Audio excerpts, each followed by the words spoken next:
check with 6321. See if there's any updates on that missing adult male. So, officers are trying to develop more information on the suspect in that shooting. Copy. And for spot info, I'm looking at Google A1 cuts. I'm showing an address of 1215 Arcade Street. I don't know if that's the right address. The account for your DOC is the president call from you. Hey, what's up, everyone? Welcome to the Breadcast. I'm your host, Bread to Kill You All. And we're riding along with Bob and Pat, live on patrol, YouTube. It's the Ramsey County Sheriff and his partner, Ramsey County, Minnesota. Welcome.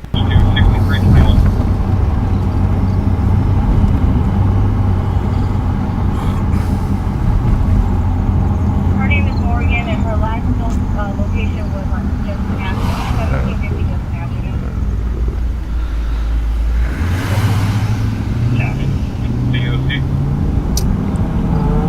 Real outside of that shooting, it's a little quiet out here. There hasn't been a ton of calls. How many we got in the backlog there, Pat? Let's take a look. At 117, sounds like the father's now on scene of this incident. Trying to take the juvenile. Wearing all black, the word freak written on it, white. About a dozen. It's the red hat. Crazy car calls? I guess the racers were out tonight when we're at it. A missing person, nature confident tan minivan. Looks like there's a 20-year-old black female. Dark colored sedan driving eastbound in the westbound lane of the University in Pasco. Okay. That's a maybe. Clear out Central Squad that can start to assist. East, 752 Jessamine Avenue East. Google is right. In the rear of the garage, there's a male and female outside screen, and the female is trying to stab the male. Gray van, there's a gray Mitsubishi back here. See if it's cold or not. Otherwise, not seeing anything near A1 Harbor. Copy squad. Talking in 2 minutes. 300 copies. This call is actually closer to where you were thinking. This one that just came out. Copy. 752 229, East Jessamine. Yeah, Sergeant, the Mitsubishi's cold for negative number. There's somebody screaming. Is that what it said? Copy 264, I can check. In rear by garage, male and female outside. Female threatened to stab the male. That's not good. 2 minutes. Person there has never seen him before. Black male in his 20s, 5'11" thin. Wearing a jersey. Black female, 20s, 5'4" thin. This would also be the LA north of Magnolia. And she is wearing just a bra and boxers. Well, that's not good. Clear.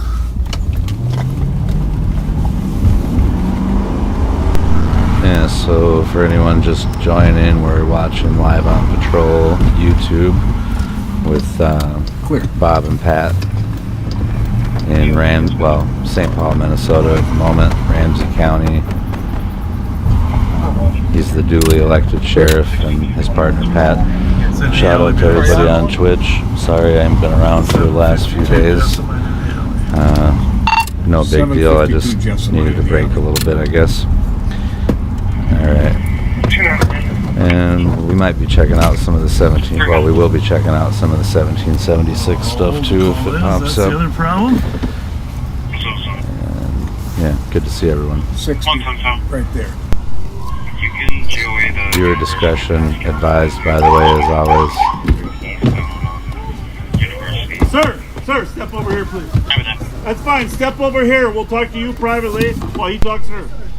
Just step over here by the ground. 2, can I get the CNC? Yeah, no, that's fine. They got no She's problem. drunk.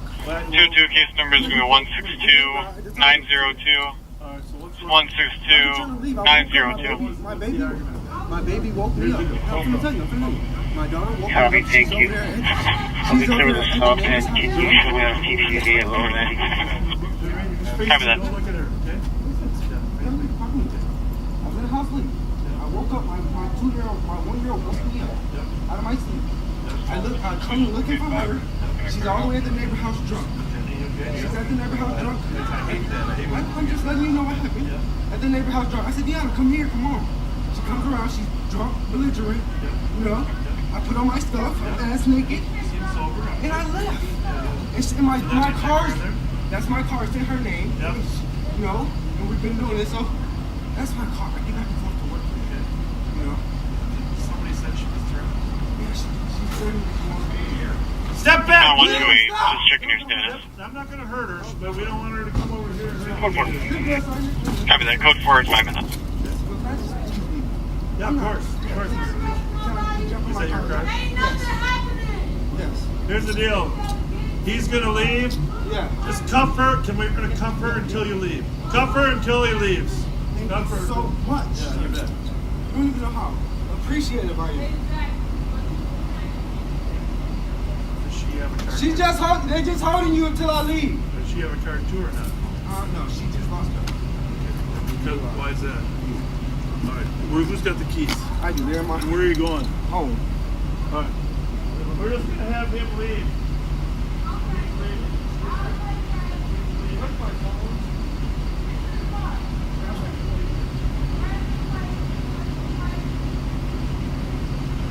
Clay County reserving LPAC 1 for a possible pursuit.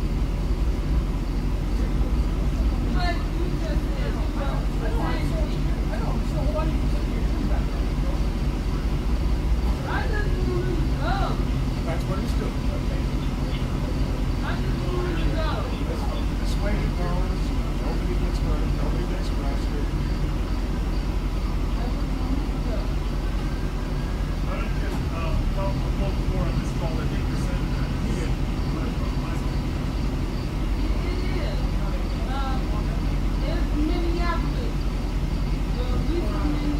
Go ahead.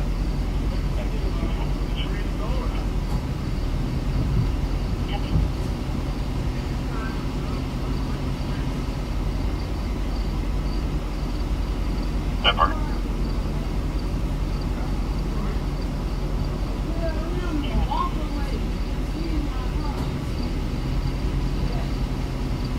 That part.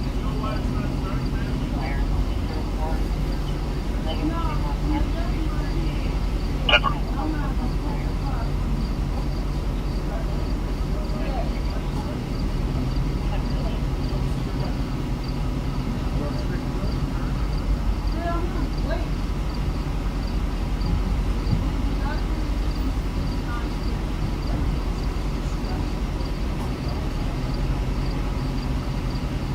Squad 215.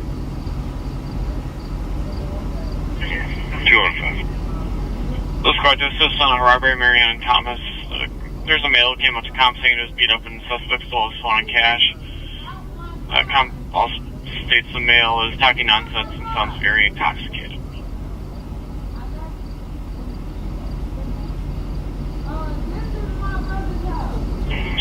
Two and 5 copy. Why? 10 to 11 to show your bonus off at 8 minutes. 202, I copy that. Copy, thank you.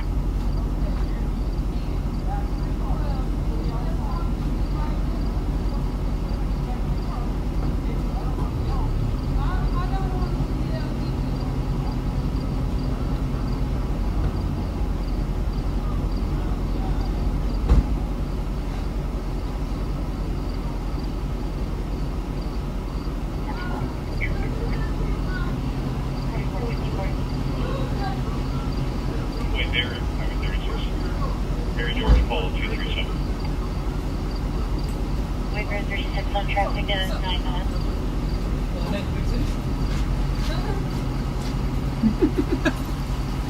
So, wait.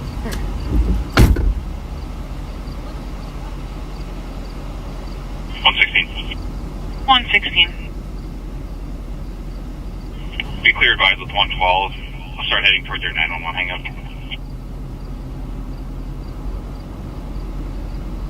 We spotted back to 2152 7th Street west of the Highway Motel. Caller gave the name of the hotel, a clothing description, hung up. On callback, they gave it again, and then hung up again.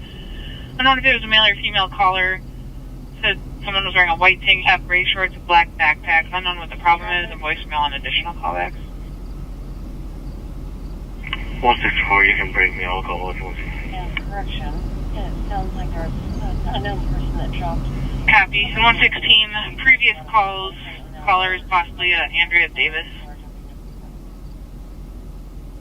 116 copy, thank you. 10 minutes. 164, do we have a room number for caller by chance? 6103. You know, he's 56. Negative. All previous have been at 691 Bedford or somewhere on DeSoto, just for info. Copy.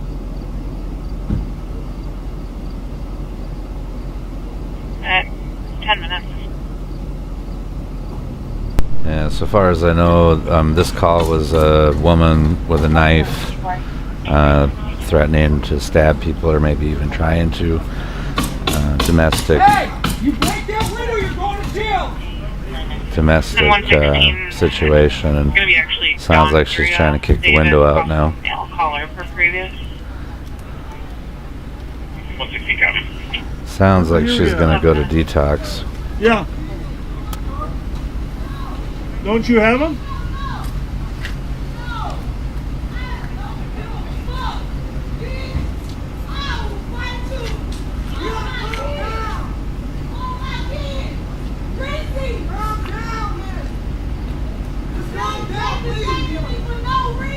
You got the key. Do you have the keys? Pat. You have the keys, Pat? I want to get ready.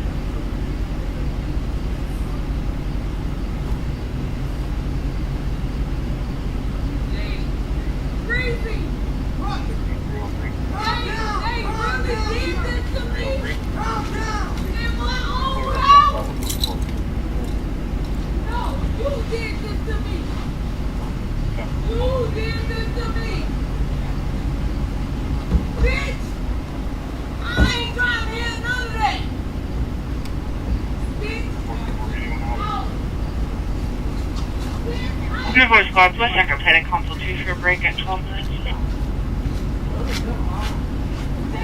Yeah. It's Friday night too. She's gonna be in jail till Monday if she doesn't calm down.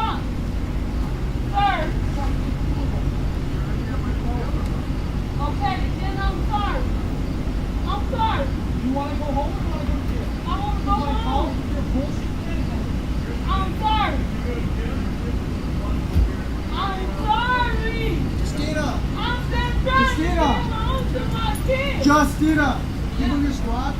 Huh? You move your squad? What? You move your squad? My squad? Back? Yeah. No. Please, I'm sorry. I just prayed already. No, shut your mouth. Okay. Who's got them? You? 116. 116. They called back again, gave the Highway Motel, gave the description, and then hung up again with no answer on callback times 2. 16 copy. So obviously we got a domestic here that's a little bit dicey. Drunk female. The male was sober. We tried to help him get in his car. His car won't start. Officers are going to give him a ride to the light rail. She started kicking on the windows in the squad. She didn't break them, thank goodness. But she's totally out of control. Totally out of what? Pardon me? Why?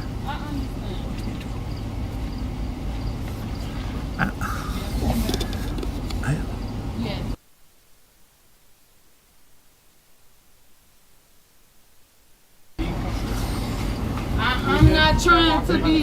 Hearing additional suspect info to squads on the shooting in the east. Her behavior is under this. Their name is Sig, You'll check on the and a kids larger in black there, male right? drove the suspect to the location, All muzzled right, him at so- gunpoint. Victim got out of the Obviously, vehicle, 6 shots we there. try not to arrest people, but sometimes they're in their way. Yeah, I understand Yeah, that. they're in their way, so well, She's very intoxicated. she's very intoxicated. We'll see how intoxicated, but so we'll see what happens. I'm gonna win. She might end up at detox yet, but then we got other issues. Yeah. She's earned her way. earned her way to live on patrol. How's that?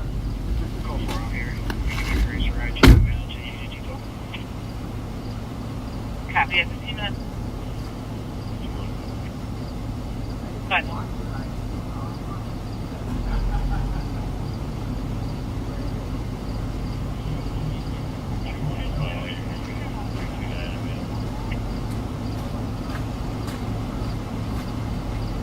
Squad 229.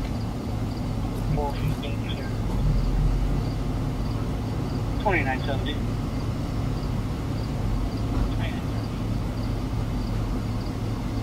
Clear me assist on the unit you have with me.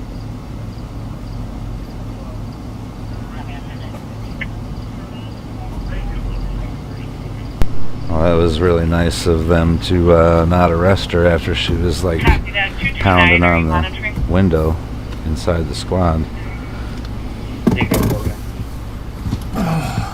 Are you able to assist Marion and Thomas per current speaker? Governor, just give us a couple of seconds here. We'll be clear from here shortly. Copy.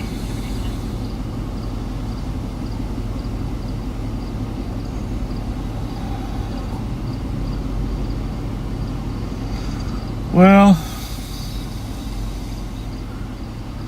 we'll see what's going on. Looks like. Are we leaving? Advised?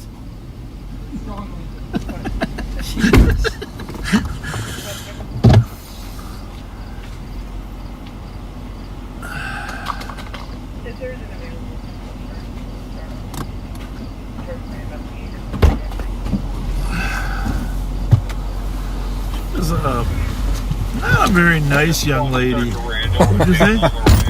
Would that be a fair way to place it? Put it? Yeah. Maybe real nice when she's not so drunk. Real white shirt, black shorts. Yeah. So nice.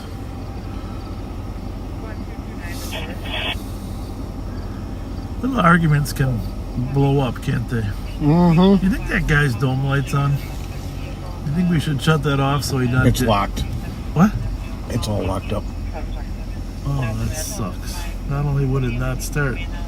Let's just try that other door. You know, nothing really locks anymore.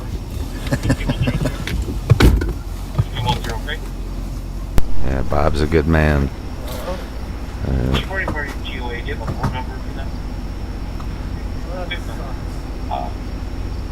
Phone number is 612-401-400. Well, It's locked. But they got a tool that they can pop that door Maybe open that's a good with, thing, probably. You know, maybe it won't be drivable tomorrow because the Right. battery will be dead, and maybe that's the kind of thing. You never know. Maybe she's got another set of keys. Who knows? So these guys aren't totally.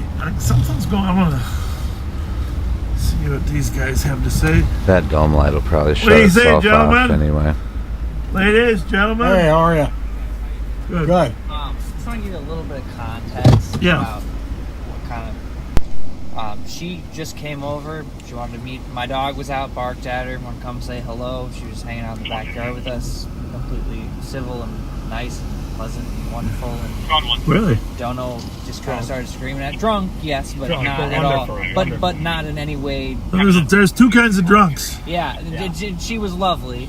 So I just wanted to give a little context, like, you know, we just honestly genuinely were enjoying her company, and yeah, just started screaming from across the way. No, yeah. She, like, we were hanging out and fucking dude yelled at her, and then she's like, got like really, very uncomfortable. really, Just like, switch really flips. distressed, Yeah, man. immediately. Like, went from being personable to being like closed off, reserved. And, Well, we've got them separated from each other now. Do you guys know him normally? Do you? No, No, we just met her. and honestly, so we've been here for a year and a half, and they just moved in December. We know that our neighbors had some weird interaction where, when she had been drinking before, she came over with her daughter before to talk to them, and friendly, but just kind of like looking for a bit of a respite from whatever was going on. Oh, okay. And I mean, we don't know what's going on over there. All we know is that she was wonderful. Heard a lot of yelling. Yeah. Heard a smack sound. Yeah. Did you guys call the police or not, or somebody else? I did. She did. Did you? Did you? Yeah. But there was some threat of.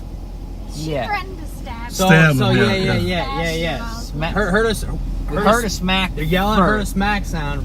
She ran out, fucking crying, fucking yelling. You know, like I'm gonna fucking stab you, and they're fucking yelling shit at each other, chasing each other all around like the fucking back alley. You know? They were to Como Celis Street on. Well, we appreciate you guys calling. Thank you. Appreciate you guys calling. But we just he's taking the bus. The car wouldn't start. He's taking the bus. She's back inside. Hopefully, she's back to being the wonderful drunk. Works for us. Hey, we're from the suburbs. You guys know what you're doing. Yeah. Thank you very much. Thank you for calling. Hey, feel free to stop down there and bring her a cake or pie tomorrow. Yeah. Tomorrow. I'm gonna tell her. Tomorrow. She's straight up. She like they were arguing. She's like my new white friends are gonna help me. Call the fucking police. And then she called the police, and I'm like, well, we have to fucking clarify that conversation. Well, we appreciate it. Thanks a lot, you folks. Thanks a lot. Appreciate it. Have a good Thank one. You. Thank You're you. good neighbors. Thank you.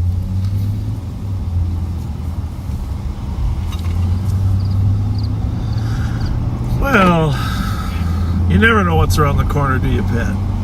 Never. We were kind of right on top of that.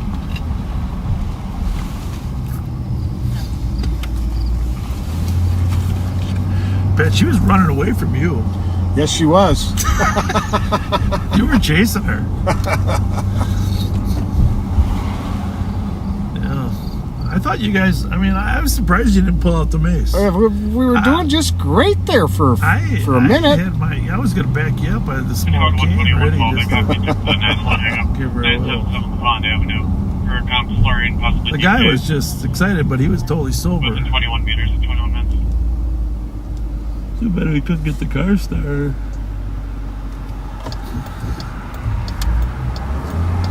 Yeah, that would have been ideal. Yeah, but he actually told them that the car was in her name, but that it belonged to him. So yeah, I don't know. It's probably better that it didn't go nowhere. Should probably be calling it in stolen next. You know what I mean? Because it's coming from the upper floor in the back of the building, upper right side. Hopefully their dome light shuts off. I'm pretty sure it will, though.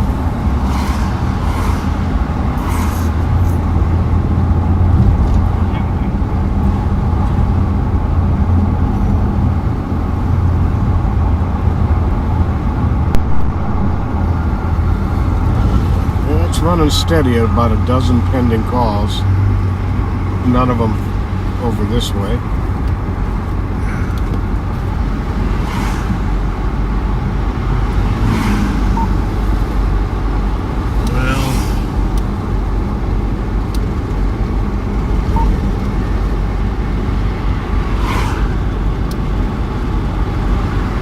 You know, did the missing gentleman from the fair get found yet? He has not been found. And the fair chief, I talked to the fair chief today. Their troops searched high and low on the fairgrounds. And then 20 people from Mankato came up and they allowed them access into the fair at no cost to search for him. He told them you should probably check around the exterior of the fair too, so I think they checked there as well. It's just a very weird thing, but he certainly is. He was intelligent enough to be able to get on transit. It's just that I was referred to as alcohol-induced Alzheimer's, but I think basically he had memory issues. Yelling to us? So check the St. Paul crime pages, St. Paul Police and Fire Scanner followers, and mncrimewatchers.com both have posters of the missing man posted on their pages. Missing from the fair. Since what, Wednesday now, I think? Something like that, yeah.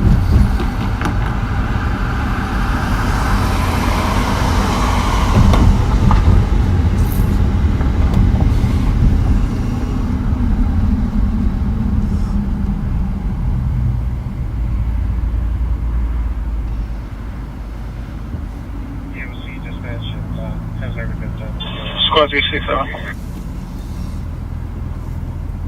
367.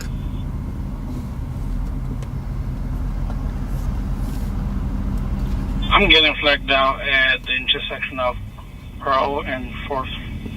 Call 4 for now.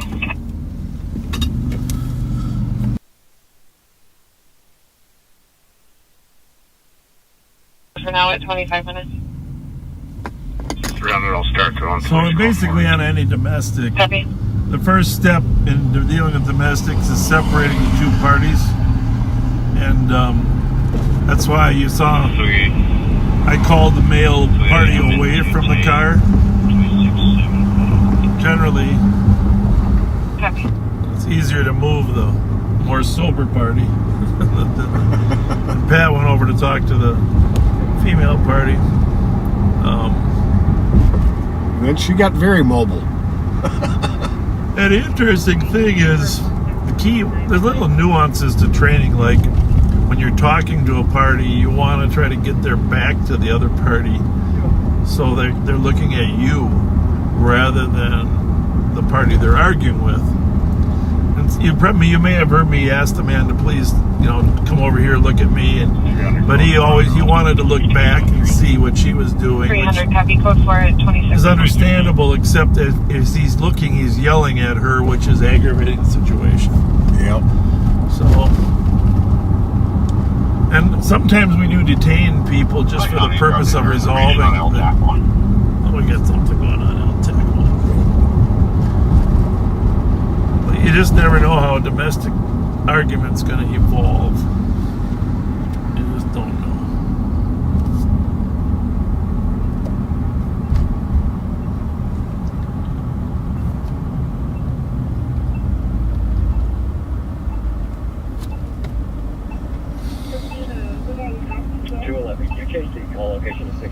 But that one went about as he does usually.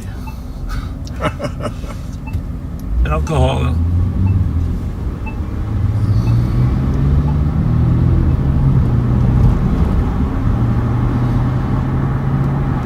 And she carried it to the point where she almost got arrested, but we were able to calm her down. Alex did a real good job of calming her down and not having to take that action.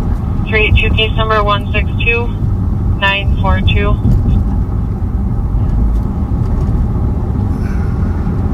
Probably good the car doesn't start. Yeah. For now. 27. In the age of cell phones, about everybody can call. He's going to be transported down to the light rail on University Avenue, and then he stays over in North Minneapolis, and then on the way there, maybe a friend will pick him up when he gets off the light rail.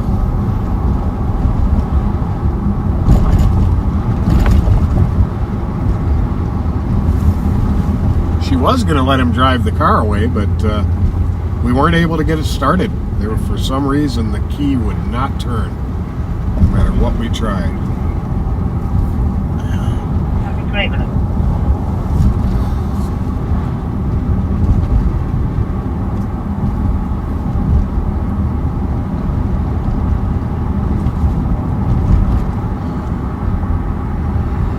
So that would have been a good call for On Patrol Live, don't you think?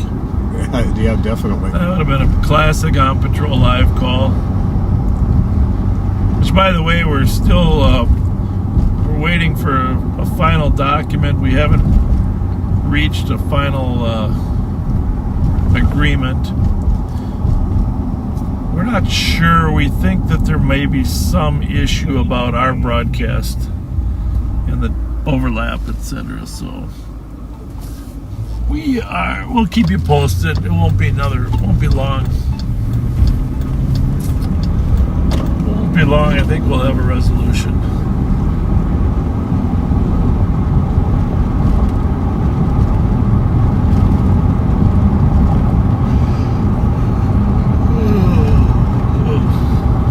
Yep, we made sure it was fully in park. We tried, the steering wheel was locked. We got it to where it was loosened up a bit to be able to turn the key. But I've had that happen before, though.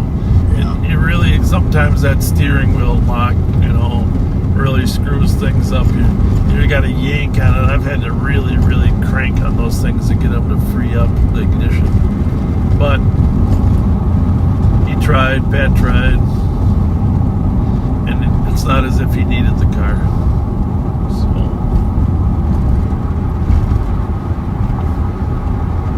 So where was that memorial with the AK-47, Pat?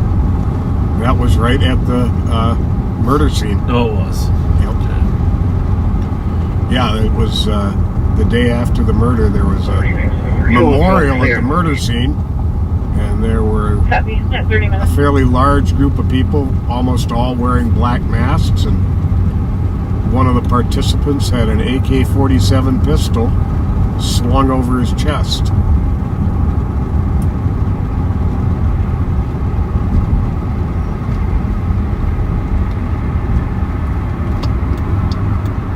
No action was taken, so he must have been found to have had a permit to carry. And we are up on the border of St. Paul and Roseville, Larpenteur. Como Park Animal Hospital. Boy, they really stepped up their game. Hearing for the squads on a 72-hour Pickman hold out of East. She by squad 382 for misdemeanor domestic assault, third degree damage to property that occurred at 929 Margaret. For Robert Dale Dunn, the white male, 110 and 67, 6 feet 250, for Minnesota Delta Charlie Lima 667, on a 2000 Nissan Maxima. We're at 99 Margaret. They pushed the victim against their vehicle, punched her, damaged it, carrying a blood at East on a pickup and hold at 31 minutes. I gotta say, it really, it felt good to have so many nice people greet us tonight. Oh, it was wonderful. Yeah. Go ahead. That was pretty special. Happy 32 minutes.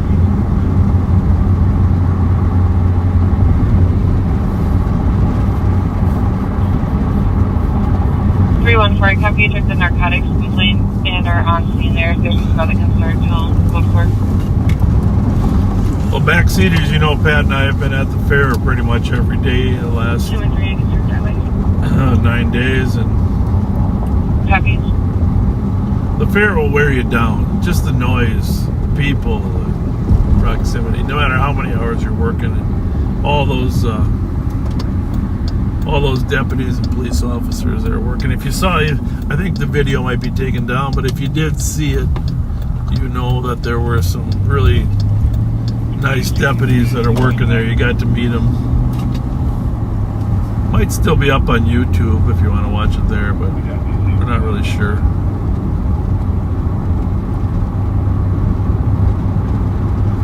Not really sure. I'm gonna get some gasoline up here at the Speedway. A little light on gas, Pat. Yep.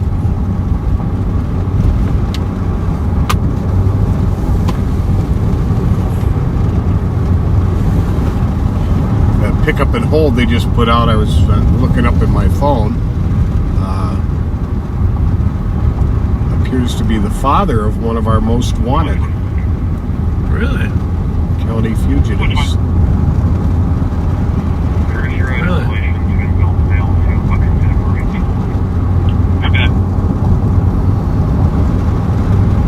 I'm really not sure I saw that sign. Did you read that sign we just passed? No. Okay, well, I just think it's important. Okay. I think it's important, Pat. I think something tells me this is going to be good. Well, I think it's important that Copy. you... 1 for yours, sir. I mean, first of all, it's after 12 o'clock, so 34 minutes. most young kids are sleeping, right? True.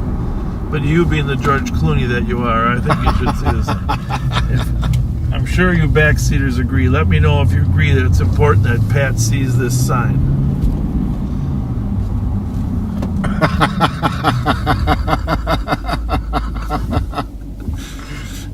It's for a good cause and great cash. Great cash. What's it say? www.123donate.com.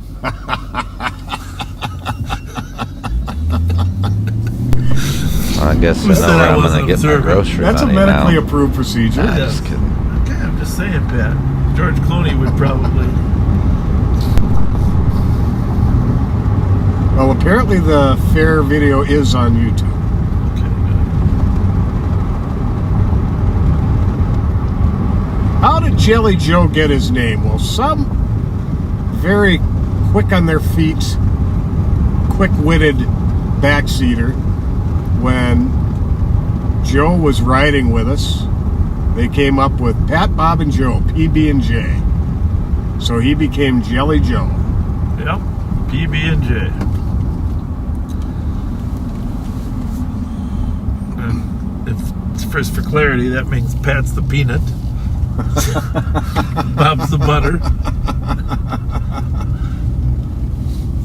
Joe gets to be the jelly. I'm just gonna throw a little gas in here.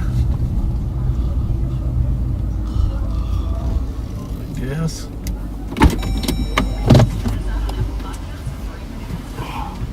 What a beautiful night, huh? Oh, it's perfect. 66 degrees. Gorgeous, gorgeous, gorgeous. Great sleeping weather. Uh-oh. I gotta close the door. We're gonna get another strike for that song. Oh. Everybody's watching Bob right now, by the way. That just goes to show you how cool Bob really is. And there's, you know, it's Friday night, and there's usually, sadly, quite a bit of action going on.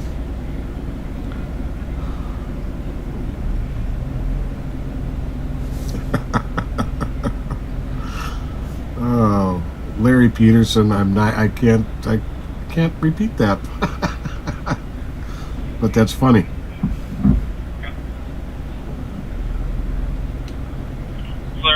Westbound clear for domestic with a gun, 512 Central Avenue West. The kids, as I call them, although they're not, corn dogs in are there? over at M&H, which is 512 Central Bob and Avenue, Pat's man with a other gun. spot to stop. Copy 112 with a squad. I don't know exactly how close They those two places are unfortunately together, a but long ways off. it's like basically the same exact parking lot, but just a different store. Copy. First squad responding. Yeah. Well, I mean, not in proximity. I'm just saying it's almost looks like the same. To this. Husband is physically assaulting the cop and her children. Husband's mother is outside threatening the cop with a gun. Is be Ariana Jones. No, it's female has the gun. She's heavy set, long hair, dark blue shirt, blue jeans, pushing the vehicle. Unable to do something. Damn, girls are going off tonight. Just north of the Weston Market. First one had a knife, now this one's got a gun. So reportedly, the husband. Saying that husband's mother is not holding a gun and didn't threaten her with it. So the gun would be in her purse. Husband's mother has threatened cop with a gun in the past. The husband physically assaulted the caller and her children. 38 minutes. 12 I'm in block out. And the husband's mother threatened the caller with a gun. Apparently didn't pull the gun, but has before. And has the gun in her purse.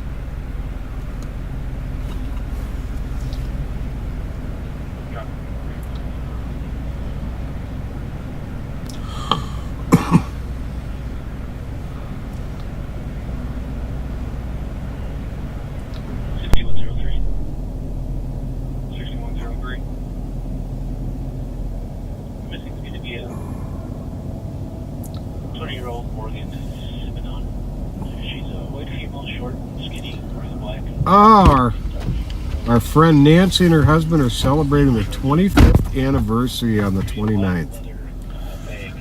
And your birthdays are both on the 30th, and you were both born in the same hospital. Holy smokes, Nancy.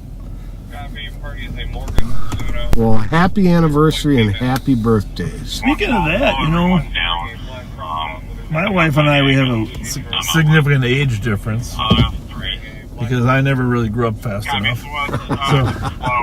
But I'm not going to tell you how many years, but several years.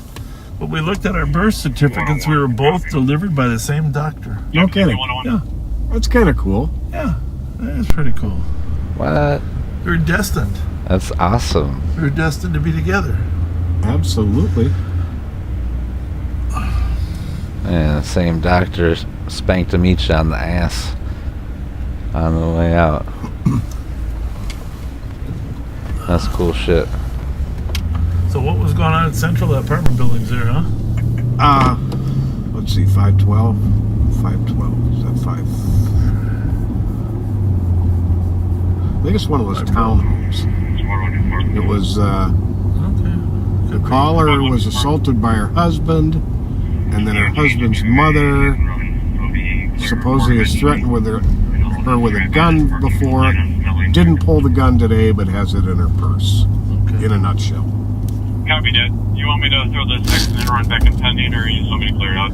You know, I run into a lot of backseaters that say, hey, we live in Roseville, but you don't get out here very often. Copy that. Well, here we are. Here we are in Roseville. So, it's a great town, Roseville. Okay, they're ways apart then. Home of Rosedale, Central Park, the Roseville Oval. Rosedale Mall is a great mall. I actually prefer it to the Mall of America. Yeah, it's a little better pace. Not quite as. It does an amazing. Armar also, yeah. Just that. It is a nice mall area, I think people which go is there actually to buy stuff. very close to me. Central Park on our right here.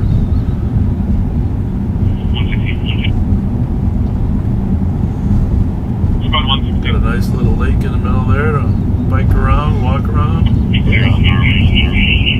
Hey, one of the backseaters invited me today to be a part of her treasure hunting team. For the medallion? Medallion. Oh. She's got a team. And I really appreciate that because I miss that. I miss being part of a treasure hunting team. You know, where you can bounce clues off each other, go out, look at. You know, I told you I used to have a 3x5 card catalog when I was in high school of all the parks in Ramsey County. There was no computers back then, so you couldn't enter it into a computer. Right. So you put them all on cards and you see which one had playgrounds. You just list all the stuff in the parks on the cards and separate the cards. Well, you know this county like the back of your hand. I know where the treasure's been hidden. But that did help me as we go forward. So we're gonna make a little excursion up here. We still got St. Paul's radios on, but we're making a little excursion up into Shoreview, or pardon me, Roseville and Shoreview. It is the 5th season in Minnesota called construction season. Indeed. So we won't be able to get us everywhere we want to get to.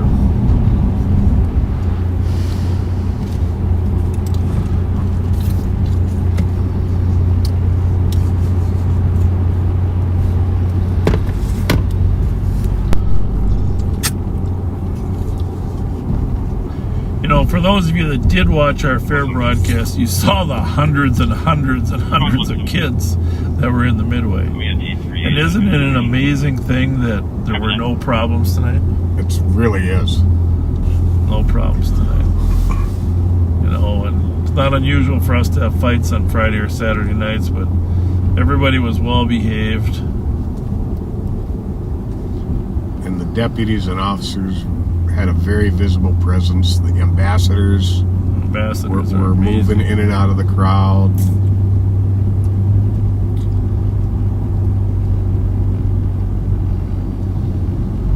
It's nice when it goes smoothly. This actually, I think, is the border. County Road D, right? We're just crossing over County Road D. Remember, Larpenteur is County Road A. Then you got B, C, D, and it's 1 mile between each of them. So from Larpenteur to B is 1 mile, B to C, and then C. So this is pretty sure that D is the northern border of Roseville. And so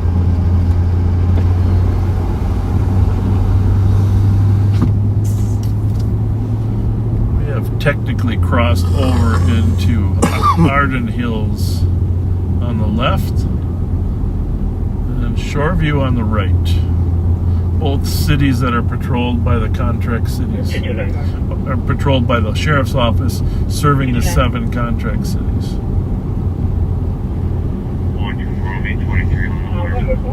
30 I want adult male. 45 by 1 kid. Lexington Floral there, a great floral shop. Copy to 1251 Right there. 10 on the courtesy transport with 1 adult male at 35 minutes.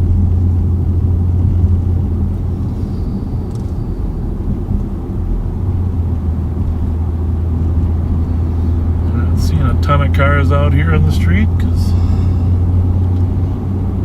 These are quiet little burgs.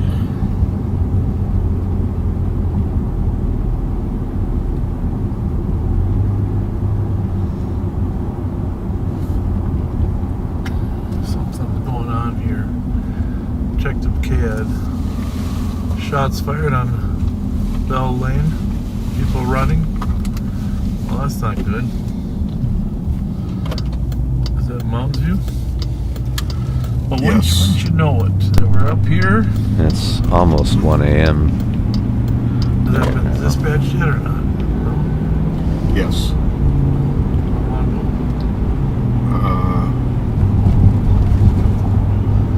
Why didn't I hear it?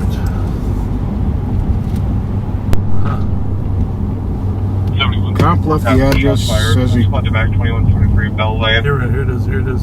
Cop stating that they heard 1 shot. Saw people running.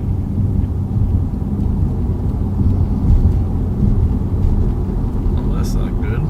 Copy 7132. Sergeant on the copy as well. Suppose we better zoom up there.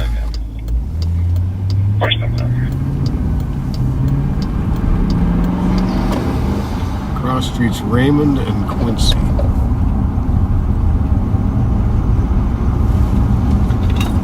here? Do I need to put it in here? I'm sorry, but I'm confused. The maps? No, I got it in this one already. Oh, okay. Oh, pretty quick.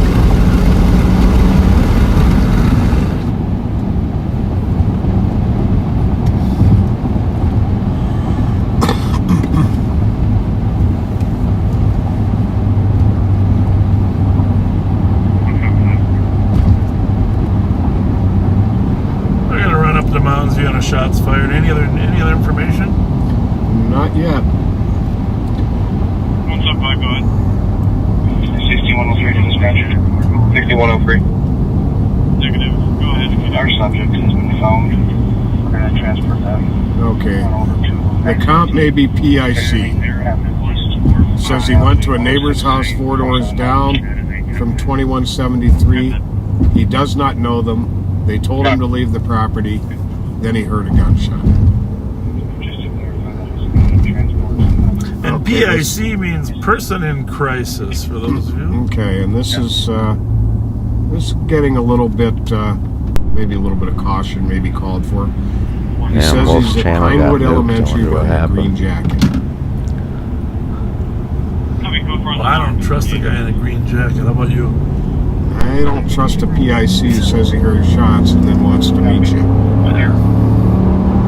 All right. So, what we got over there on the freeway? Wrong way driver, apparently. Oh, wait.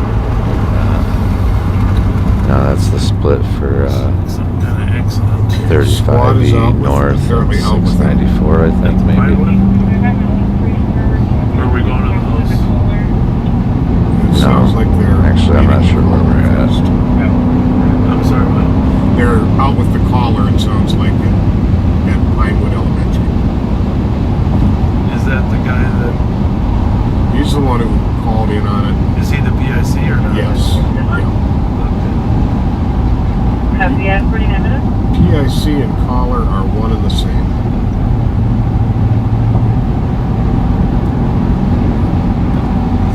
Early when you read it, it sounded like he was reporting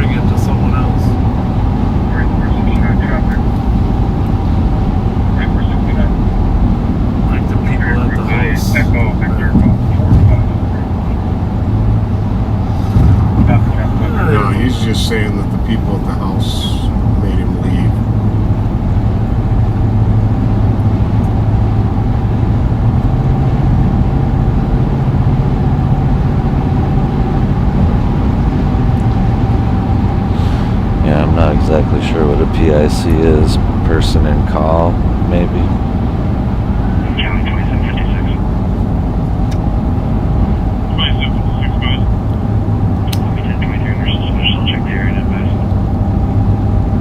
I'm not exactly sure which way we're going.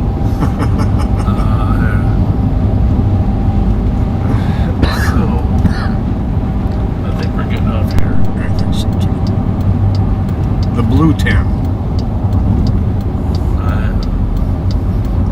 See what happened, it used to be Highway 10 and County Road 10 were the same road. 526 for UOC. And then they separated it into Highway 10 and County Road 10. Because they made a brand built new that chunk nice of Highway 10. Yeah. It is very efficient, by the way. I know one thing It's a after good we go to stretch of this road. call. 224. 16 to 188. I'm going Maybe he's going to the call too. Yeah, Call you against used to, Jackson on a fight. Anonymous passerby caller, male physically hitting another in the middle of the street. 2 black males. One hitting the other with a bag. Thought maybe the medics was going to deal with the PIC. So we are up here in Mounds View. This is Quincy. Here. It's Pat suggested. I'm just going to tell you, is the Taco Bell open? Yeah, it looks like it. Well, there's people in there. Oh, is there? Yep. Well, we'll hit that on the way back. Don't you think? Oh, I think you should do that. We gotta have priorities about eating. We haven't had enough to eat today. For Ellie, can you add 9964 Hotel Papa? They're calling for me. So, we think we're still going to this address, or is it? Might as well. Where's the park? Oh, there's a park right up there. Pinewood Elementary. Wheelchair that was stuck. He's in the bus pickup area. Drop off zone.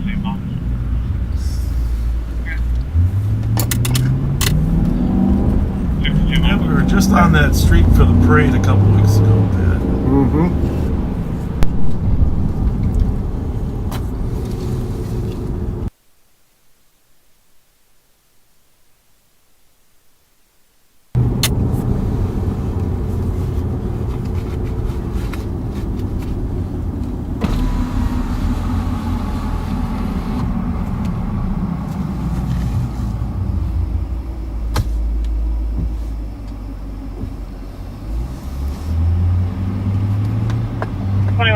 Traffic.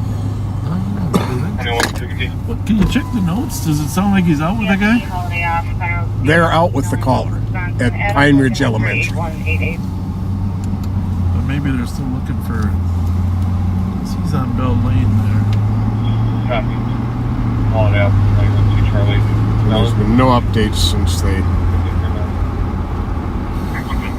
went out with the caller. 4 from that 612.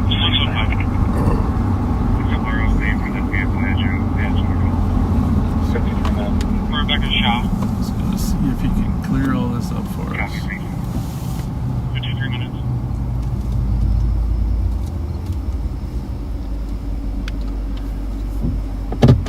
Well, that must be him. Can you guys clear this up for us? What do we got going here? Hard to say. Was there a shot fired? Or? Our caller. Yeah. He says that he 5184. he heard shots, went to the house, and then a bunch of four houses down from his house, and then a bunch of people went running. And he's intoxicated. I'm not really sure if even shots happened. Back, 2121. Okay, we're not looking for any suspects. No, I don't have any suspects. All right. Thank you. Thank you. Female. A lot in the female isn't paying. Appears intoxicated. Suspect vehicle is a blue Chevrolet Impala, Minnesota plate Alpha Yankee Kilo 804 for 2008 model year blue Impala. Well, Mayor Carol Mueller, we are in your town.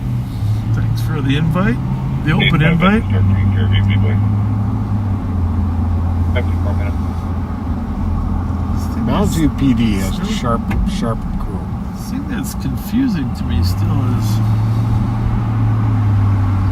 how he ended up down there when the call came in here.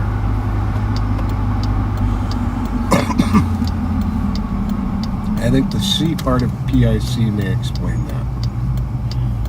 188. Squad 188. 2150 on hold. Let's run to the top. 116, I believe. Yeah, check the status. Sounds like close one. I don't know. Squad 116. Maybe this is where he lives, huh? That should be where he lives. I'm gonna find out. 2756 on 2. Can you make it rent out of it? Yeah, 65684. 5184 Zoe. About 656.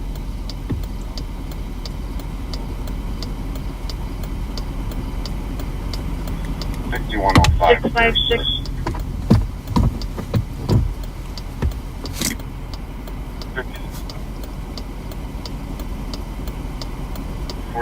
I gotta reply, but I'm showing her at the LEC.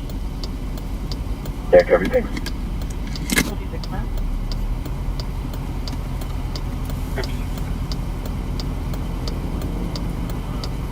It's a 9. 229. You have 211 go for 4.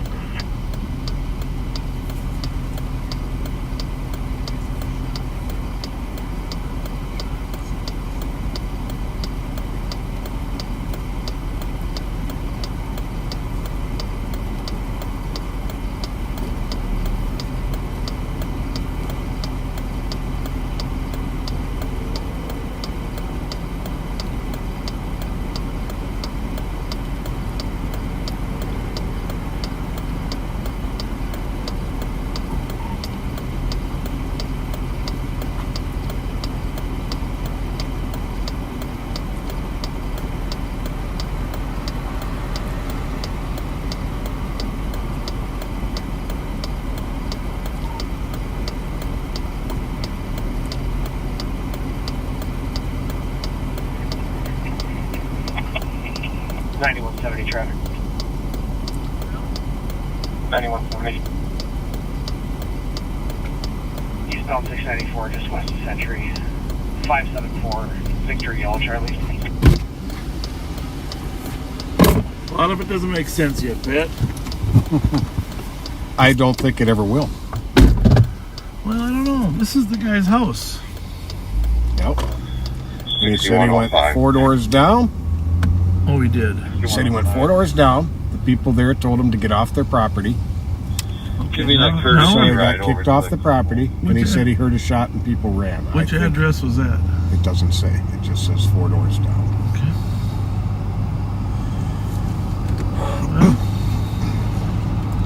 Well, I don't think there is any sense to be made of it.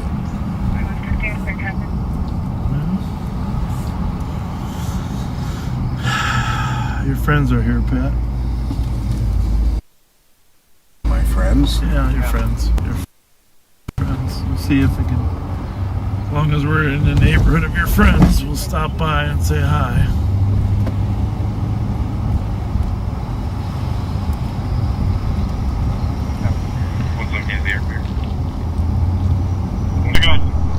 Well, the kids are nowhere near them right now, as far as I can tell.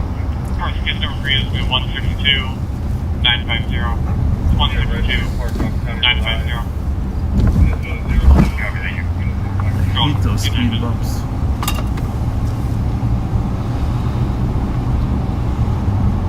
I'm actually monitoring their stream, so something pops over there. Switch over to it, check it out. There he is. Want to say hi to him? Hey, there he is. Hello, Mr. Teenage Mutant Ninja Bread Man. Okay, Bread Man, by the way. Are you going to cross the street or not? Can we go, or are you going to cross the street? Bread says you can Let go. us know. I think he's waving. Hi, bye. I think he's waving us across. See you later. Good to see you again. Bob knows. He looks a little rough for wear. I think the sun, I think he spent too much time in the sun. Which, by the way, a lot of you backseaters told true. Joe he should be pouring some more suntan lotion. Right? That's for sure. For sure, he should be.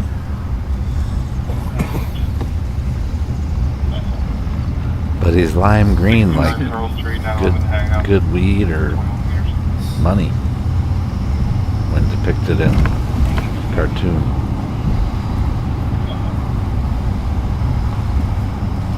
Oh, Lincoln. Nice Lincoln. First run. First body run.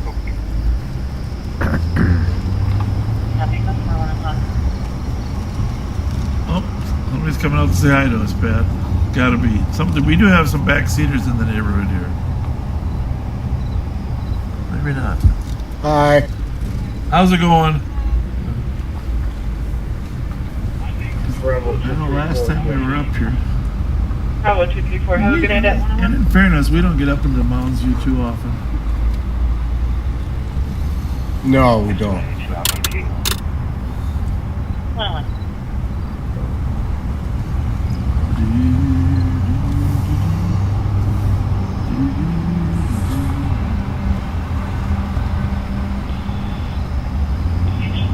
About 312 and 121. 312. Mom, Pat. You weren't kidding. What is domestic? Address has not been confirmed. 1100 block of Westminster Street. Open line, male and female arguing. Not responding to the TC. Female heard saying get out. Do have history with the phone number for a Akeisha Watts, born in 82 at 1145 Westminster, apartment number 101. 312 from Lower Afton 61. 105 clear system. You know what they call speed bumps in Jamaica? There an Easter that can start for it. I'm dying to know. Sleeping policeman. I know.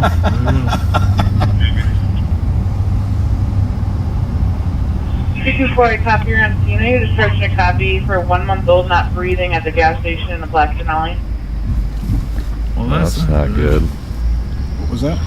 1 month old not breathing at a gas station. Oh, Jesus. In Blackton Alley, but she didn't give the address. Yeah, Echo Bravo Complex 609. Now, this is your original buddy. Right here. This is, I found him. Oh, there he is. There he is. I found him. All right. And isn't that nice that he came out to greet us? Hello, old friend. He came out to greet us. And he even put out a flag to stop and say hi. I think he did. I think you should have a chat with him too. Copy in 314. Do you want your current back to sending? Hi, Pat. How's it going? I'm doing really well. How are you, Mr. Ninja Bread Turtle Man? Ninja Bread Turtle Man. Baby is breathing and moving. I'm so happy to see you, though.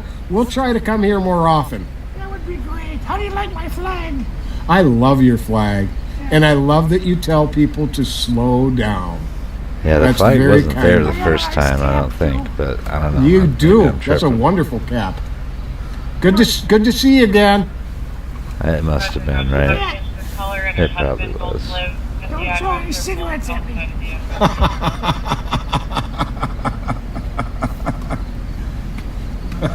Well, that was sure nice of him. Yeah. That was nice of him to talk to you a little bit. Yeah, if we weren't fresh out of gift cards, we'd give him one.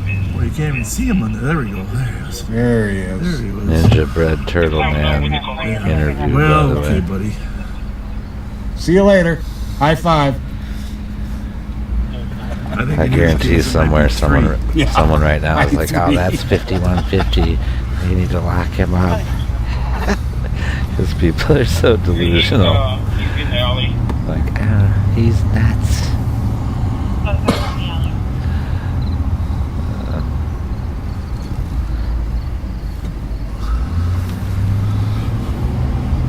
Oh, there's a kitty. Well, hello, Nice. Putty Cat. Kit Kat. Can I see him? Oh, yeah. Okay. What up, Putty Cat? Almost looks like a kitten, but it's not. Bye. All right. Well, Well, we just called PIC. Got called PIC for our interaction with Mr. Teenage Mutant Ninja Bread Man. he might be a little PIC. just sitting back and watching when you were talking to him.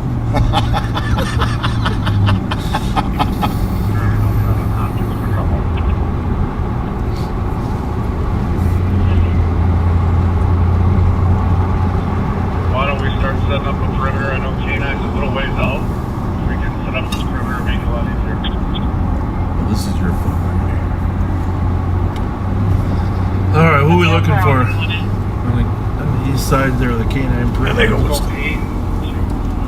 Burglary on Hopkins, I think. Me or Kenny to stand by. 6403.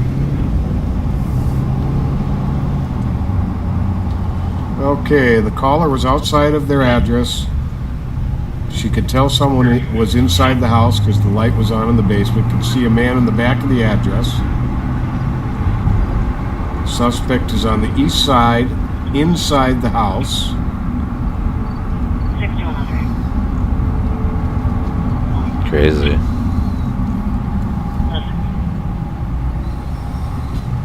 Squad apparently saw the suspect in the alley upon arrival, and now he's loose in the neighborhood, so they've got a perimeter up. Okay. No description at this time.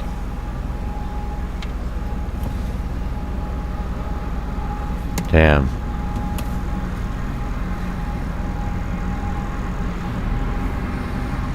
Yeah, Minnesota News Now just actually arrived already.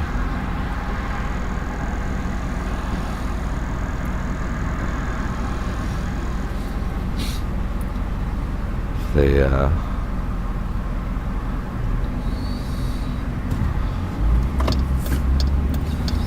we'll stay with Bob for the moment, because like right now they're actually blacked out, parked. Oh, Morgan turned 19 on Thursday. Well, thanks for letting us know, Jamie, about your daughter Morgan. Happy birthday, Morgan.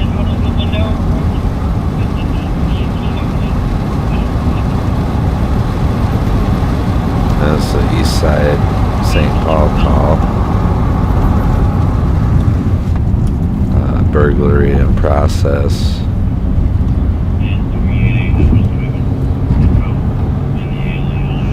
Please read the article in the Pioneer Press, TwinCity.com about Ron Ryan to honor our friend. I'm sure Pat might have posted it already. I'm gonna post it in the morning and cut the words out so you can read it in case you haven't paid for it. But I am just I don't know going to read the whole article. Same call. it's the end of the era. The other guys I'm are reading right on. now. I mean, no, not you. I mean the backseaters. I just want you guys all to read it sometime. Pat and I will post it. But it's a really, really nice article. Yeah. It really is. Mara Godfrey did right.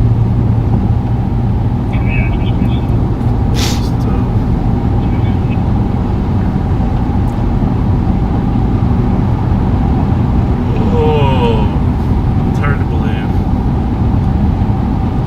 You always feel older and more vulnerable when people like you work with pass away. Definitely.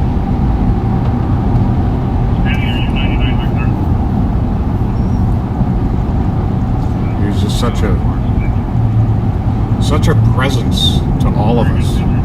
He was at every retirement dinner, every awards dinner, every event. He was always there. A calming force. Very much so. It I'm gonna just switch felt over there better for a minute and with him see in the what's room. going on.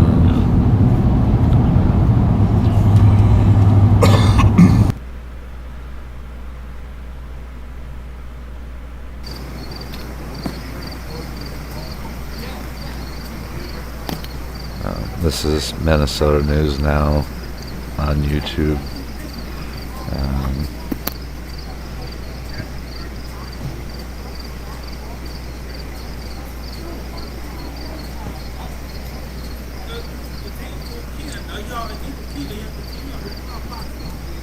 shout out to them for doing what they do and for sharing. 121. Pulling up here shortly. Do you have to meet us outside? I can try. Sounds like she was fairly uncooperative and wanted to cancel. Got it. Story is, I mean, as you probably may have already heard, is that I think the owner of the home came home, seen lights on that weren't supposed to be on, seen a guy walking around in their house, and called the police.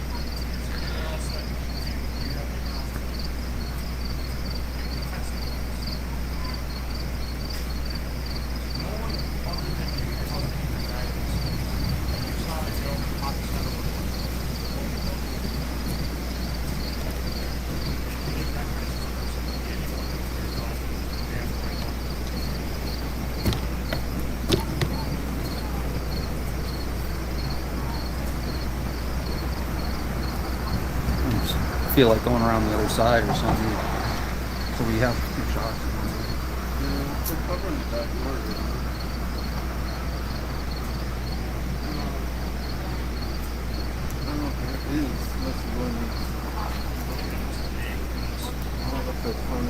There's no alley. 2756 County CN. 2756. Last for your case number is going to be 0942. That's 0942. Copy. What's the first route, please?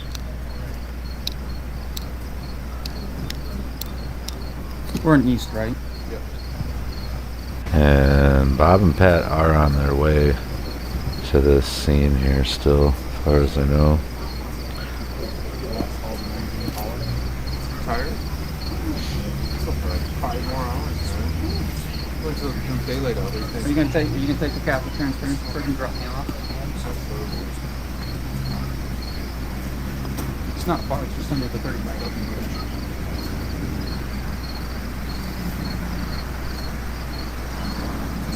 Safest bridge in Minnesota right now.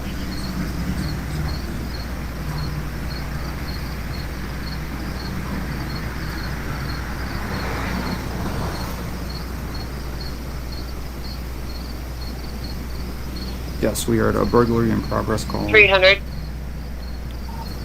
Go ahead. Just for info and officer safety, checking premise history, there was a DOC, a former roommate was making threats to harm the current residents. At that time it was reported there were several guns inside the home. Copy. We are out with the homeowner right now, still working on a few things. Copy. A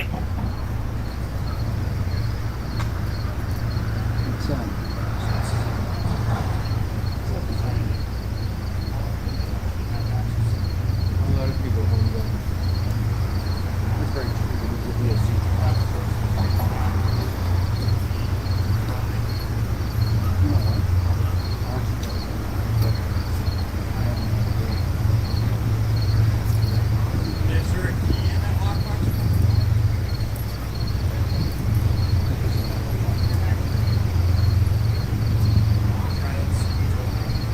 Say goodbye.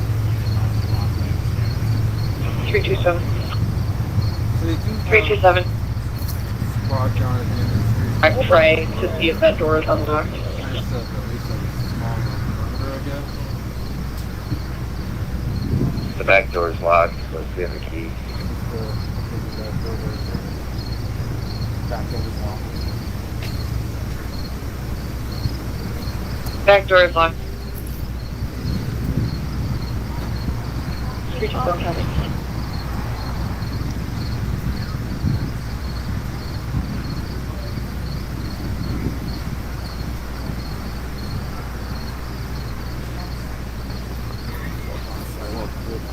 Won't trip.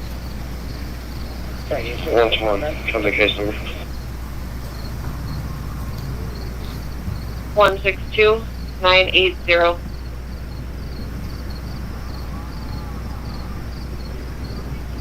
Copy. 115.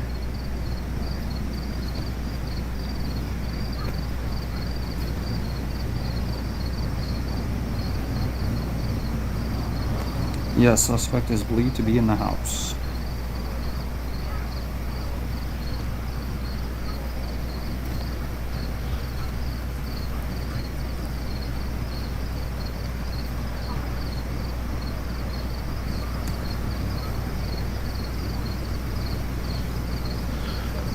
Yeah, I'm watching Bob too.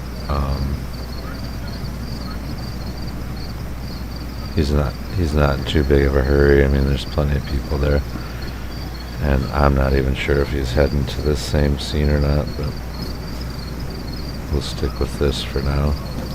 Basement light is on, and they are saying that there was possible someone that poked the head out the window.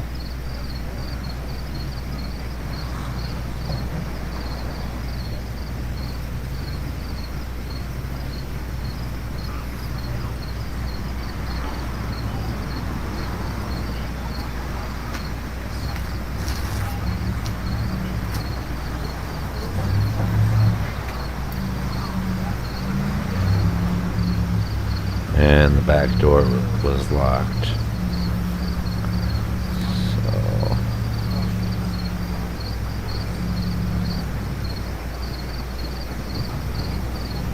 So which to me means they probably came through a window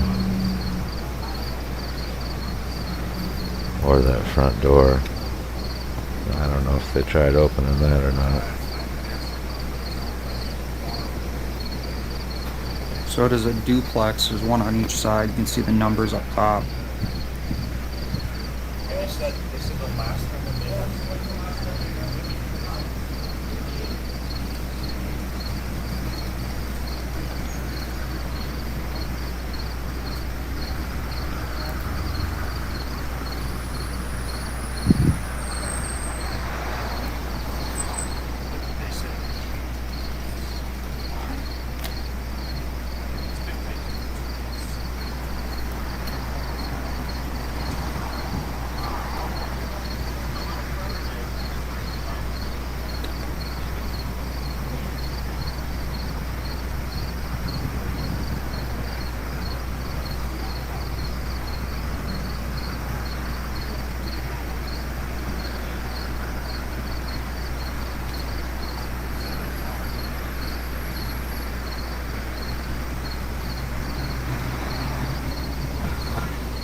Yeah, Bob must still be heading there because he's on Rice Street now, which is like, he's in East St. Paul now, I think.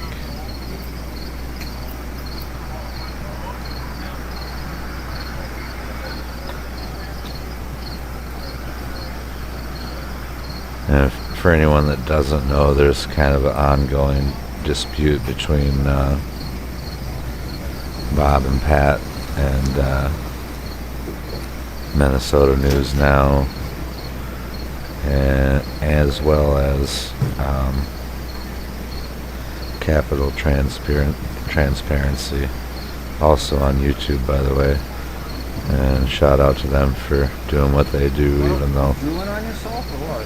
No, I walked through like a huge spider web. I don't really agree with those guys on everything, but I do agree with them on some things. Yeah. Maybe even a majority of things. All my beards. Like people asserting their rights. See the King drive by? Huh? See the King drive by? No, there's like a little street here. It's a one-way. It's called Petite Street. Petite Street. Yeah. Did you see anything on the back or no? There's an officer back there.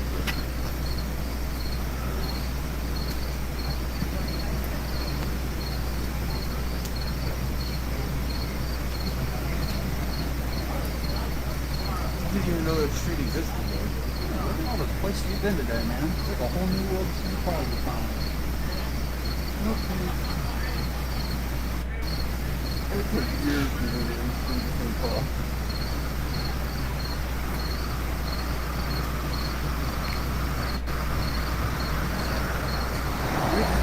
dark, big backyard over here.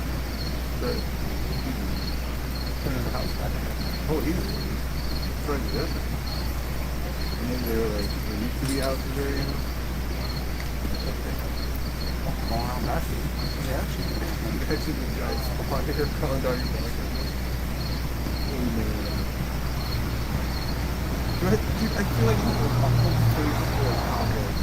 I hit it in that tree right there. 382 is there, clear. Can I get the case number?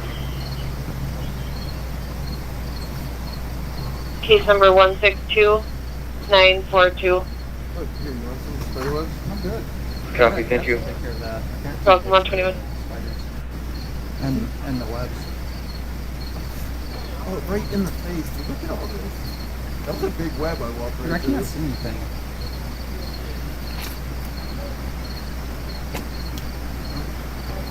I don't want you riding the Catholic Transparency Cruise. They got some spiders on them in the transparency truck.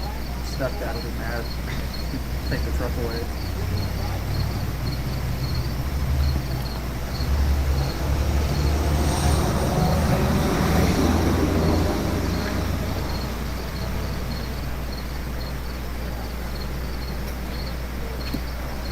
There's literally 300. 300. Anyone on scene or in east that has covered all that can come to the object of 318. Yeah, the one thing I've been noticing about these situations is that they take a long time to actually take any action. Like, what are they going to bring the SWAT team next? I mean, it's one guy in someone's house, as far as they know.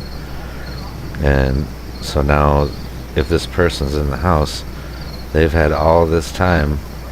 They could find someone's gun, you know, like. At first I was thinking, well, it'd be kind of slick, you know, let them fill up their sack of goodies and catch them, you know, red-handed with the sack of goodies or whatever. But, you know, this person could be finding a gun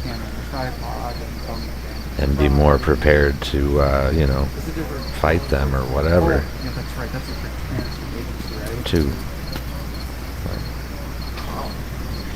It shouldn't take a million years to fucking, like, you're going in, you're not going in. 3, 4, 5, 6, 7, 8, 9, 10 cars.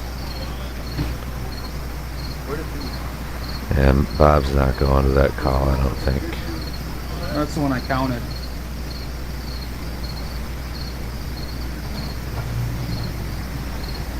He's at the gas station getting snacks.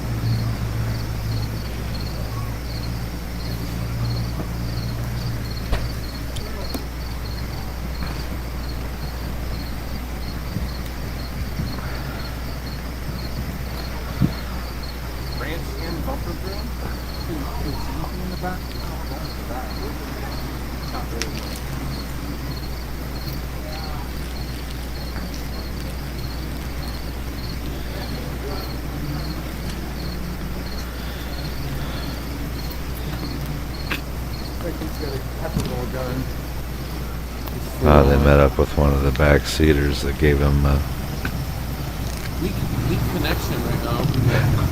puzzle portrait of Wisconsin and Minnesota combined.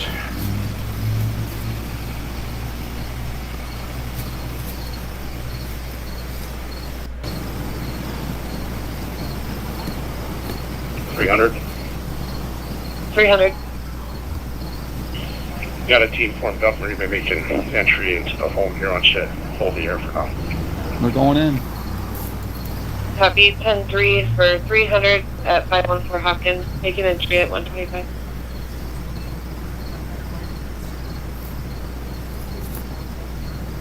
Huh. Well, did they hear me? Like, oh, we better get in there. People are complaining. Oh, it's a Honda.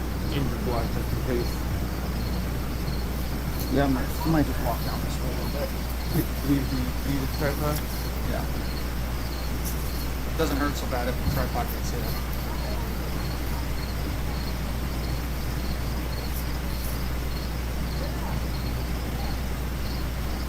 That's pretty cool. How can you get that back the logo on the screen?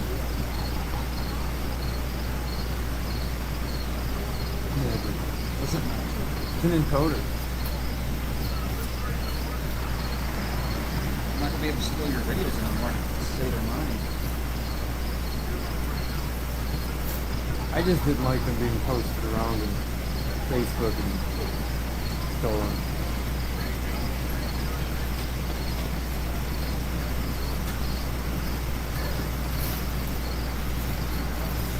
I mean, people feigning surprise. It's always weird to me.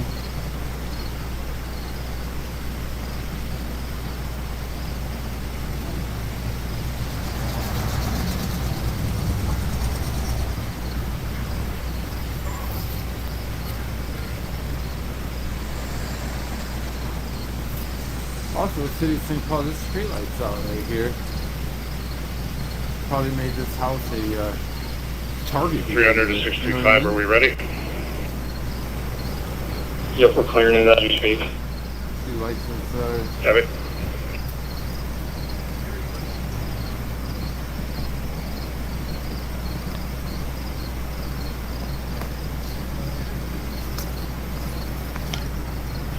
Five main levels clear. We're going to be working our way down. Copy, main level clear, working down at 127.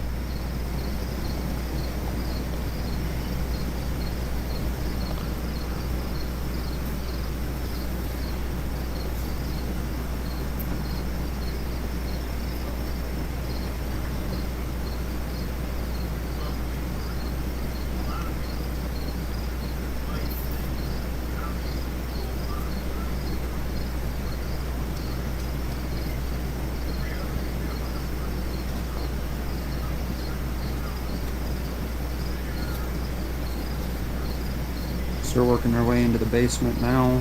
Main level is clear.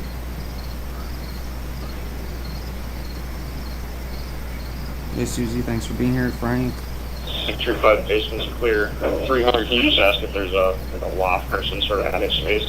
Basement's clear. Basement's clear. Main floor is clear. Now they're asking if there's a upper level like a loft or attic. There's gotta be, I can see it. 367, I think. Okay. Yeah, that person popped out of the back window or whatever and split. That's what I think. What's a ranch hand bumper grill? Is that what they have on the squad cars? No idea. No, that's a Santina push bumper. Santina push bumper? Yeah. I believe it's Santina. I know Santina has the incorporated lights. 300 to 635. For the homeowner out in the basement, there's a hot water heater that has kind of like a little cubby storage area just to the right of it. But there's no crawl space and no attic.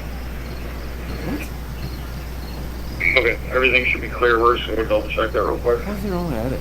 Well, maybe no attic 300 access. copies. I mean, almost every house has an attic, but unless it's a flat roof. House looks like it has an attic. 635 are clear. 10-3 can be canceled. Copy, house is clear and 10-3 is clear at 129. Looks like Bob might actually be heading somewhere. We'll switch back over to that. Code 4. Dude probably split out of the back window. And relatives that fought at a wedding party. Yep. That was really miserable. That's ugly. Yeah. That's nothing a couple The wants. father of the bride and the groom. No. Yeah. Thanks again to Jason and the Minnesota News I'm Now not. It crew wasn't on my immediate YouTube. family. Well, it was like my. I'm not gonna say who it was, but can't remember what they call their I was very young. I was 15 years old when it happened. But it left an impact on me. I gotta tell you, it's actually one of the reasons that I don't drink. I liked it, and I subscribed to them. Being 15 years old, even though I trying don't to agree break with up everything, they do good work. relatives from drunken brawl and a wedding. Stuff that I mentioned before. Did they ever make up and able to sit down at Thanksgiving dinner together? Oh yeah. Okay, that's It good. was just the alcohol talking. Yeah. It's just the alcohol talking. And we're back with Bob, But doesn't this car ride smooth? It sure does. who is definitely on his way to a call. I don't know what it is. With those new tires. Make all the difference. They really do. I want to get on 10. I don't think it's open anymore. It is. Is it open now? Yeah. Okay. Yeah. God bless you. Because for the longest time it said it was open there, but when you got here it wasn't. So I'm trusting you. Trust me. But we'll make it open if it's not. You know why? Because we have a Durango. Durango. Hey, did I tell you I met the Campbell kid that wrote our song? He came up to me today and introduced himself Oh, too. that's so cool. Yeah. Yeah, he had his family with Ryan him. When you Campbell. get the chance, can you call console 32, please? 32. That was pretty cool.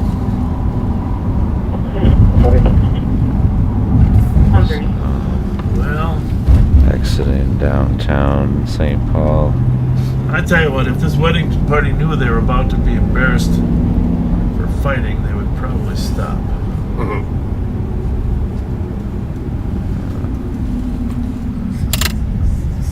Clear right. Darn alcohol. Oh, there's a squad there. That's good. Oh, it's like 2 squads there. 3 squads. 1 squad. 2 squad. 3 Squad squads. 4. Just about time to kick in that door.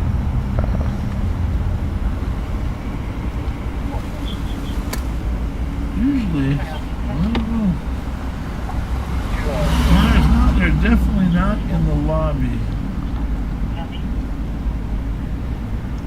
Oh, there they are over here in the bar, I bet. Oh, yeah, I see the squad. Let's just see what they got going outside. Oh, it's good. You're clear.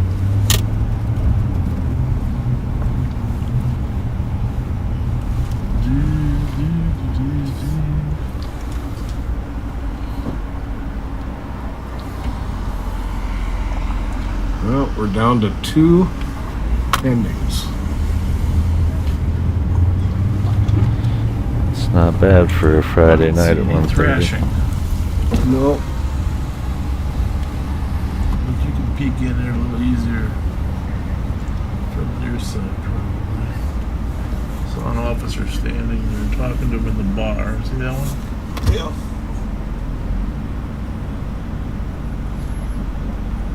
One fellow in a suit looks a little disheveled. 635 Lieutenant. What's that woman laying down with that long white robe on?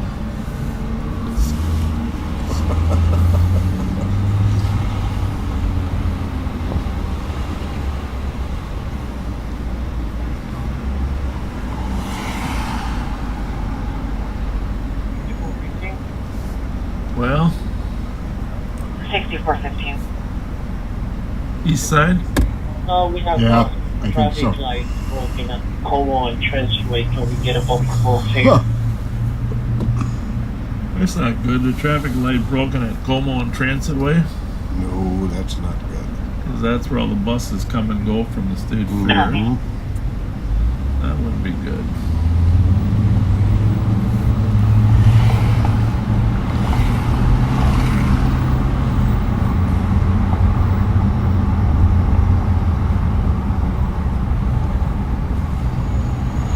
Next Friday, we'll be back to normal start time.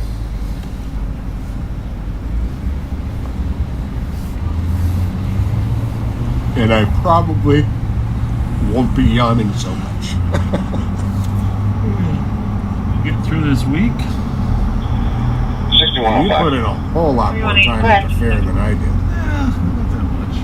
The traffic light that got hit on Holman and Transit Way is hanging from its wires. Magnolia Avenue East, unit number And they might want to come out and get it removed before the morning, and we have a lot of fair cars.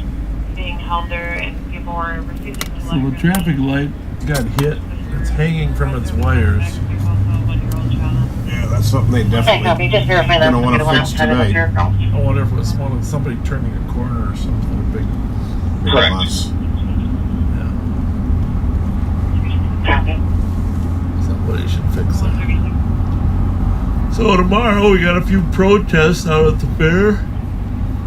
I'm not going to mention them by name, but last weekend people tried to use the fair to some political advantage.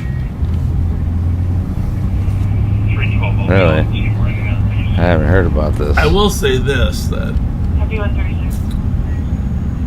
4 years ago, maybe 4 or 5 years ago, 4 I think, there was a protest down there. Large group, who should remain nameless, marching on Snelling. And I took my son, who was then 13, with my wife. What's that noise? You know? What's that? That noise? It's like a large, loud beep. I heard that too. I don't know. I know you don't wear a hearing aid, so that wasn't it. That wasn't it. There's a light flashing down here. Unless the PA system was clicked, you know. Anyhow, took my son down there to watch the protest, and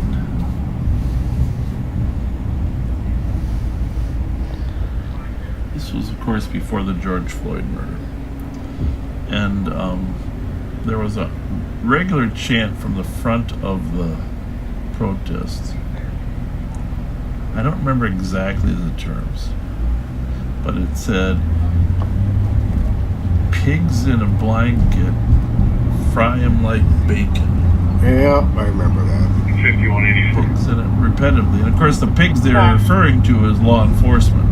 Squad to be clear, report. And the fry 'em like bacon, of course. Well, I mean, it's obviously not an endearing term, right? Right. So I have my 13-year-old there watching this just for, I don't know if it was even a good idea, but all I'll say is that some people just assume that people are going to agree with them even though they act in a unkind way. Life doesn't work that way. No. It's just the reality. There's some who have found that they have turned off a lot of people to their causes by their behavior.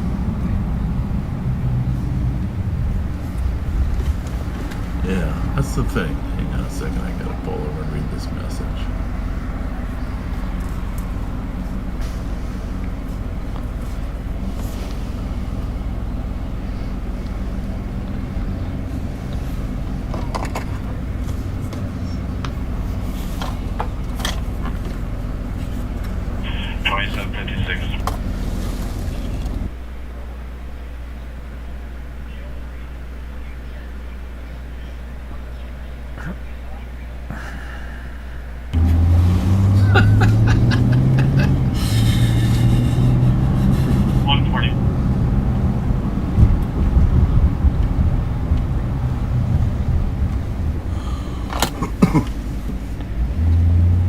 Yeah, bureaucracy's taking over of government now. What's that? Bureaucracy's taking over of government. I was just Action Alex on the air. He made an arrest of a party that was in a very minor fender bender. and no injury whatsoever. But the nursing staff at our jail, who does not work directly for us, they work for public health, they wouldn't admit him into the jail because he is involved in a minor accident. This is what happens when you just keep, extending bureaucracy. So he'll be tied up for another hour or so while he goes to the hospital and gets him checked out. I mean, it's a fender bender with no injury. So you got to look at how we can fix that.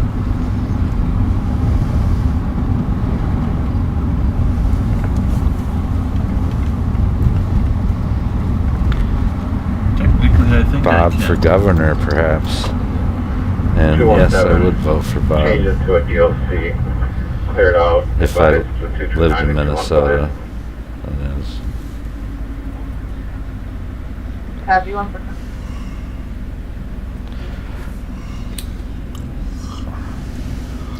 I haven't heard any stolen cars out tonight. Mm-mm.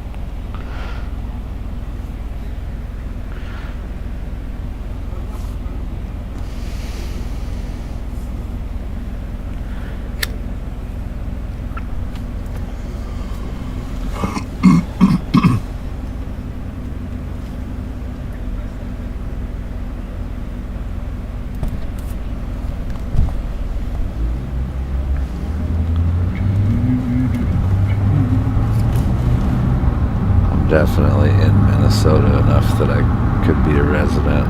If I wanted to vote for Bob, I could be a resident really quickly.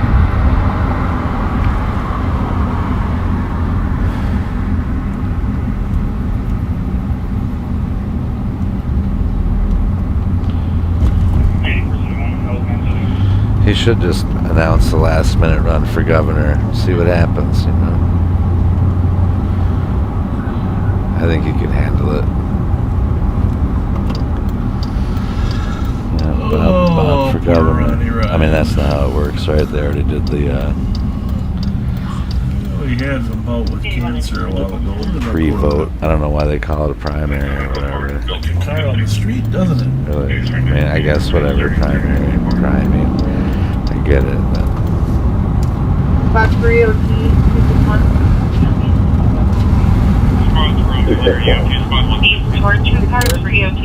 I think Bob could definitely win. He's got the name recognition. He would not even have to do much advertising. Oh. 377. Is that their dog, though? 382. Any other squad for 2 We are the dog lovers car. That's all there's to it. We're the dog lovers. Should I tell him I'm a dog whisperer? Take your time. Take your time. Is the dog already in the car? Is that a different dog? Yeah, as long as they don't get run over by a car. So that's. Oh, he did? I miss my doggo. Don't you got any dog treats? Today. We're gonna watch. I want to see this. I don't know though. I think he jumped out the window, but he kind of looks like he's limping a little bit there. Yeah, he is. Jumped out a little too hard. So he's trying to get his dog back in the car. Little does he know the other dog out. Little does he know he has a dog whisperer back here. Let's see if you can zoom in on that a little bit. Oh yeah, so he thinks he's going to get them to play together. Nice. Get them to play together Bob for a while, and then play they're going by to jump play. right back in. Bob Fletcher, by the way. Meanwhile, his car was stolen and left.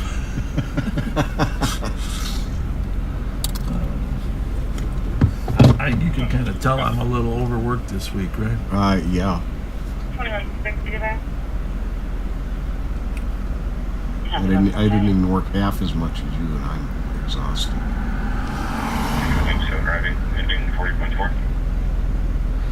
Meanwhile, now both dogs are going to take Our off dog, from Rocco, when he gets away.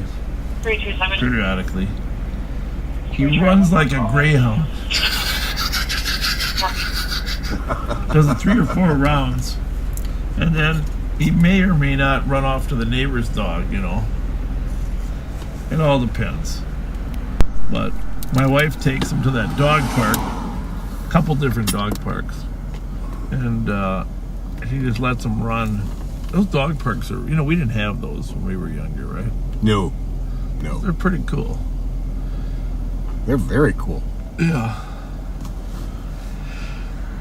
And dogs can just run like wild men. Yeah, when I Now he's losing. They probably lose both dogs now. What if the male dog talks the female dog into leaving?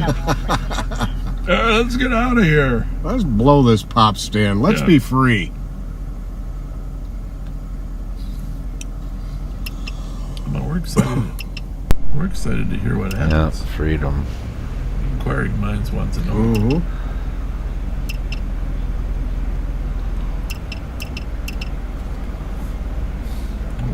They are getting some exercise. Yeah, they are. I wonder if he was taking him here anyhow. Maybe the dog was so excited to get out and run. On the 385 Washington at Yeah, Travelers. dog on a probably knew where they were Saw going. that wide open space. 30, calling in for a person at the front of the building. Especially aggressive, 30 blackmail, tan jacket, green or black hooded sweatshirt, red pants, carrying a white We're going to birthday. block the street for him anyhow, just to make sure nobody gets run over. 750 Milton on an assault. Miller gave there said a woman was hit by a man. Are those both pit bulls? Yeah. Some either pit bulls or 327. at least partially. They're bullies. Somebody said their shows went to the dogs. Is that what they said? There, but she doesn't think there is, and she'll call back if she finds out otherwise. That's all right. Funny Jack. You're born. Jack sent a message. This dog. The suspects that were involved in the shooting there. The vehicle in the rear on Albemarle. In fact, the one that jumped out of the car actually Couldn't understand him. He was vague with looks his a little bit answers. like my And dog. when asked what type of vehicle he was in, My dog's in my thumbnail. You'll be able to see what I mean. Well, can't hurt to run over there on that one. So, The little one's his son. Suspects from the He board still lives next door to me. is parked on Albemarle. We don't know that it's true. There's a lot of different possibilities here, but He sees them in the park. we do know that there's potential retaliation. So we're gonna run over there. The cops requested medics for the male. He's taken from the eye. Copy at 140.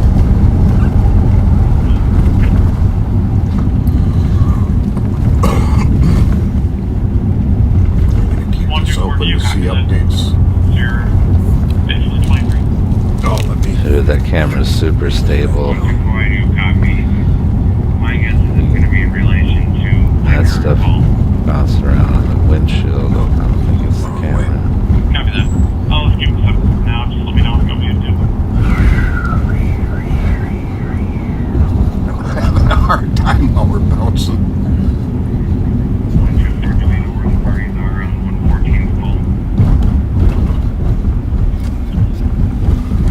Good over there?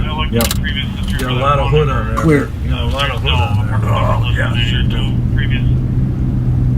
That'll be fine. Half of people are just listening to a Zennial falling asleep. Oh no.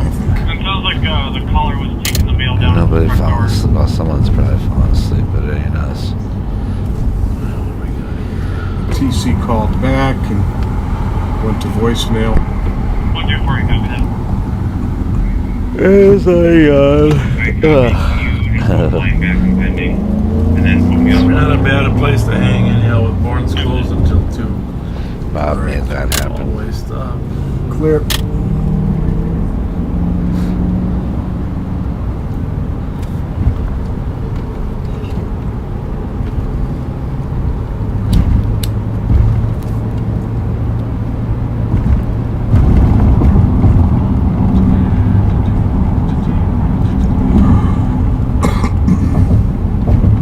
Stand by for impact. We technically got our own lane.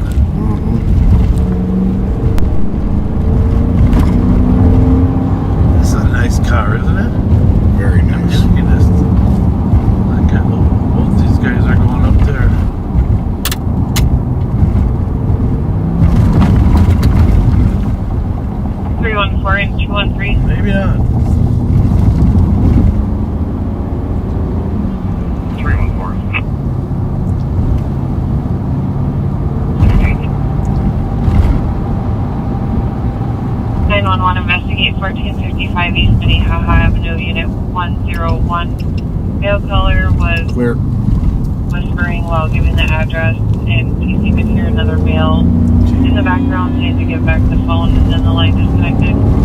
Unable to get through and call back. I just really like this car. Maybe it's because Off to your left is the Really solid feel. acceleration. Capital or the. I mean, it's not like the RSRT, which is, jumps out at you. John Ireland Cathedral. Acceleration. Shit.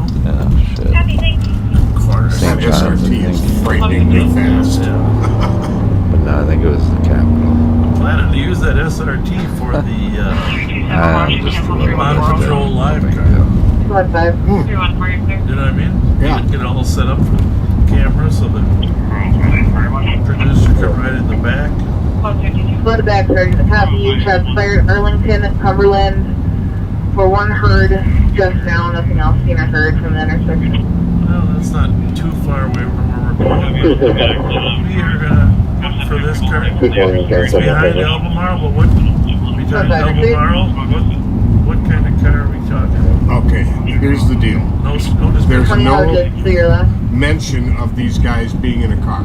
Oh. The caller is in a car, but he won't give a description of them. Got it. But he says they are in the park right by there. Okay. So, well, obviously Barnes isn't closed yet. What the word is on the street that How you doing? gentlemen, we're not expecting any trouble tonight, are we? Good. It's always better when people aren't shooting at each other, right? Indeed. Amen. Good morning. I know that. Hey, we're good with the morning. We understand the morning, okay? We're 100% good with that. We got a lot of friends on both sides of the equation, We just don't want any innocent people to get shot. Have a nice day. You do For the the same. homicide that happened the other day, we were looking for a Jaguar F-Pace. I know they've got the cops were on it. Are you able to find the plate we're looking for the suspect? That's in our thread. Affirmative, stand by. There's a Jaguar that he was. There's a white Jaguar F-Pace parked out in front of Orange Bar right now. Yeah. I ran the plate, it didn't pop for a counselor, though. Copy, I'll double check. Well, this is gonna be a little ugly. That's right where Bob's at. That is the owner's. Should be Hotel Zulu Tango 391 for Archer. Here's the one that was. Copy. I'll look for more on the previous. We stay here, we might stop a shooting. See if anybody's in the park. I'll go back to the first. Just want to neutralize this. 211 looks like the suspect on that previous turned himself in a couple days ago. It's good to know. Didn't know that. You don't know that.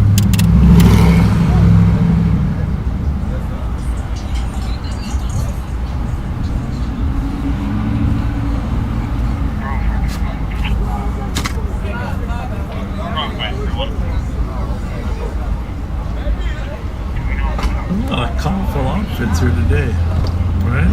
There are.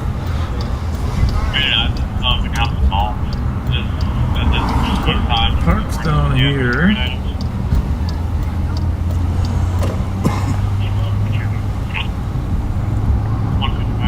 I'm assuming they're making this park down here on the could be either side, huh? Swing through here, then we'll go back around. This is actually the park. Right. 5380. I don't know.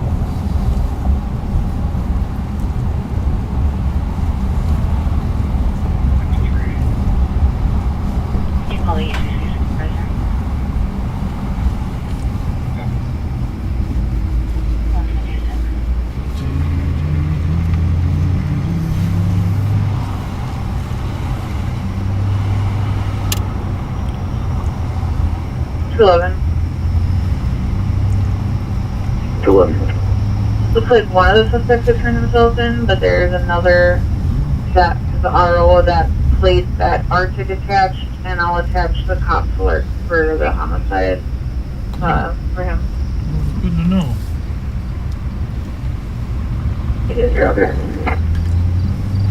So that Jaguar plate is still wanted, we think? Yep. Or at least the guy?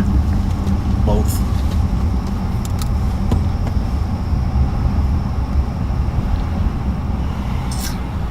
So some of these guys on the corner are mourning. And I have to tell you, many of them are not regulars here. We know the regulars, those three were not. So there's a gangster disciple that was killed in this shooting. And he was recently... In the police squad, they have a possible burglary at 9th State Jail at the PD food stop. Maybe see a call the cops. Anyhow, supposedly recently promoted within the Gangster Disciple Nation organization, and then he was shot. So, some question if it's external or internal, but either way, there's people that aren't happy. I'm just gonna go back up here, and they've been hanging out in large numbers in this neighborhood, sort of mourning. But the suspicion is that they're also hanging out with the intention of retaliating. So there we have it. Can we go for it once again?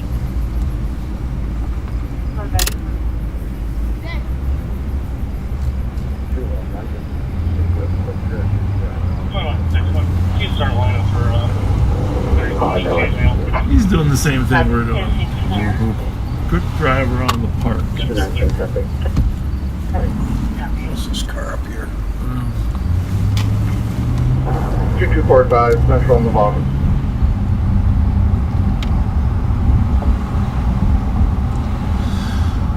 Have you want to see it?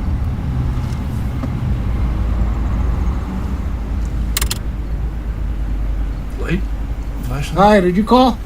No, sir. All right. How are you? How's it going? Park trying to get a GPS. Don't want to waste gas driving around and stuff. Yeah? I don't blame you. I don't blame you either. What's your Especially with all these people hit their car, hitting and running and all this stuff. I'm not trying to be driving just, Yeah. driving around. So. What's your first name? Alex? Alex? Yeah, you look familiar.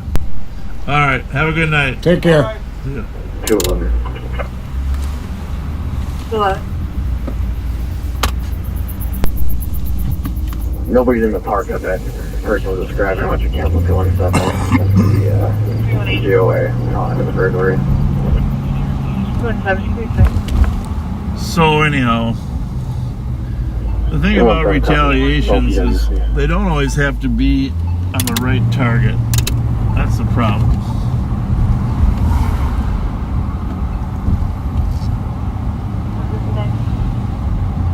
To send a message.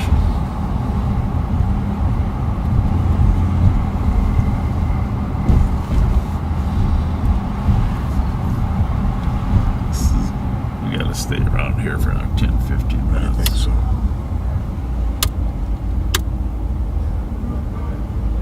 Let them know somebody cares.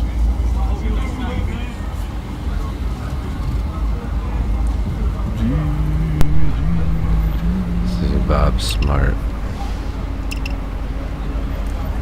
How's everyone? How's it going?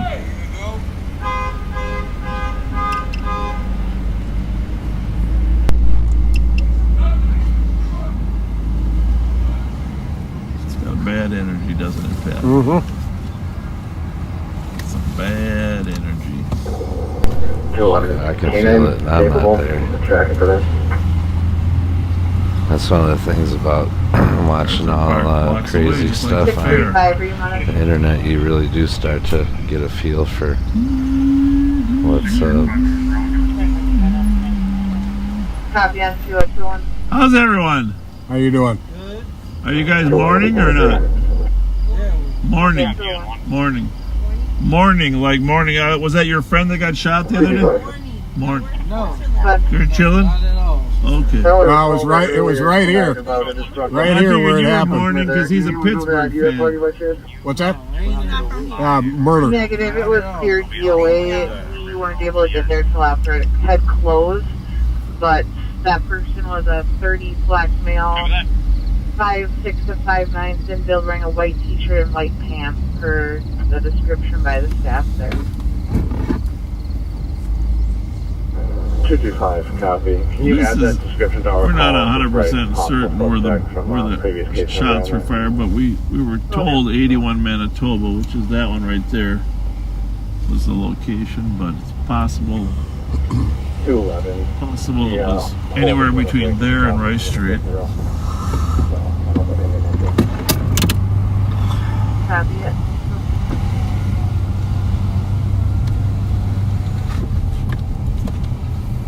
Do you think those people have been drinking? You just want to find K9. You think? Like CDC right now.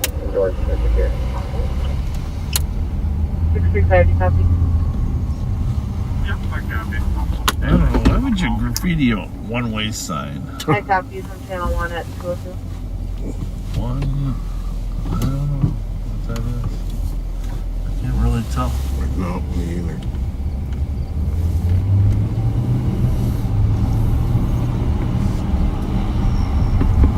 Well, what do you think? Next 20 minutes.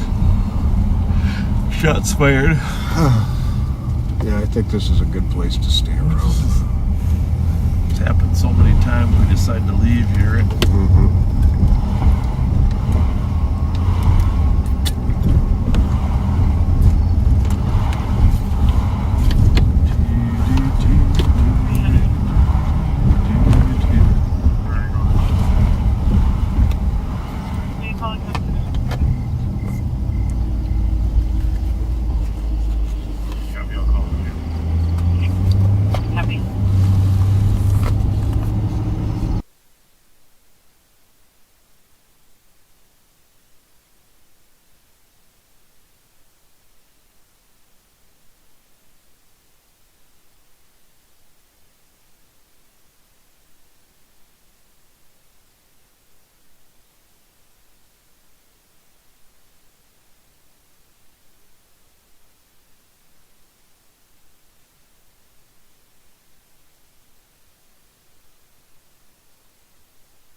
We got some. Must have some good food in that food truck.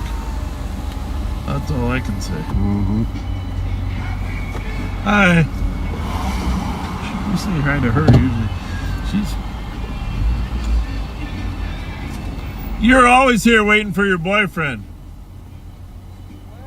I said you're always here waiting for your boyfriend. Well, where are you from? What brings you up here? Besides 35. Well, anyhow, we're the police.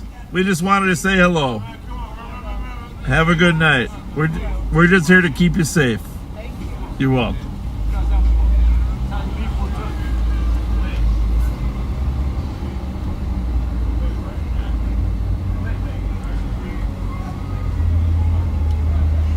How are ya? We are. What? I was old when I started. We're keeping you safe. We're keeping you safe. Hey, what is your name? Yeah. Huh? Do you know Edgar's owner, Desiree? Dejanay. Dejanay. Oh. It's a dog owner named Dejanay. I saved the dog. She hangs out. She comes here sometimes. I just thought maybe you knew her.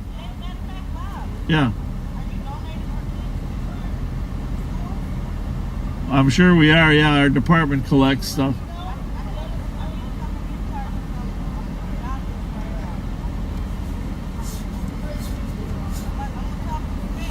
Yeah, talk to Spence. He's got them all.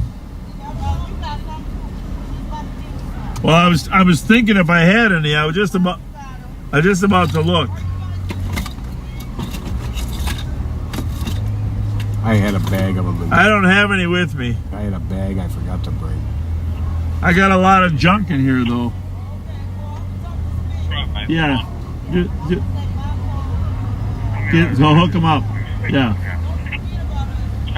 No, we don't. We won't never forget about you. You know about the murder here the other night, right?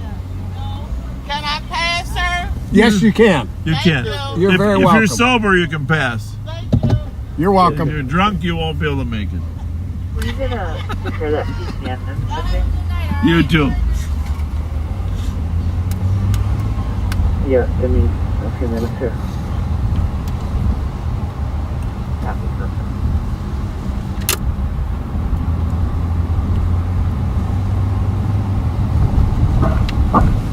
Well, it emptied out fairly well. Yeah, I'll go back and hang a little longer. Yeah. Too many people hanging, like on the periphery. Yeah. It's a little unusual. These 3 guys say that we're here morning. Yeah, none of those guys hang out there. There's a lot of gangster disciples came in town from Chicago too, up because of this shooting. Mm-hmm. So.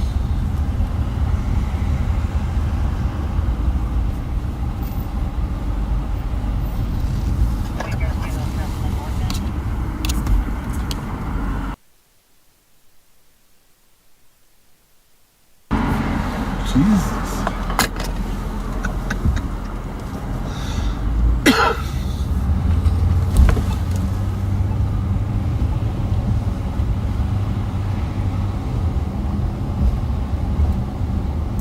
We're just making sure everybody leaves before anybody does anything stupid.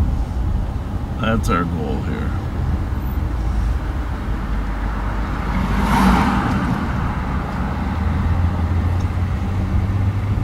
Not much left though, is there? Mm-mm. Except for the food truck.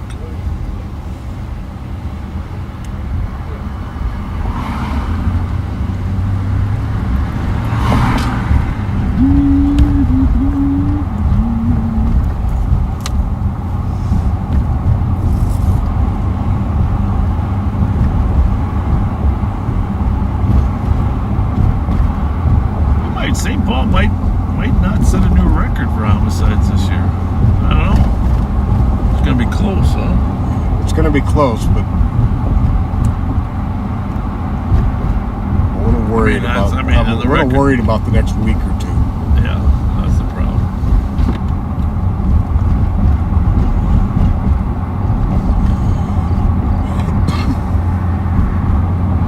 Getting through August. Important though, because August is a bad month. Hit the brakes, right? Yeah. Thank you. Yeah. Have to do that anyhow. Don't like them when they hover there in our blind spot.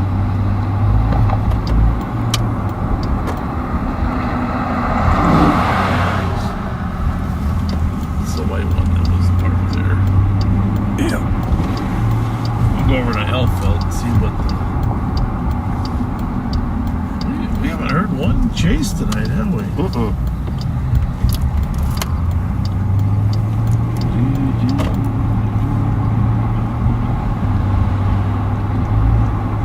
I'm trying to think the last time I had anything to eat was.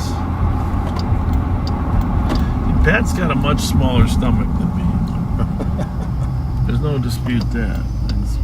Although I used to be able to eat a lot. I just can't eat a whole lot anymore.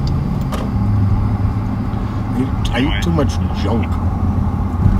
Remember when you were young and you ate a lot, your parents would say, "What do you got, a hollow leg?" Yeah.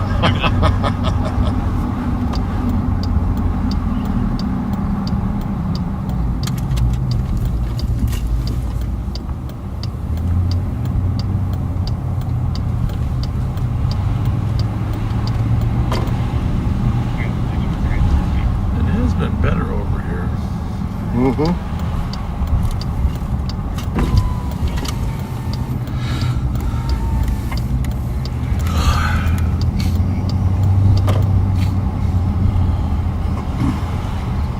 Some people are moving though.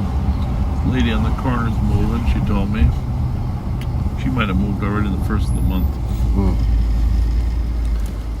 Lady whose car got hit a number of times. Yeah, and the people over on Case suppose they're getting evicted. That's good. We just need to spread some of the action down to other counties, right? Yeah, really. Well, it's only fair.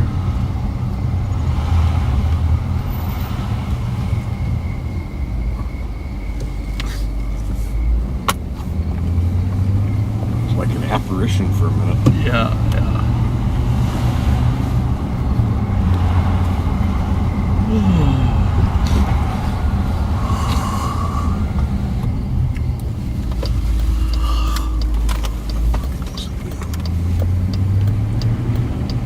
Two pendings, one pending.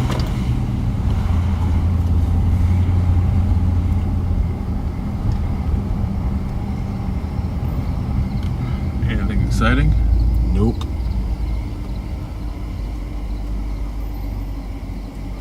The burglary at the Speedy Market appears to have just been a criminal By the damage. way, speaking of Speedway gas station, the guy got shot over there on Grand Avenue. Yeah. The Grand and Milton at the Speedway. An employee. Yeah. That's not good.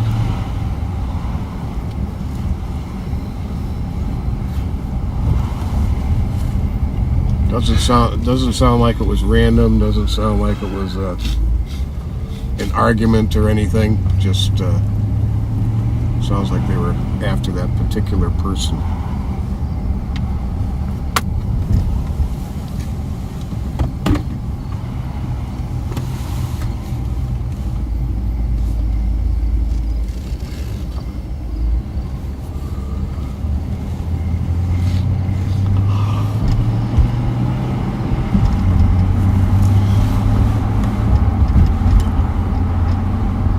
Depending on what happened, what the end result of Merwin drugs is, Minneapolis just hit their 60th murder last week, I think. What is that, Red?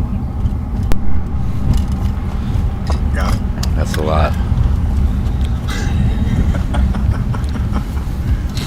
I think it was less than that when they dubbed it Murderapolis. Yeah. So they're running a Like the little bit 90s, behind I last think. year, too. I feel bad for him. Yeah. They're having a tough time.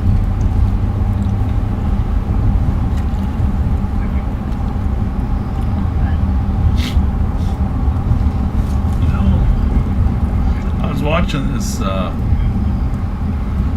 St. Paul Downtown Alliance Downtown Council ad, you know. They have these ads on it. You probably all get them on your Facebook pages. There's a guy named Joe Spencer, I think is his name. Did a pretty nice job talking about some of the cool restaurants in downtown St. Paul. Mm-hmm. And you go bounce. He bounced around eating in different restaurants. Not as fast as Ian Maitland eating through the food building. But something similar. And talking about the atmosphere in Lower Town. And it really struck me. It struck me. Now you got to stick with me on this thought. Okay. Because do you remember in the old days where Chicago, Minneapolis used to have beat cops on every corner? Mm-hmm. And everything was perfectly safe. Yep. Right? Yep. You could go downtown Chicago, you could go downtown Minneapolis. There was no bullshit. Right? Mm-hmm. Because the cops were there, it was visible. And, you know, there wasn't a lot of tolerance for victimizing people that were downtown. And it struck me that we need to find a way in our community to get back to the presence in downtown Minneapolis and the downtown St. Paul. Absolutely. That people feel comfortable going down there. Because I used to go downtown Minneapolis with my wife all the time. You know, the Capital City Grill was one place. There's some great restaurants. Oh. Ruth Chris, Manny's, Ocean Air, Manny's, Murray's. And you know they got downtown great Minneapolis facilities has some down good there restaurants. with the Twins and the Vikings, but it's just not going to make it if the restaurants keep closing. Fogo de Chao. And they're closing. And 300 if you can copy, I'm sending a call to your laptop, and if you can also copy the officer safety information in the call notes. Here's Not my sure point. if it's related. I think as a state, whether it's the governor's office, the county sheriffs, the Minneapolis, we have to make a decision that we're going to save all the downtowns. All right, Minneapolis, St. Paul, Rochester, Duluth, South St. Cloud. We got to do whatever it takes to make people feel comfortable to coming downtown. Whatever it takes. Mm-hmm. And by that I mean beat officers, cops are out walking on the street.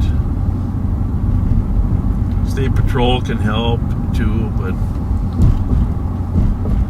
I'm going to be spending some time thinking about how the sheriff's office can help secure downtown St. Paul. Because we're not going to let it slip away. That's all. We're not going to let it slip away. Does that girl have clothes on?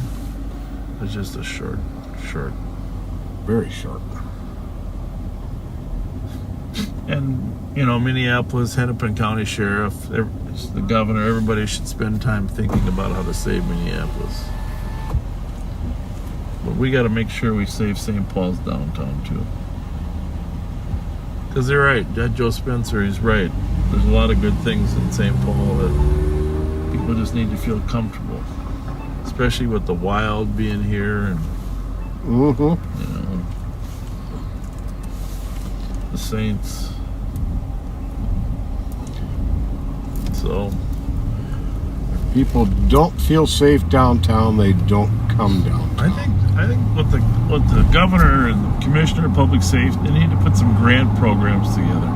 They need to go to the legislature and they need to put some grant programs together called Save Our Urban Centers, and award grants to Minneapolis, Hennepin County, Ramsey County, St. Paul to actually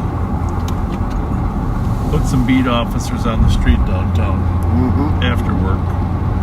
It used to be down there every night. You remember that? I mean, it was everywhere. We need a return to that.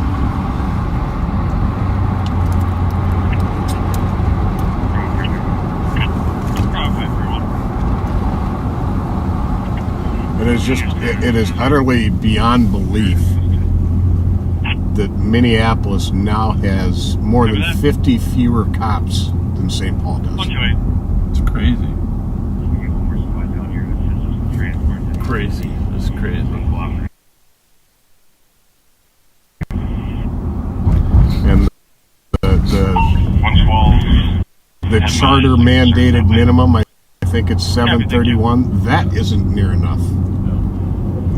312-3. I'll be out with Minnesota 774 Victor Lima Mike. Not to be selfish, but just a reminder, if you know a police officer that's interested in a new career, we are hiring at the Ramsey County Sheriff's Office. We'd love to have lateral transfers that are interested in doing community-based policing and some real police work of still arresting people and making the community safer. But we're also, hiring people brand new that might have the right skill sets for us. And let me tell you, it's a great organization to work for and a great sheriff to work for. Well, I think you're pretty tired. Walker check, come on Eustis. Transfer from Minneapolis. Call gives the intersection initially. Sounded very agitated. refused to answer the other questions, but stated he wanted to jump off a bridge, and that's why he's calling. Name is possibly going to be Michael Samir, middle name is Tivo, date of birth in 1988. That's not a good bridge. Sure.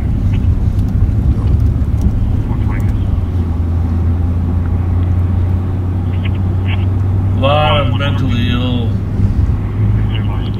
people out there. Yeah, 120-129 It is. Thank you.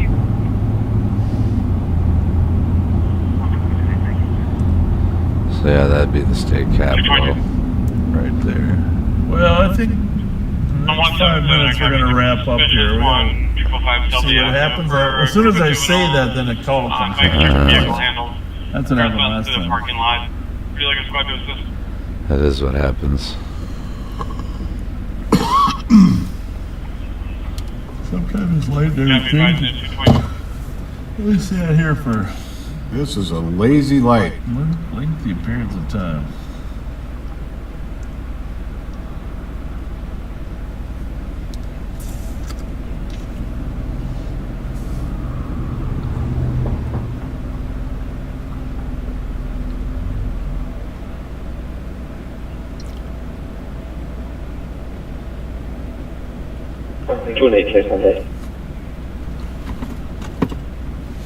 So hungry. Was that for 218? When I saw that sign, 218, your case number when I is saw that sign across the street, 003. I thought it said "Do not eat here." 223. You're hungry. I'm really hungry.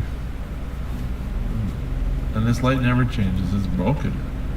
I don't know if it has to do with the weight of my car or what, but it never changes. Do not eat here. 318-327. Hungry and tired. Yeah. Well, I'll have to get it fixed. Well, you wouldn't let me go to McDonald's. I can't go eat at McDonald's by myself. 300 to copy another call sent to your left hand.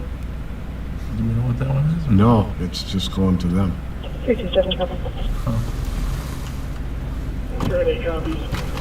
Oh, that's not good. 300 copy. Well, is there a train coming? Got it. 224. There's not a train coming, but you're right, buddy. You're good. Squad 526, this will be your report 910-202-224 Central in transit, I'll be EOT, good night. I don't know why it's going 526, have a good night at straight to the 224.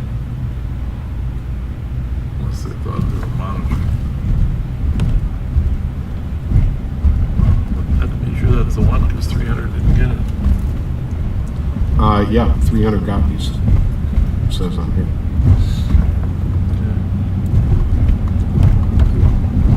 312, check your status. Yeah, that's a minute old. That's the one. Weird. Squad 4, Squad 4. Copy at 224. 324. No, that's not right. 224. 224. Jesus. I would really be late if that was. I don't know what's the deal with our.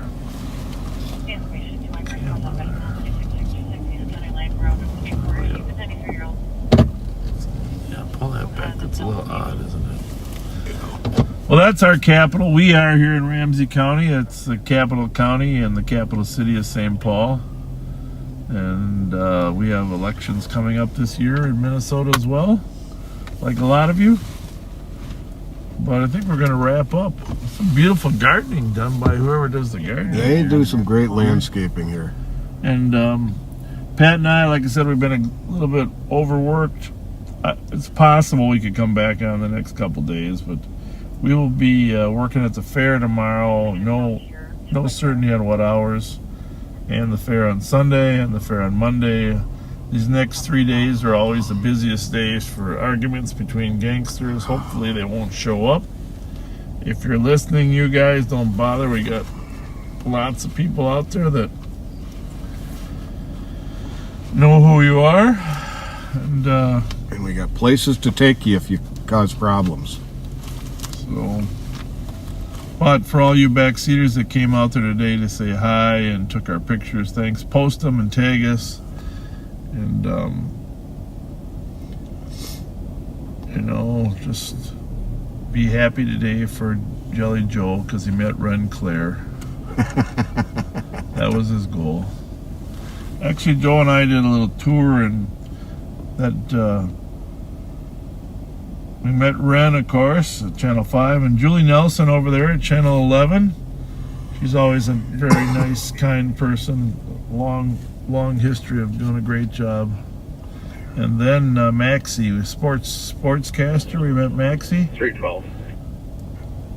Said hi to Frank and Amelia real quickly You there can at go the ahead back and of change their it to civil. the back of their booth there on Channel 4. 314 and 316, 10 a.m. Saw Ian at the corn roast last night. There's crazy pants on Channel 9. Oh, Karen Scullin and Tim. Said hi to them today sometime too. We kind of made the media rounds, Joe and I. Fun. You know, as we were going around. Well, he posted his picture of himself. Yeah, it's a watch party. Yep, well, she was a very nice person, very nice to us. And, Gonna be checking out. Did not know she was originally from Hopkins. Some other stuff after this too, probably. Yeah. Originally from Hopkins. All right, well, we're gonna sign off, and Pat, I'll let you do the honors. What do we got here? Some 1,000 people watching, but it's 2:30. We're worn out. We got to get home and get some sleep so we can get back to the fair tomorrow. So once again, thank you for riding with us tonight, folks. Thank you, Bob and Pat, keep and being kind, Live on okay? Patrol, YouTube. We'll see you next time we go live. As well Or if as you come out to the Minnesota fair, we News might see you Now. there. And we didn't go Have a to good night Capital and take care. Transparency, but shout out to them too. And we're gonna go check out. Defender Advance for a minute and just see what's going on. And I'll look around, shop around, and see what else we can watch, maybe too.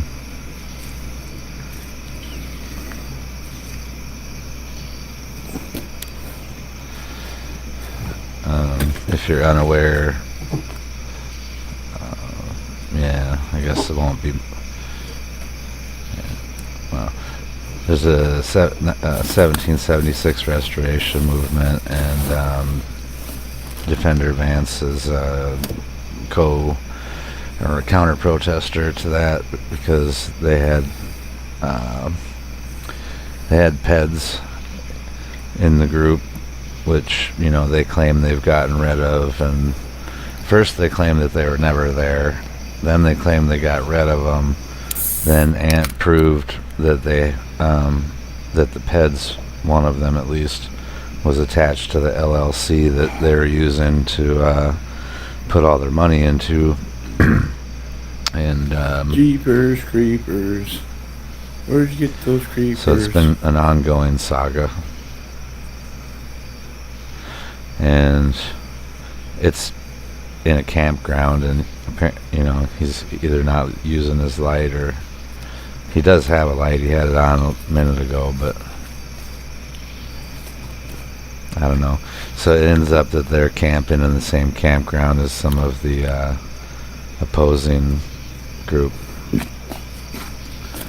How's your flashlight? And I don't really know what's going on at the moment, which is why we're checking in. And so just leave the chat up. Can't see anything anyway.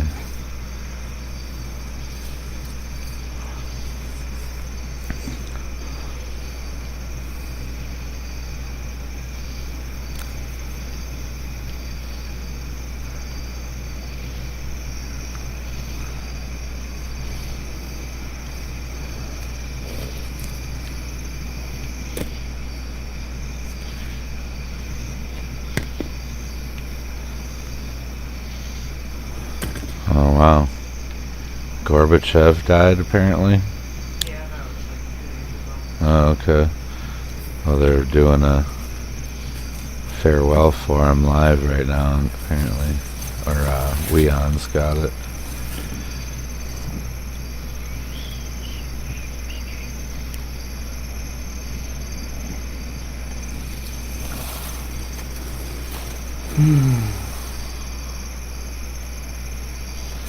Rest in peace, Gorbachev. Yeah, not that I'm a fan, don't get me wrong. Timing out supporters. Everybody gets to rest in peace. No, I timed out someone who said southern border, which has no fucking, it has no relevancy to really anything right now. What's happening on the border of Texas and Mexico has nothing to do with this right here, right now. Oh, is Aguerrero out? We might check that out too. Hold on. Yeah, he's awesome. He only has like 3,000 subscribers too. Like, he deserves fucking more. He deserves a million people to be watching him. Yeah, it was the dude who was the dude who had the brace on his knee. Oh, you know what? I bet it's Taco Joe that's out there, not him right now. I'm probably not gonna go there in that case, but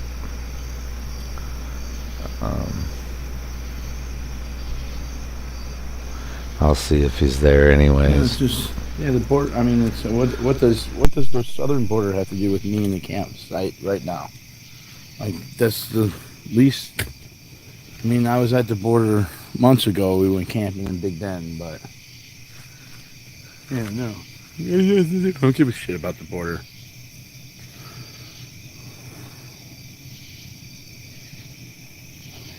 Yeah, I'm not reading chat right now, but someone must be telling him to go there.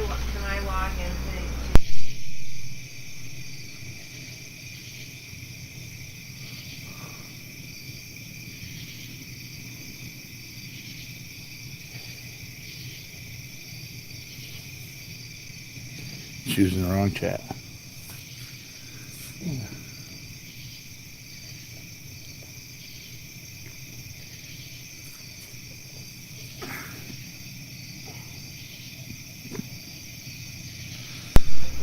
Yeah, Taco Joe's not live anyways.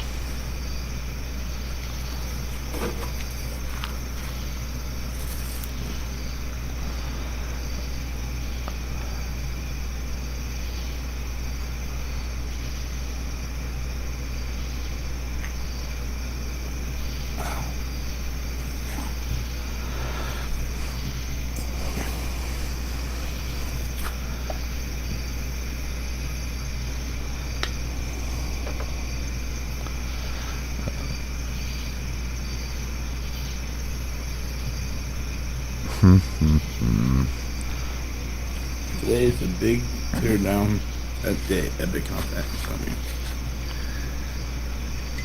Rick Cantifa. Yeah, the packing up stuff should be pretty interesting. Pretty interesting.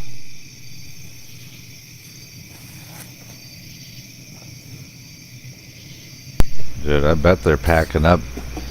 What he's talking about is this parking lot, Bunker Hill, West Virginia. Well, they call it Bunker Hill. I think it is in the Bunker Hill area, maybe. I don't really know where that is. But,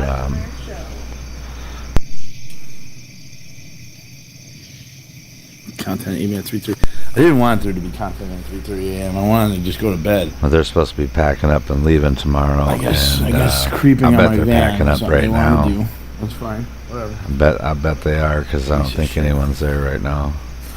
And they've been secretive about where they're going because they don't want to be followed by these guys who had enough awareness that literally. I thought it was Lori, actually.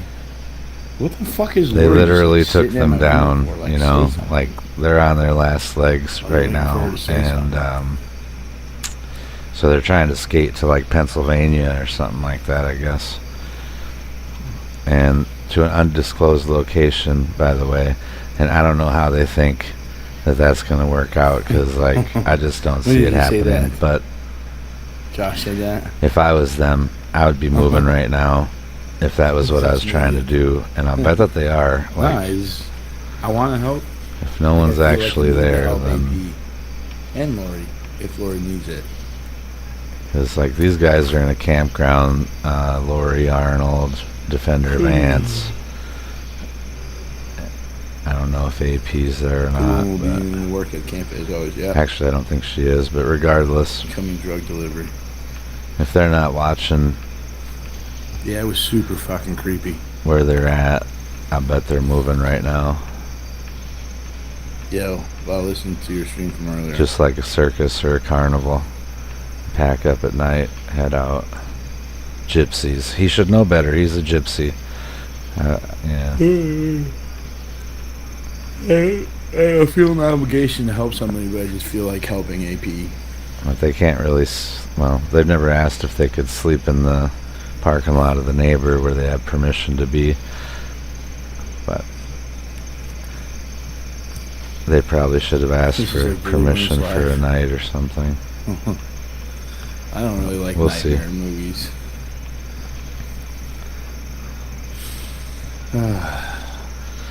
So like in the last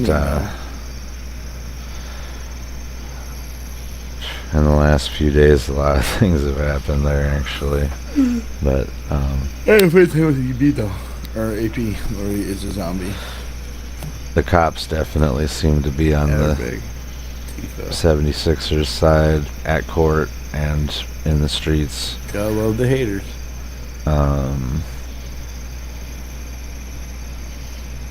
No, there definitely was somebody right on my van. They were Well, like, one just case got lurking dismissed, right in another the case got stayed, passenger and window. then the leader For a of good, the like, 30 group, seconds. who calls himself like I said, I thought it Santa, was Lori.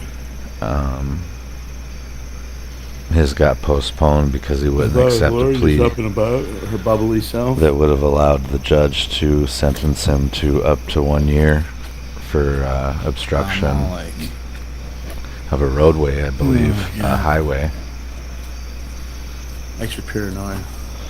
for about a half an hour. Turkey dude, I'll be videoing. And I don't know if he'll be looking at more time for not fleeing. My sexual drive is not much here. And he'll Something never about, know like, now because he fighting pedophiles didn't. and stuff like, You know. and constantly dealing with the police definitely has a way of killing your sex drive. Oh my god. You don't me yet, Aunt? You're going to hell.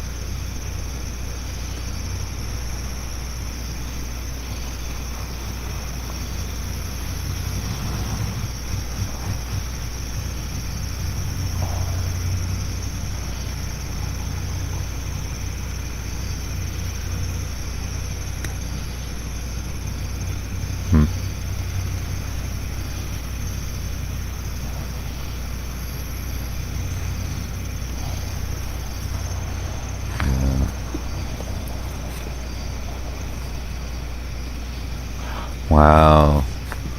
They nuked Mr. Obvious again, too. Wolf Neve got nuked. Mr. Obvious got nuked. Yeah. Yeah, whatever with Wolf, but, you know. I don't know if AP figured out what the police want yet. I don't hate Wolf. I don't hate Wolf. He's just kind of douchey sometimes, but he doesn't pretend that he's not. You know what I mean? I don't dislike him, but he's just, I don't feel as bad for him losing his channel where he sits in his chair. I've never slept on top of my van. He's actually making videos, doing research in his videos. Holy crap.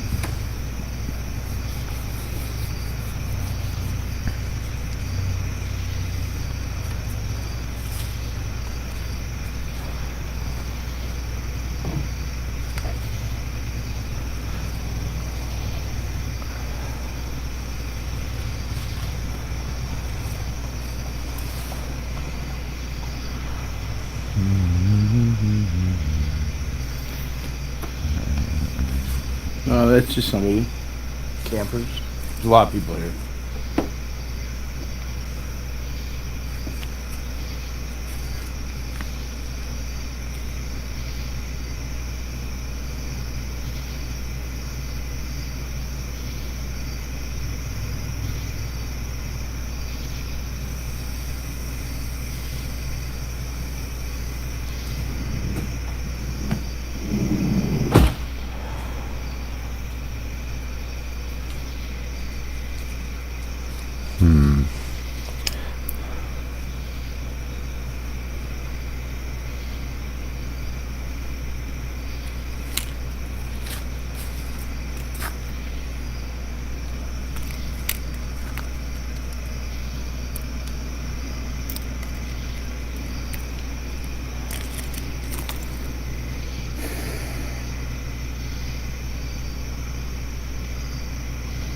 Oh, like in drive-in movies?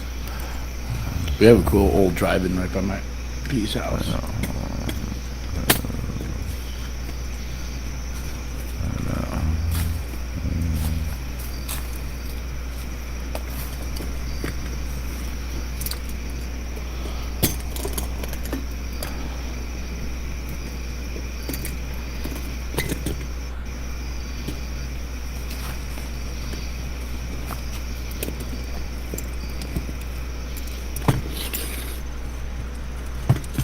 I'm searching around here. There just isn't a whole lot going on except for the farewell here.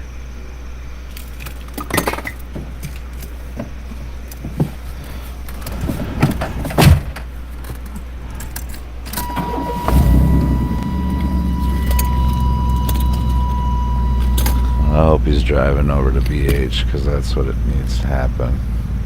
Go catch them moving out.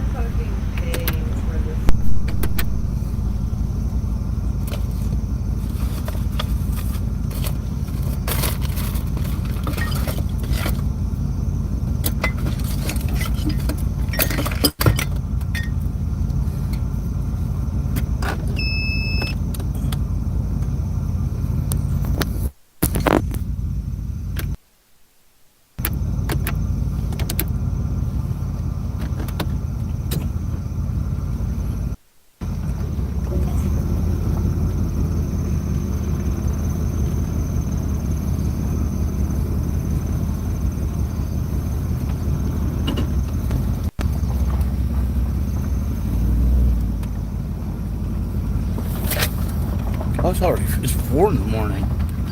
Huh?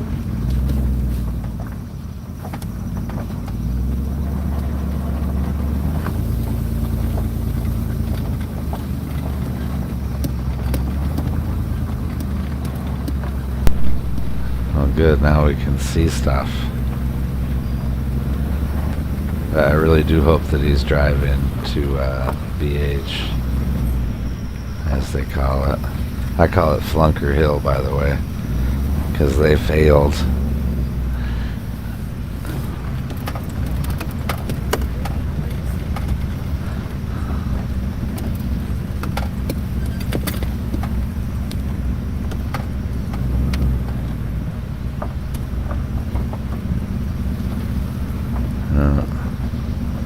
Now he's rolling by dude's spot. These guys are watching each other's streams and snitching each other out all day about where they're at and what they're doing and everything else. So chances are they're watching his stream right now even. And,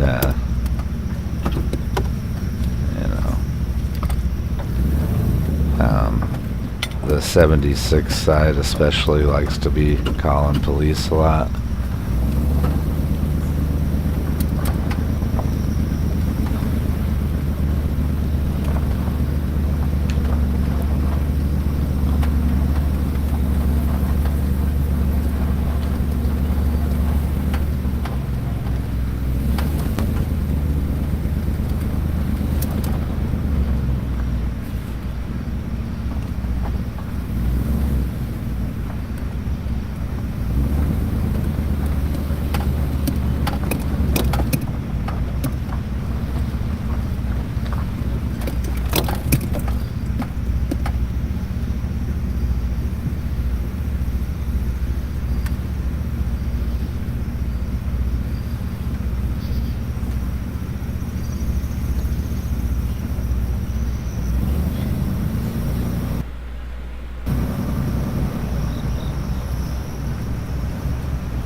right, guys. All right, guys. I'm out of here. I'm on Mission Tifa, but I'm gonna go dark. So I don't want anyone knowing where I'm going. All right. Thank you. Thank you for being there, watching me. Wow. Thanks for broadcasting, Ant. Defender of Ants on YouTube. Really good stuff during the day from him. He's been a pivotal reason why their little movement is failing.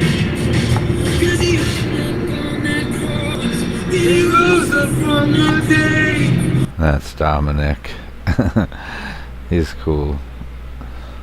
He's like the only 76er that I care about very much, I guess, or have any real respect for, pretty much.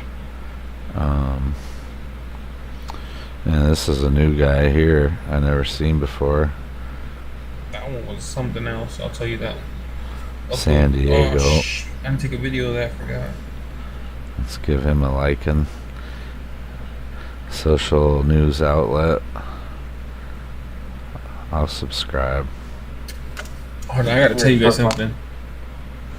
So, Code 4, good evening, I'll reach me. on my camera, hold on, let me see if I can reach the actual screen. That way I can show you guys better. So, my camera, when I bought it, the person I bought it from had broken the little screen out, the pop-out screen, this thing. You know, the one that pops out. So that's why I use this big monitor right here. Location was at Zone 5 Park at 1632 Faraday Avenue. Units to cover. So I ordered one. I ordered one all the way from China. Took almost a month to get here, and it arrived broken. It arrived broken, and I tried talking to the company, and they don't respond. And, 15 calls. Are you calling? and they're being like dumb because I'm like, can I just get my refund and I'll send you guys the part back? 'Cause I don't need it. It's broken, you know. 8 for 9 Code Park. And they're like, oh, give us some time to figure out what we're gonna do. No, because if I give you guys time, it's gonna be out of the return window. Like, I need my freaking stuff, you know? Like, Oh, video. I can't do that. 15 call, sorry. 6051. I'm Code 4.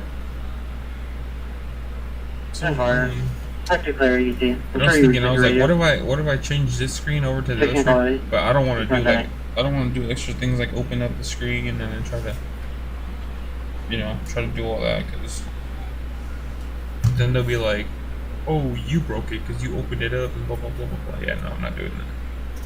So yeah, no, I have to order another one of these. Well, I'm not even gonna do this anymore. I was gonna use this because it has a touchscreen and it's easier to set everything up. But I'm just gonna get a smaller external monitor because this is a 7-inch one and the thing is huge. Like, it takes up, like, everybody comes and like watches my thing like it's a TV. So I'm gonna get a 5-inch monitor with the money I get back from it. This is almost $200, dude. Dude, this little thing right here was almost $200. This thing. AliExpress. What? What do you mean AliExpress? Let me see what you said, because I can't really see what it says. Oh shit. Chetos.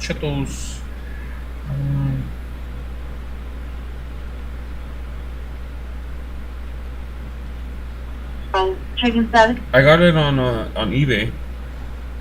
That's right. Looks like it's gonna be a med transfer. I don't know what's going on with this plane. Taking forever.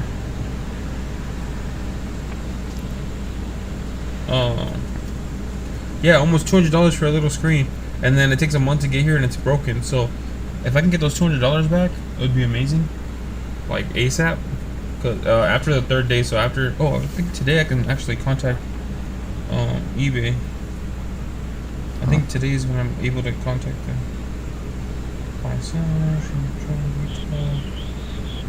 Made. More actions. No, I can't contact them yet.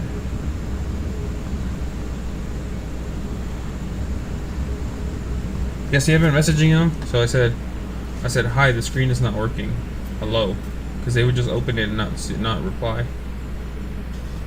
And then they said, good morning, friend. Sorry, the screen was broken. And I said, how do I get a refund? 3448 I right said, there. wait a moment, please. I said, I can return the screen tomorrow. And that was like the first day it came in. Because it was broken like when it came in. And they're like, okay, let me think other way possible it can be solved. It can be solved, the problem. That's why I was so confused at reading it. And I was like, okay. And then like an hour later, I was like, is there any update? And then today I texted him. And then today I texted him and I was like, I need my money back. This screen does not work and you guys aren't communicating. And then an hour later I said, I'll be contacting eBay. Cause yeah, I paid I think eBay. I think I went through eBay. eBay? Yeah, I paid through eBay. Cause I use my my Apple Pay. So the chicken nuggets, you talk about no lettuce and onions. yeah. 1166 please.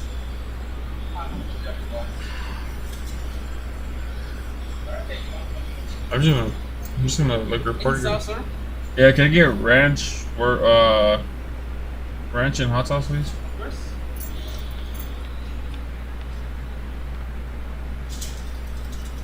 Thank you.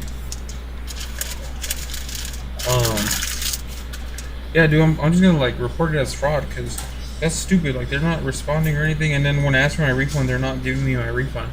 Like, because I already found a different spot that sells the screen, and it's the same price for the one I bought already, and it's in the U.S. It's in New York.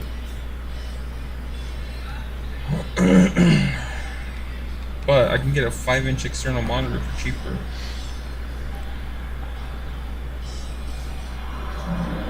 They're like, I think I saw it for like $100 or something like that.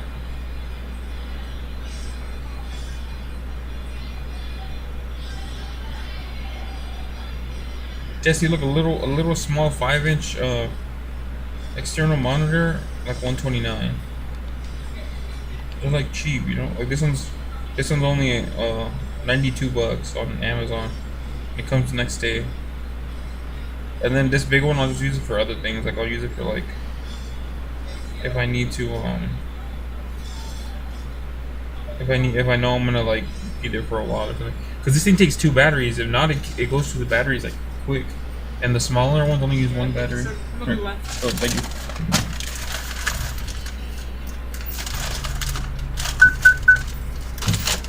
Damn, I hit the flowers. I hit the flowers. There's a 7-Eleven right up here, so we'll stop at 7-Eleven. Yeah, I know, I'm like, bro, like, I just... ALS response. Breathing problems. Engine 265. Medic 264. I'm like, dude, it's easy. Give me my money back and I'll drop your guys' package off at, like, UPS or something. And, like, I even went through all the precautions when I put the screen on and everything. Like I made sure the battery wasn't in there. I made sure like, you know, everything was done because I was doing everything myself. Like because I can fix stuff. Like I'm good at like working on stuff. So I'm all like, this is so stupid. But all right, guys, let me go get something to drink.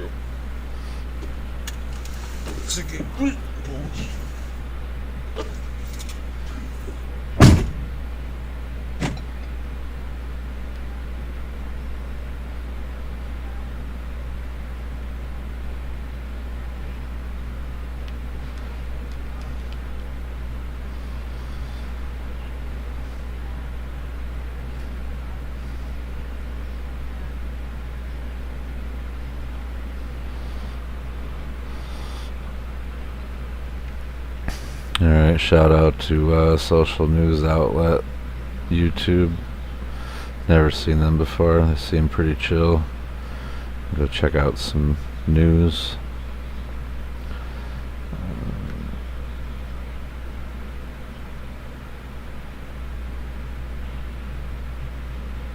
Major developments in the prosecution of those rioters involved in the January 6th attack.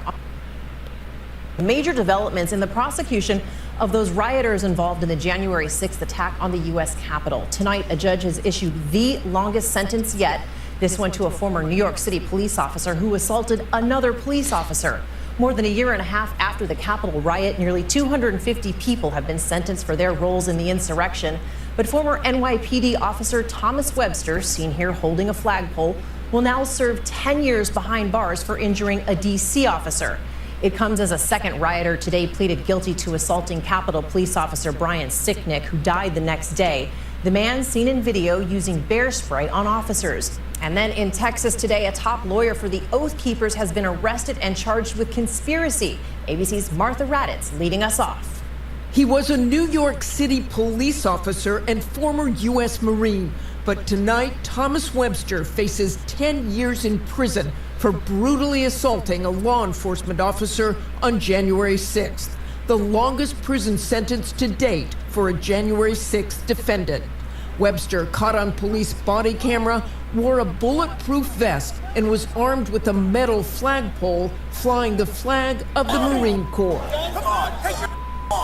shouting an expletive at the officer before pushing over the barricade and attempting to hit the officer with the flagpole. Webster later breaking through and tackling the officer to the ground as he violently tried to remove the officer's shield and mask. Prosecutors had sought 17.5 years for Webster, who at one time was on Mayor Bloomberg's security detail. The news comes as a second man charged in the attack on Capitol Police Officer Brian Sicknick pleaded guilty today. Video showed Julian Cater deploying bear spray at 3 officers on January 6th, including Sicknick. Sicknick's colleague, Officer Caroline Edwards, testifying before the House January 6th Select Committee earlier this summer. I turned and it was Officer Sicknick with his head in his hands. And he was ghostly pale. Footage from January 6th showed Sicknick recoiling after being hit with the spray and pouring water in his eyes. He died the next day of natural causes. And tonight, more charges for the anti-government militia, the Oath Keepers, a newly unsealed indictment revealing one of its top lawyers has been charged with conspiracy in the January 6th riot. Kelly Sorrell had said she was cooperating with the U.S. government against the Oath Keepers, but a member of the militia group later implicated her in an alleged cover-up. Okay, and Martha Raddatz joining us live from Washington tonight. Martha, sources are telling our ABC team that 2 Trump White House lawyers are set to appear before a federal grand jury tomorrow. All of this part of this January 6th investigation? That's right, Cecilia. It's a dramatic escalation in the DOJ's probe into the January 6th riot. Former White House counsel Pat Cipollone and former Deputy White House counsel Pat Philbin were subpoenaed by a federal grand jury investigating the attack on the Capitol. Cecilia? Martha Raddatz leading us off tonight. Thank you. Hi, everyone. George Stephanopoulos here. Thanks for checking out the ABC News YouTube channel. If you'd like to get more videos, show highlights, and watch live event coverage, click on the right over here to subscribe. 2 former Trump White House lawyers expected to appear Friday before a federal grand jury investigating the events surrounding January 6th. The sources familiar with the matter tell ABC News. Former White House counsel Pat Cipollone, former Deputy White House counsel Pat Philbin, subpoenaed by a federal grand jury investigating the January 6th attack on the U.S. Capitol, of course, in efforts to overturn the 2020 election, ABC News reporting last month. Joining us now with more, ABC News investigative reporter Catherine Faulders. So, Catherine, the move to subpoena the 2 men signaling an even more dramatic escalation in the Justice Department's investigation into the January 6th attack than previously known. Who else has appeared before a grand jury so far? Oh, look, these are the 2 most senior former Trump White House officials that we know of to be subpoenaed by a federal grand jury, but also speak to a grand jury. We know that former staffers to Vice President Mike Pence have also appeared before the grand jury, his former chief of staff and his former top lawyer in the White House. But this definitely signals an escalation in the department's investigation into the events surrounding January 6th. And look, these are 2 people who were in the White House, especially Pat Cipollone, the former White House counsel, in the White House during those last days of the Trump administration when there were very few people around him. So they had insight into a lot of these events. So, Catherine, what are we expecting to hear from the former lawyers, and what does the grand jury expect to hear from them? Well, look, we know that there's multiple grand juries impaneled investigating specifically the events surrounding January 6th. Also, we know of a grand jury investigating the fake electors effort, the push by Trump and his allies. So, look, I think that they are going to discuss this and be asked about this in some depth. They have insight into lots of what was going on with the legal team, lots of the efforts to push and overturn the election. And look, these were ultimately two people, and especially Pat Cipollone, who was really there, in those last days of the White House, who were urging Trump against this. We're giving him legal counsel that essentially said, you can't do this. And clearly it's not something that he listened to. So investigators are deeply interested, of course, in that and also other efforts surrounding the effort to overturn the election as well by Trump and his allies. Catherine, you mentioned Pat Cipollone. Obviously, he has already testified before the House committee. Just remind us of what he said then and how this could affect going forward. Look, he sat for a transcribed deposition that was played during the hearings. We heard everything from the efforts from the legal team, how he thought that Trump shouldn't go to the Capitol in the first place, how he thought his rhetoric was fueling some of what happened on January 6th. So again, something that could also come up behind closed doors to the federal grand jury. Catherine, thank you so much. Catherine Faulders. Hi everyone, George Stephanopoulos here. Thanks for checking out the ABC News YouTube channel. If you'd like to get more videos, show highlights, and watch live event coverage, click on the right over here to subscribe to our channel, and don't forget to download the ABC News app for breaking news alerts. Thanks for watching. Well, there you go.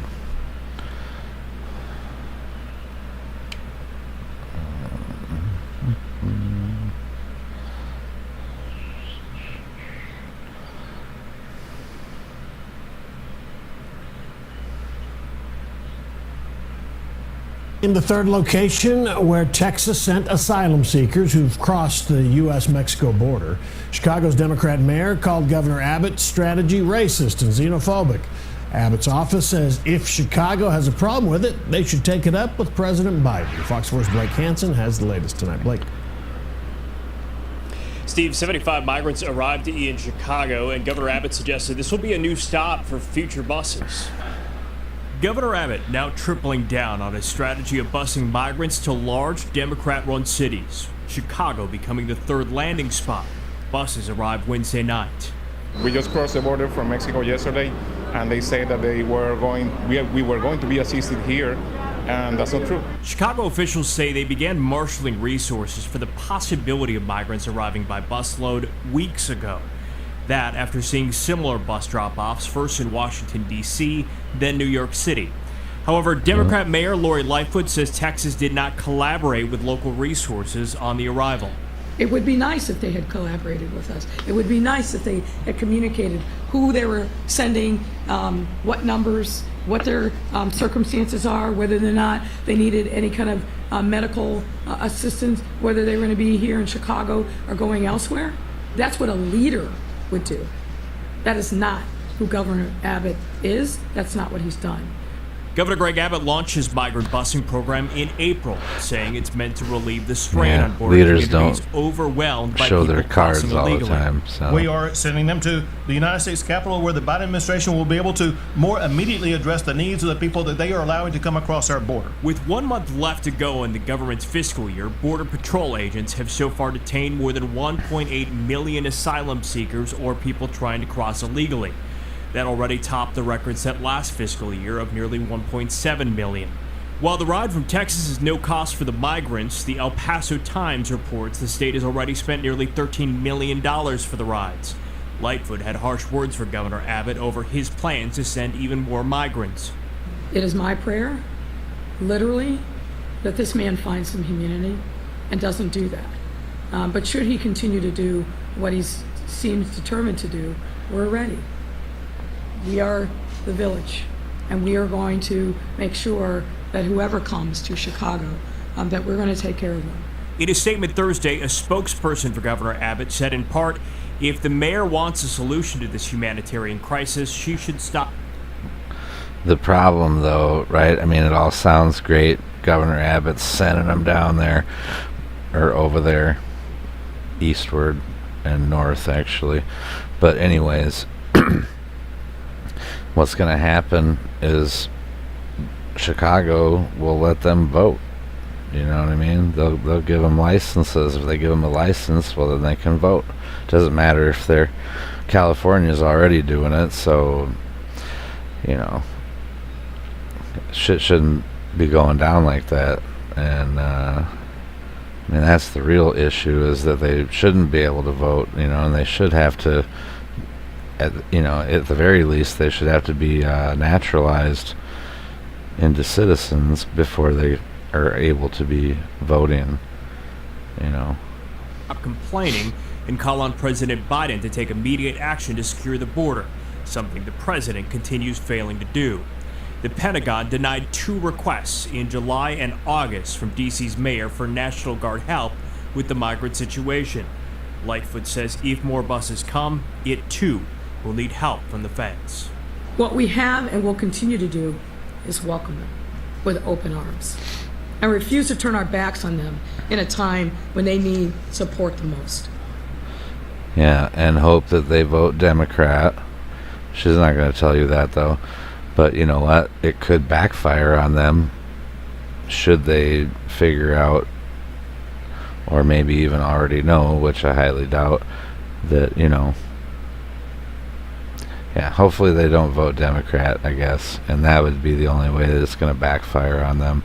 They're sending them to Chicago, they're sending them to New York, where else? Oregon, you know, all hardcore leftist type liberal states that, yeah, they're going to welcome with open arms. Of course they are. And then they're going to get a bunch of voters to not only keep them in the state elections, but also in the national election. So it's definitely not a win-win. It's not even really a win at all, because what should happen is they should be getting turned back and not allowed to enter, you know, against what the federal government's saying. Every state has its own sovereignty. That's why we are a republic in the first place, because each state has its own governance and its own laws, you know, and the federal government is I don't even think they're really supposed to be probably doing much shit like that in the first place. As far as, you know, they're not supposed to tell states what to do, probably. And like my whole life, they withhold money, you know, because that's like all they can do. If the state is like, screw you, we're going to do it, then they just withhold the money. That's like really all they can do to them. But this crap's got to stop. I mean, it's out of control. I mean, you've seen those herds of people running around. Like, I'm all fine with, you know, keeping our borders open. That's what our forefathers wanted in the first place. But they can come in the right way and, you know, not bombard certain areas or, you know, any of that. And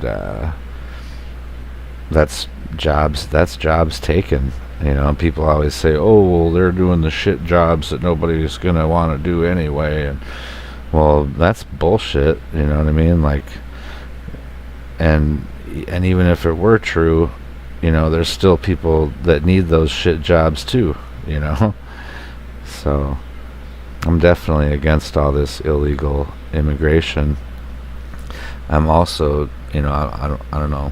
I like open borders, but I think there should be, you know, it makes sense that you should be vetting people, and these people aren't getting vetted. You know, they're getting on with bags or nothing. Most of them are just coming with nothing, and some of them have baggage that they're not even checking them before they get on the bus. These buses are going right from the border to these cities. You know, there's like zero customs type searches going on or any of that. And all the fentanyl and all kinds of really bad illegal drugs are coming across that border all the time, no matter what. But, you know, how much more is coming across a lot of these people are from Eastern European countries too. They're not. In fact, none of them are from Mexico. They're all from like South America and Georgia, like Eastern European Georgia, and a bunch of places like that. Mayor Lightfoot says that each person will receive a health assessment, a place to rest, and essential services while they figure out the next steps.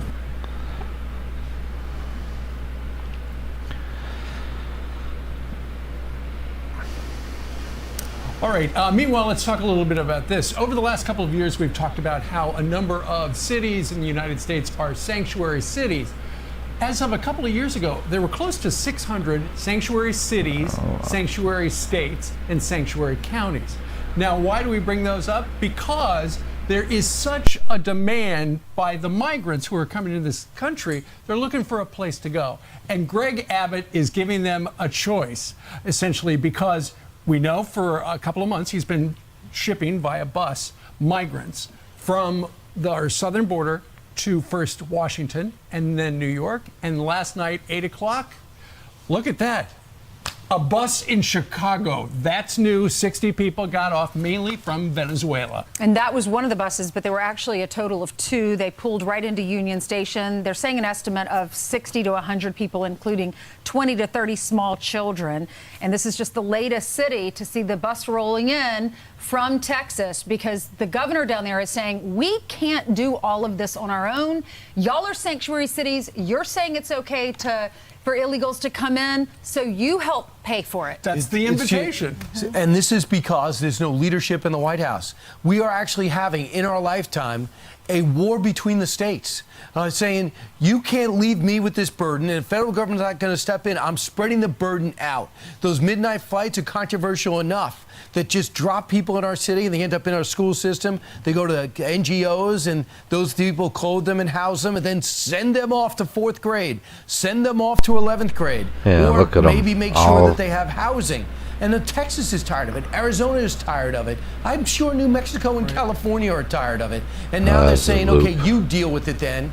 But the message, sadly, on the outside is chaos in America, and now's the time to come. You see this, it looks great. So if I'm in Venezuela dealing with a terrible regime, if I'm impoverished in Guatemala, and I'm saying to myself, I owe it to my family to go, I will get in. You are 100% right. So do you realize how much worse this is going to get in the fall? And the administration has never asked about it. The president will not sit down and try to justify his policy at the border because he doesn't do any interviews. Well, one of the people who got off the bus that we just saw spoke to the Chicago Sun-Times, and they said, why'd you come to Chicago? And the guy goes, well, I wanted to go to New York because I heard more people speak Spanish in New York. But you know what? There were no options, so I got on the bus. That's how I wound up in Chicago. Right. Now maybe he'll end up on Second City. You never know. That's the comedy group. In the meantime, there's a war of words between the Texas governor and the mayor of Chicago. So this is the governor from Texas. To continue providing much needed relief to our small overrun border towns, Chicago will join fellow sanctuary cities, Washington, D.C. and New York City, as an additional drop-off location. Mayor Lightfoot loves to tout the responsibility of her city to welcome all, regardless of legal status. And I look forward to seeing this responsibility in action as these migrants receive resources from a sanctuary city with the capacity to serve them. So what'd the mayor say? Yes, yeah, I agree with it, except for the Texas fact of Governor what I Greg mentioned. Abbott is without any shame or humanity. But ever since he put these racist practices of expulsion into place, we have been working with our community partners to ready the city to receive these individuals. And then what does Ainsley say?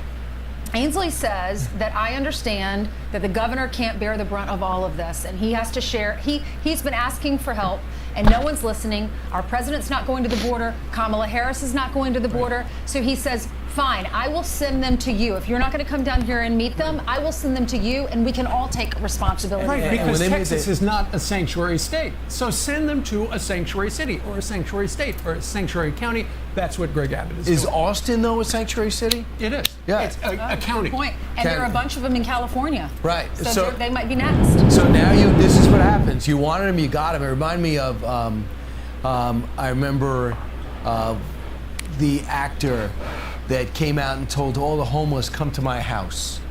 Do you remember that? It'll come to And me. they did. It was a movie. And it was a joke, and then it said all of a sudden they got overwhelmed when all the homeless showed up, because you could have you could act as tolerant as you want, but then when it at your Was it doorstep, Gavin Newsom? it might as well have been. That's a state. He's a comedian. He does say, "Come to California." So Karine Jean-Pierre, she is created outrage 48 hours ago when she said, "You can't just walk into our country." Yes, you can, unvaccinated. The answer obviously is yes, and outraged sheriffs across the border. Again, the issue is not only people coming here illegally, then you have other people who have evil intentions coming here, and then you have drugs, people making a profit and to kill Americans. Starts with China, given to the cartels, and then from the cartels it floods across our border. That's what Peter brought up to the press secretary. 300 overdoses a day now. We know how the fentanyl is coming into the country. It's coming right across the southern border. The DEA administrator says so. So when is the president going to do something? So I will say that you have seen a 200% increase of fentanyl seizures, which means that we are doing the job of catching drug traffickers. Life Seizures. expectancies are going down at a rate not seen in a century, and part of that is being driven by drug overdoses. So what is the president going to do? And we agree. We see those same numbers as well. But the fact that we are securing the border. It's not being stopped. 300 overdoses. This is being designed to target children. Drug cartels in Mexico want to kill American kids. What is this president doing about it? I hear you. I just laid out 200% of increase of drug fentanyl seizures. That is a dangerous drug that we are taking off the street. We are going to continue to focus. This is an important 200% priority because for this it's president. like Well, if it's such an important priority, in. particularly yesterday, which was Overdose Awareness Day, why aren't they stopping 100% Peter of the Ducey, fentanyl by the coming way. into this country? Shout Because out to how many Peter times have we Ducey. heard about the hundreds of thousands of gotaways, the people who got into the country, never even saw somebody from Border Love that Patrol. guy. Those are the people who are bringing the fentanyl into the country and killing Americans daily.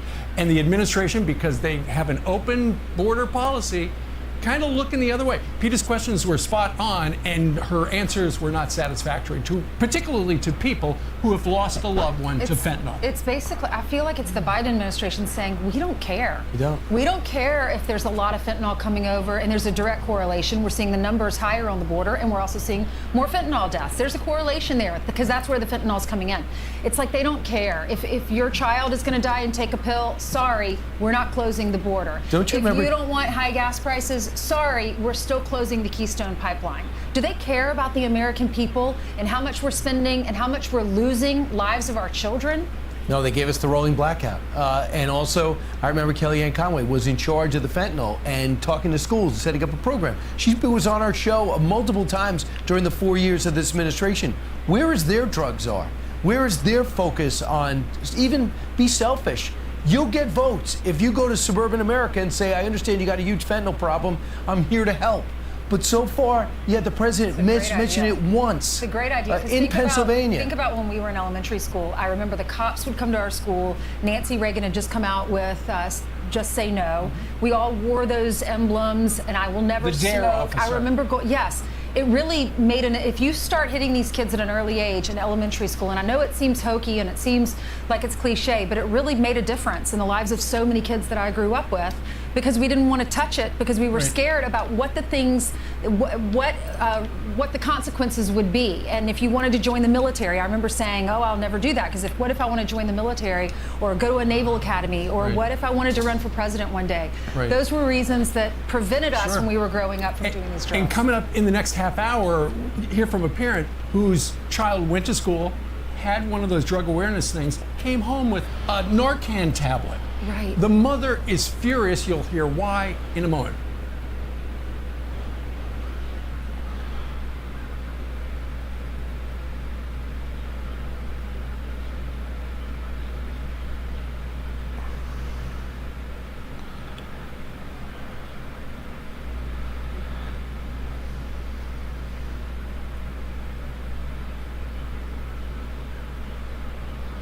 Argentina's Vice President Cristina Fernandez de Kirchner arriving home in Buenos Aires, supporters cheering when a hand holding a gun extends from the crowd.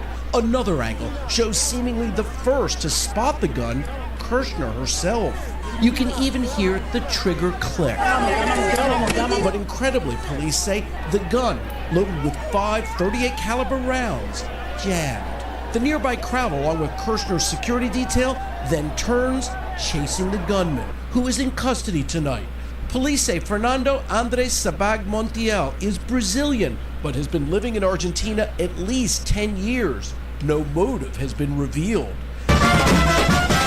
This afternoon, thousands gathering to show their support for Kirchner, a popular and polarizing former president, first lady, and senator. This stunning attempt on her life comes on the heels of the assassination of Japan's former Prime Minister Abe, who was shot and killed at a campaign rally in July. Today, the vice president was seen leaving her home, waving to supporters. In a speech to the nation, Argentina's president calling to banish the violence and hate from the political and media discourse and from our life in society. Vice President Kirchner has an almost cult-like following in Argentina, much like Eva Perón.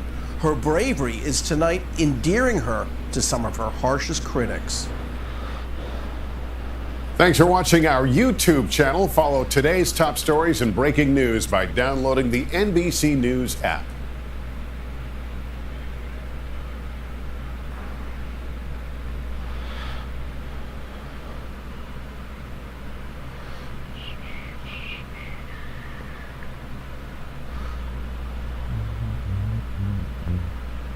At 10 tonight, Memphis police frantically searching tonight for a Midtown mom, last seen early this morning being forced into a black SUV.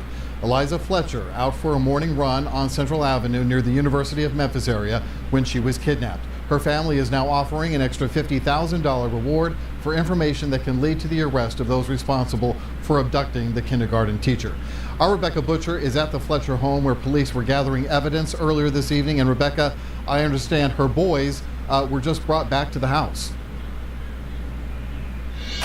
Richard, yes, that's correct. I'm right here in front of the Fletcher home here in Midtown. Eliza Fletcher does have 2 young boys, and they were seen in the last hour coming and then also leaving not just a short time later. Now, I did get a chance to speak with a couple of neighbors here in the area. They didn't want to talk on camera, but they say they do know the Fletcher family very well. They're concerned for Eliza's well-being and want to get the word out there far and wide that she is missing. Now, we did see police here for a number of hours here at the Fletcher home. They did leave earlier this evening around 7 p.m. after collecting evidence, including a laptop, bags of evidence, and also along with garden shears and last a white SUV here in front of the home. Now, we also saw a dog with a family taken from the home and then returned.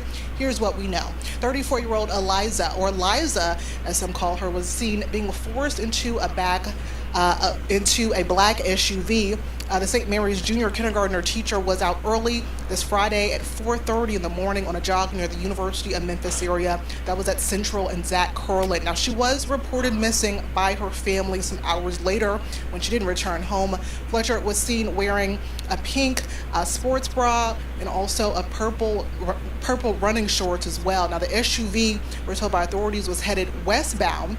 Authorities say they found her cell phone as well as a water bottle in front of a home that was owned by the university on Central Avenue. Now we can confirm that she is the niece of the city's chief legal officer as well as the granddaughter of a prominent businessman who has since passed. Now, St. Mary's, where Fletcher has worked at, did release a statement on Twitter earlier this evening saying that they are cooperating with police and also asking anyone who has any information about her whereabouts to step forward. Richard? Not surprisingly, this story is now making national headlines. It's got to be distressing for the family and worry for the neighbors. What's the reaction that you're seeing there? Absolutely, Richard. I think this really caught a lot of people in this area in Memphis and beyond off guard. Very disturbing to just be out running what Eliza loves to do, as she is a St. Jude marathon runner.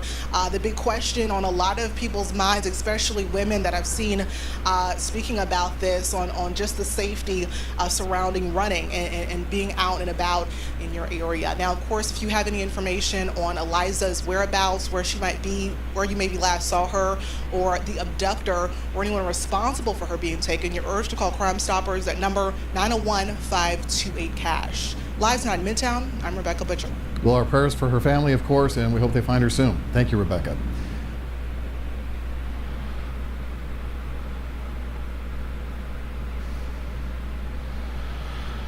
Pretty wild. Hey. 911, what's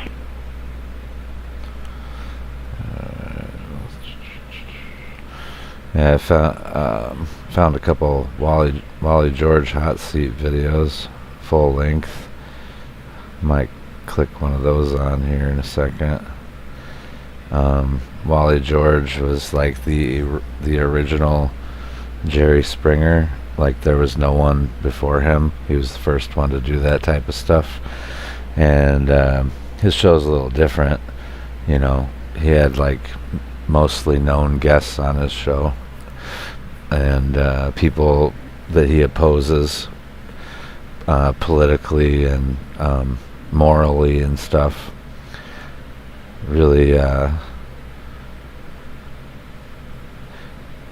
was the start of shock television, you could say. You know, the Jerry Springer type.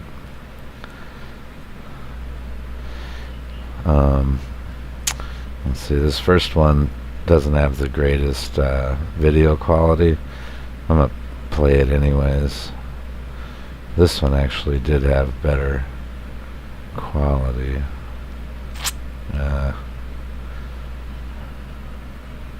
Let's see, who's the guest? Oh wow. Okay, so the guy that put out this video actually is the second guest on the show and got thrown off the show. So yeah, we're definitely going to watch it. And I don't know who Tucker Time is, but shout out to them for archiving this, because Wally George is the shit. To get on the hot seat with Wally George, hang on for the wildest, most controversial talk show on television.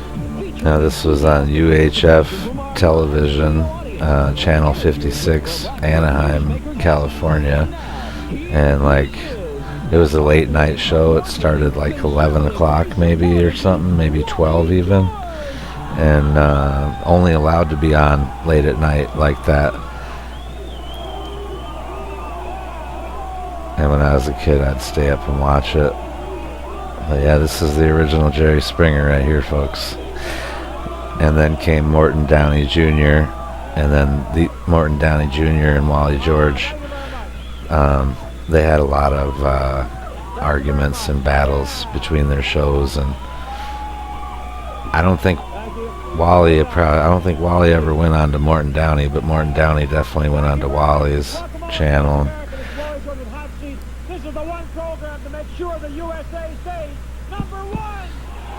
I found a channel with a bunch of clips too, but pretty dry trying to find stuff on them. Tearing this country down. I'm one person to go on the airways and say, hey, we're going to stay #1 forever. Wally.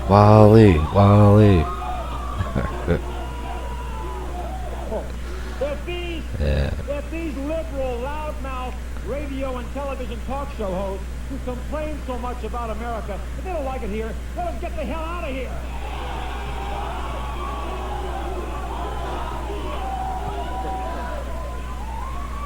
Okay, now we are the one conservative voice left here, and we're going to have a very controversial debate going on here.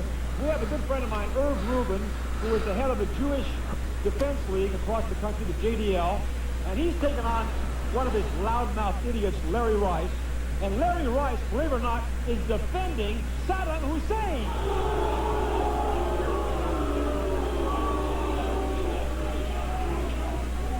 Larry Rice is saying the only reason we're in Saudi Arabia is because of Israel, and he says Israel doesn't even have a right to exist. Oh.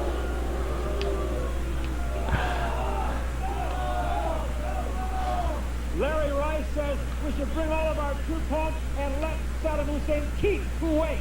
Oh, come on.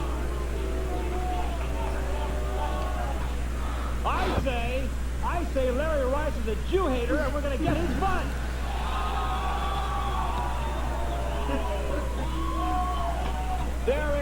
There is no room for racists or bigots in the United States of America.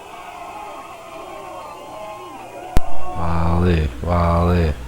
Now, also on the program, we have a nitwit named Jeff Tucker. He's 19, and he says the youth in America is doomed. Oh, come on. He's calling for a communist form of government in America. Oh, come on. Fix my handkerchief here, okay. Okay. Now let me tell you, for all of you who have written me so many letters and the phone calls and so forth, how much I appreciate it, and I'm very happy to tell you that my beautiful wife Janice George and my little baby daughter Holly are home safe from England. That's right. Okay. Now we're going to give you a Holly and Janice update. I'm going to show you on the screen the latest picture taken of our family, and let's roll it, Jeff. That's it right out there. There's Janice and Holly. Okay. And next Wednesday, Janice will be right here on stage. Yeah. Okay. Thank you all for your... Let's do a Janice chant. Okay, all right, very good. Okay. I want to say a special thanks to John Fowler of Blue Heaven Limousine Service in L.A., who took me down to the airport to meet Holly and Janice, and they do a great job for us. Blue Heaven Limo in L.A., they're our official limo service. Thank you very much, John Fowler. And now, hold it. It's time for my commentary of the night. Everybody hold it down, please. Okay? Now, you probably know that there is a movement in this country to pass legislation that would limit politicians to 2 terms in office. Now, they say holding political office should not be a career, and that when politicians stay in office too long, they start feeling too powerful, and then oftentimes they become corrupt. I say that's a bunch of hogwash. I say, hey, you could say that about any career. You could say if doctors and attorneys stay in their professions too long, they'll get too sure of themselves, and they're going to get corrupt. I say, why shouldn't politicians choose to make their jobs a career? How many really qualified people would seek a job in politics if they knew they could only stay in that job for 6 to 8 years? I say it's ludicrous. I say if a politician is doing a good job and the people want him or her to stay in office, the politician should be able to stay where he is.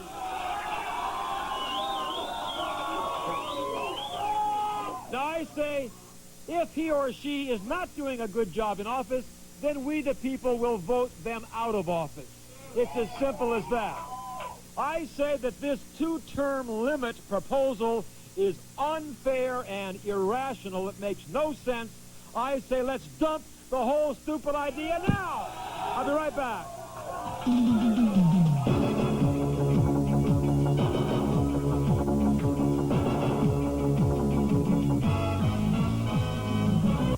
For the very best in alarms, security, and investigations, I recommend Roberts Protection and Investigations of Santa Ana. This is a fine company where experienced personnel makes the big difference. Call my friend Lee Roberts for more information. Area code 714-953-1611. I use them for all my security work, and I think they're the very best. Roberts Protection and Investigations, area code 714-953-1611. Call them. Tell them Wally sent you. I thank you very much. I'm your soul connector in the single thing. I'm your DJ mix master, you know what I mean? I connect them all cause my hands don't switch. When there's love to give, I know which is me. The final jacket, I ain't here from chill. Let's call it to me, now there's Jack and Jill. So just call my line anytime and I'll put you in the mix with something fine. Ooh, baby, call a number in your screen right away. Get in the mix. Do it today. How would you like to start your own business for less than $100? Be your own boss and earn more than $200 an hour. These fine training tapes produced by the Bald Lock Company show you how to make money in the profitable field of liquid and film window tinting. Easy to follow procedures show you how to tint windows in homes, office buildings, and automobiles. For more information and a free brochure on how to start your window tinting business for less than $100, call right now, area code 714-636-4521. Do it right now. You'll be glad you did. Ladies Only line. Hey guys, how would you like to meet the lady of your dreams? She's waiting for you on the Ladies Only line. Call 1-900-250-3000. You'll hear some pretty exciting ladies who want to meet you. There are no guys on the Ladies Only line. Just a lot of warm, friendly ladies who are waiting to connect with guys like you. Meeting that special person, making that special friend was never easier. So call the Ladies Only line and find your lady in waiting at 1-900-250-3000. $2 per minute when always traditional adult limited.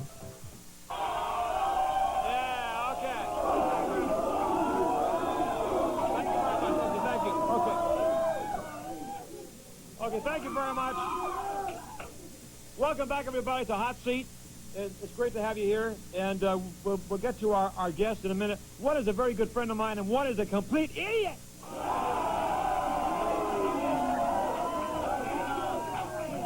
Okay, all right. Now, hold on. Before we get to our confrontation, and it's going to be a hot one, I can guarantee you, let me remind you all here in the Southern California area that we're on the air here every day, Monday through Friday at 3:30 to 4. It's our new time in the afternoon. For Hot Seat Highlights, I do a commentary every day, and then we show you some of the most outrageous moments from the past 7 years of my Hot Seat show, 3:30 to 4. And then, of course, every Saturday night, 11 to 12 midnight with my live studio audience. This is our 8th year on television! Okay. Now, first of all, let me introduce on my immediate right, the man who I have known for maybe 15 years. He's a brilliant leader, and he is a great friend of mine, the head of the Jewish Defense League, Irv Rubin, everybody. Okay, Irv. Good to see you, Irv.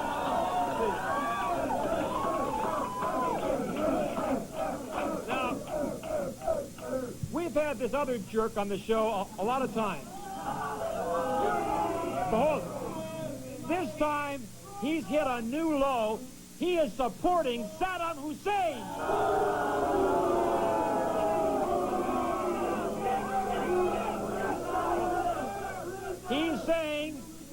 He's saying we have no right to be in Saudi Arabia. And he's blaming the whole thing. He says the only reason we're over there is because of Israel. Come on. All right. This is Larry Rice. Now, Larry, first of all, wait a minute. You just addressed me. Shut up. Shut up. You just addressed me, and I will answer you. First of all, let me say to Irv Rubin, I want to congratulate you publicly, coast to coast, on the great job that you're doing. You're a great American. And I want you to know that I will be here to make sure that we do not have any bigots or racists or Jew haters in the United States of America. Now, Larry,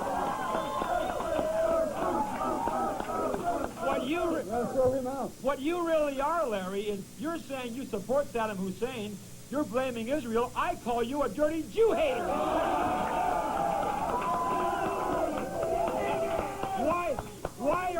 Why are you saying, Larry, that you say Saddam Hussein is right, and Why are you saying that he should be able to have Kuwait and that we should get the hell out of Saudi Arabia? Why are you saying that? Before anything occurs, before I get into a discussion, you're going to make me a promise that there's not going to be any violence on this show. I have been in the presence of this man before, and I have seen him physically pick on people that weigh 100 pounds less than he does. You are going to promise me there will be no violence. Hey, I'm telling you this.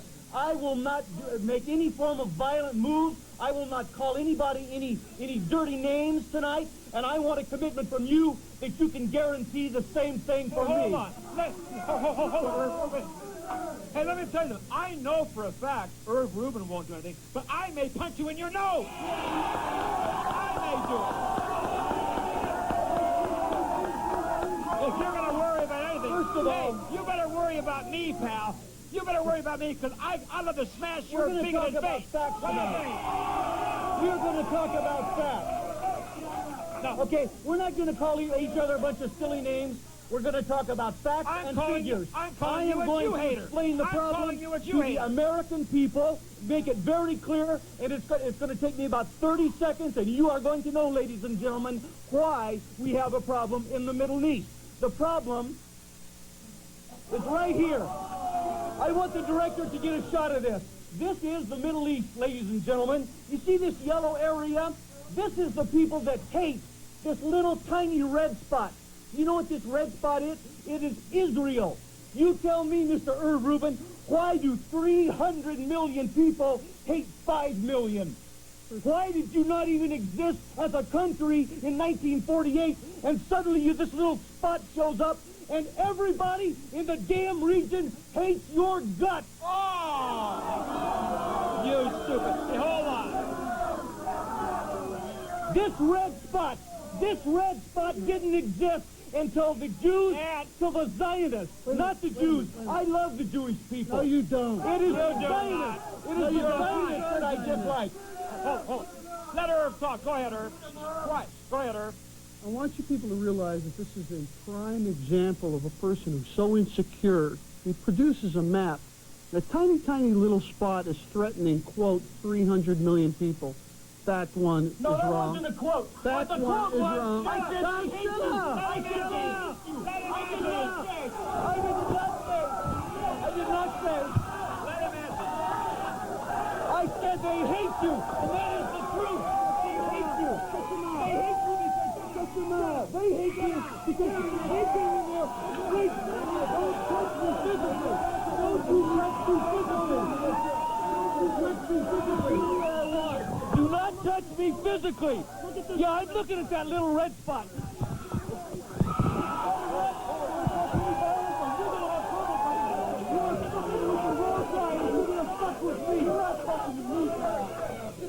Yeah, I stepped away for a minute here.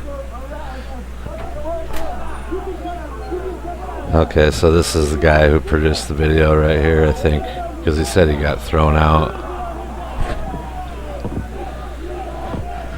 Yeah, this is all from the early 80s. You misquoted me. I did not say. I allowed you to speak. I did not say threatening. I did not say threatening. I said they hate you. That's the truth. Hold on. I explain to me why they hate you. Because you're killing women and children every day. Shut up, let him talk. Let him talk. I will allow that. I'm going to show you his so-called map again. And the people, the entire people of this area, it's true, they hate that little speck of land. Would you shut up?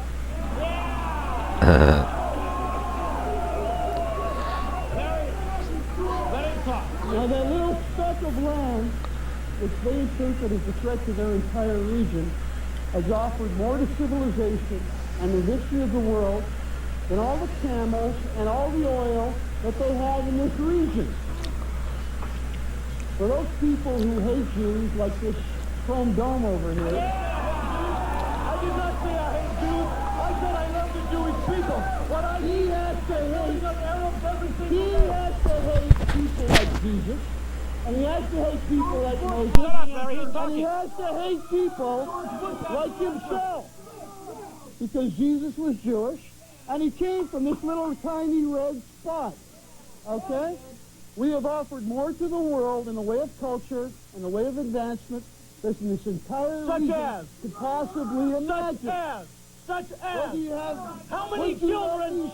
How many children how many Arab children died today in their own homes, in their own towns? Why do you occupy lands today? Why do you occupy lands today that do not belong to you in an illegal fashion, killing and murdering people? George Bush, that's right here. Bush hints of way out of Saddam Hussein. Larry, okay, an Arab-Israeli settlement. George Bush says an Arab-Israeli settlement is the way to the war, in the war.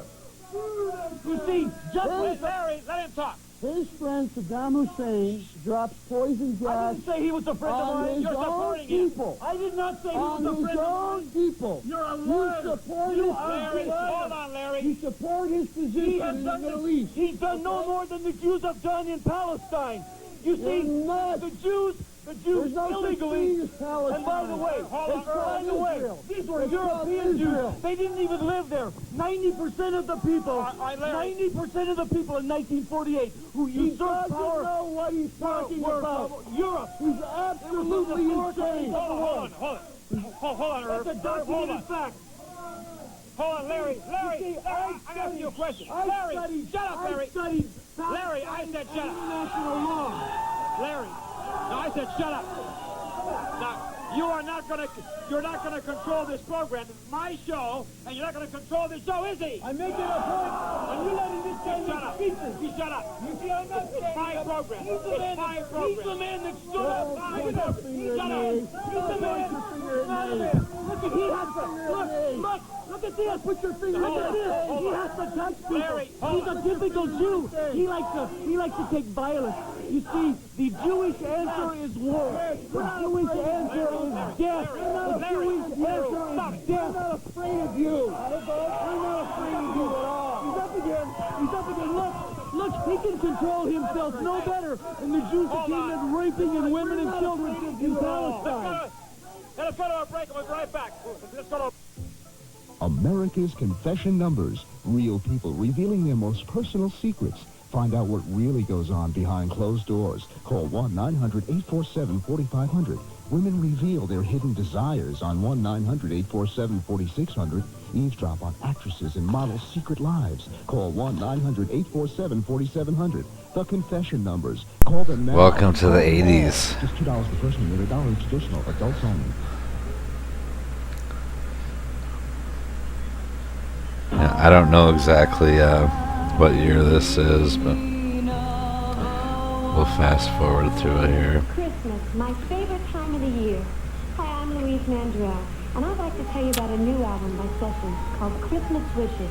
This new 4-record collection has over 50 Natalie Wood, by the way, I believe. by your favorite country singers. Just listen. Okay, but well, who the hell? Let's see. It says it right here. Oh, Christmas Wishes. Maybe she's just probably included in it or whatever. I don't know. Plus $4 shipping fee.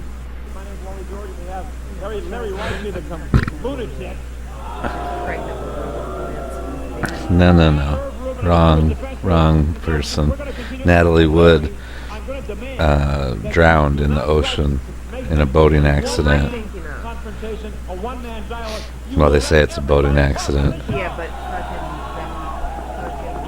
hold on to that. But ladies and gentlemen, let me tell you this. I want to talk about facts, not speeches. Facts. And you better adhere to that too. You're giving speeches. I brought facts. Now, hold on. We'll continue. Not facts, Hold on. Imagination on your part. That's a real nice. Hey, Ray, that's a real nice fact.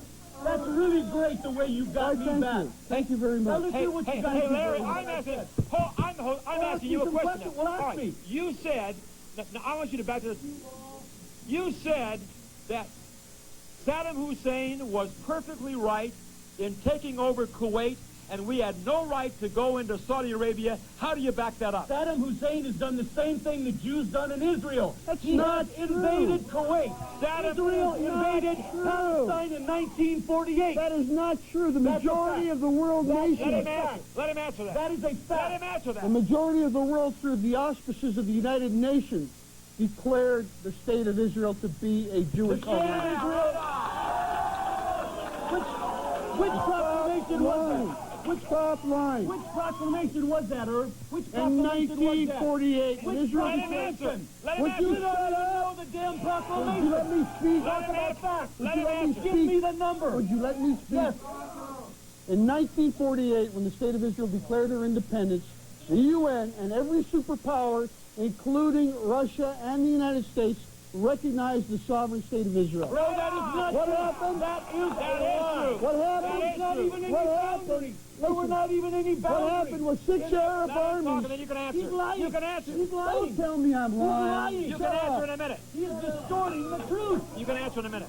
6 Arab armies immediately attacked the new state, and they lost. And they lost. And when you go to war and you lose, you don't start over again at the same point. He can cry from now until the Messiah comes, but it's not going to happen. Here is a man. Hey, asshole. Don't tell me that. The Kuwaitis lost the war. Asshole, I you guess piece of shit. the Kuwaitis lost the war, so they might as well just give up, right? Hold on. Let's talk about a fact. As far as Kuwait is concerned, the Iraqis brutally invaded Kuwait. Absolutely. The entire Arab world, with the exception of Yemen, and perhaps that artificial creation called Jordan, which is really Palestine, supports the effort to oust the Iraqis. The entire Arab world. The whole world. Including Saudi Arabia. I'll tell you. They don't want any leakage with Israel. Can I answer? They said yesterday. Can I answer? We want them out, and we want them out now. Can I answer? Larry, can I answer? Yes. Let me ask you. Wait. Why? Let me answer. Wait. First of all, let me, and you can answer both of us. You say that Saddam Hussein has no right, or has every right to have taken over Kuwait, and we shouldn't be in Saudi Arabia. How do you explain then, Larry? How do you explain? Wait a minute. He took back property that was taken from him by the British in 1913. That's the answer. No, I haven't answered it. I haven't asked a question yet. How do you explain that the entire world, every nation in the entire world, including the Arab nations, including Soviet Union, every nation backs what we are doing in Saudi Arabia? I say this. How do you answer that? I say this. It's very simple. It's very simple. George Bush knows the answer. You agree with George Bush. He says you can solve the crisis by getting the Israelis, get them the hell out of Palestine. That's what George Bush said. This is the Los Angeles Times, dated 9/30/899. Now, George Bush is the president. George Bush. Welcome to the 90s, I guess. That doesn't make him perfect. George Bush. I don't know when was the last time that he broadcasted. What he refers to as Palestine, which is Israel, okay? Okay? The fact of the matter is, I supported George Bush, but on this particular issue, he's wrong. He told the state of Israel to stop settling the West Bank and the Gaza Strip. You realize he refers to that as Palestine. I refer to it as Israel. Number one, the United States. Israel, yeah. Okay. Let me answer that. Can I give you some facts, sir? You don't know from facts. Can I give you some facts? You couldn't see a fact. Here are the facts. The facts are that in 1948, the UN had no legal right to grant anybody anything. What they did was they granted a permission for the Israelis to petition for a state in Palestine. Then, when the British mandate expired on May 14th, 1948, these jerks came over from Europe. Don't call me jerk. 90%. 90. You weren't there. Jerk. You weren't there, and Mr. You happen Rubin. to be a schmuck. You weren't there, Mr. Rubin. Okay. How would you know a schmuck? Do you see a lot of schmucks? Do you see a lot of schmucks in your lifetime? You can't even pronounce it. Schmucks around. Hey, Larry, hold, it's my show. I'm going to insert this now. You support Saddam Hussein. You say he had every right to go into Kuwait. I'm simply saying he's reacting to an an Israeli problem. An Israeli problem? How do you see that as an Israeli problem? Because he is one Arab nation invades another Arab nation, and you see that as an Israeli problem? You think that an Israeli nation invading an Arab nation is okay? Insane. How many thousands of Palestinians? How many thousands? Ladies and gentlemen, do you know how many thousands of Palestinians that every single year, every single day, the Jews are killing in the occupied territory? Oh, God. You see, the Jews are living in land. Larry, it's my somebody show. else's country. I'm saying something right. Hold it. It's time for me to say something. Now, for you to say that Saddam Hussein had every right to go into Kuwait, let me tell you this. Let me quote what President Bush had to say. You're talking about President Bush. He said, talking about your friend Saddam Hussein, who you're supporting. Saddam. Oh, I'm sorry. He knows him well. Okay. Let me quote. Hold it. He knows him well. Shut up. Shut your mouth. Let me quote. Larry, it's my show. Now watch me. Larry, I'm talking to you. President, hey, Irv, let me say this, Irv, hold on a minute. Let me say this. Don't even bother with him. He's an idiot. Larry, answer this. Hold it. Answer this. George Bush, you were quoting him there. George Bush talking about, shut up, Larry, talking about Saddam Hussein. George Bush said this. Long ago, there was a man named Adolf Hitler, and we waited too long to stop him. And he said, now we have another Adolf Hitler, referring to Saddam Hussein, and he said, we will not make that same mistake again. Here's my answer. Do you want my answer? How do you answer that? I answer that very simply. The Jews talk about the Holocaust. The Holocaust is occurring every day in Palestine right now, and it's being perpetrated by the Jews. You see, the Jews want Holocaust forever. Yes. They are performing genocide right now on Palestinians. Larry, can I ask you a question? Yes, you can, sir. With all the people in the audience and all the viewers of this show, yeah, and you're continually insulting their intelligence. No, I'm not. Yes, you are. Do you ever wonder what's going to be in your future? I think you ought to get your world together. Are you threatening me? You can accept that. You can accept that any way you want to. Are you a punk? Are you a punk? That's what you are. You are on television threatening my life. He says, let's get your will together. Okay? Yeah, he's violently opposed to violence. Violently opposed to violence. I suppose Alex O'Day.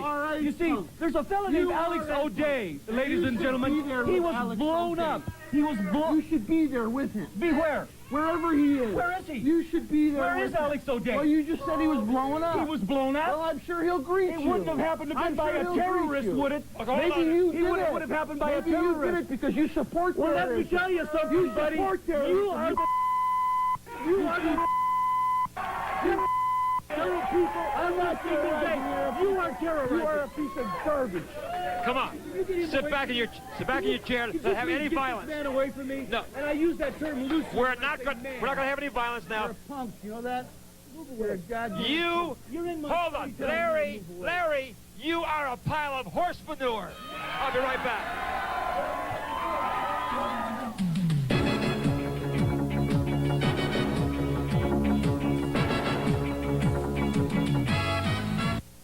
My favorite restaurant in the Valley is the Marquis in Encino, specializing in fantastic northern Italian food. They have a delightful, elegant atmosphere and all-star entertainment. Ask for the Wally George special, by the way, and pick up a free autographed photo of yours truly and a copy of my magazine when you come by. For reservations, call 818 area code 783-1320. The Marquis at 16705 Ventura Boulevard in Encino. Tell them Wally George sent you. You're going to love the place. Trust me, I'll see you there. Thank you. It's live! It's live! It's live! For love, for romance, call 1-900-230-LIVE. You'll hear real people talk about their desires, plus you'll find out how to go live. Call 1-900-230-LIVE to hear real people talking about real desires, plus find out how to go totally live. The romance line that'll put you together with someone really special right now. Call 1-900-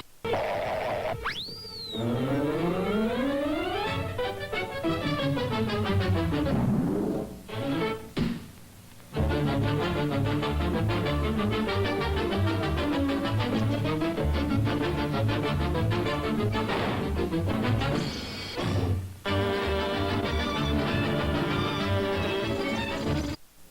back, Wally George here. This is the program with guts. Now, thank you. Now, hold on a minute. Hey, take a breather, Herb, and let me jump in here, because let me tell you something, Mr. Rice. You know, you stand there as a complete ass, a complete jackass, because you stand alone. Wait a minute, I'll talk, you can answer me. As President Bush stated in front of the United Nations, it is not the United States against Iraq. It is Saddam Hussein against the world. So you stand there, you sit there like the stupid, moronic imbecile that you are, the stupid Jew hater that you are, and I'll tell you, you smell this studio, it stinks to high heaven because of you. And you know what?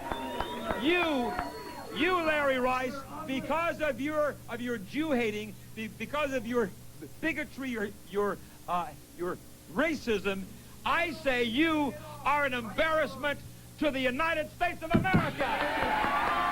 Now go ahead.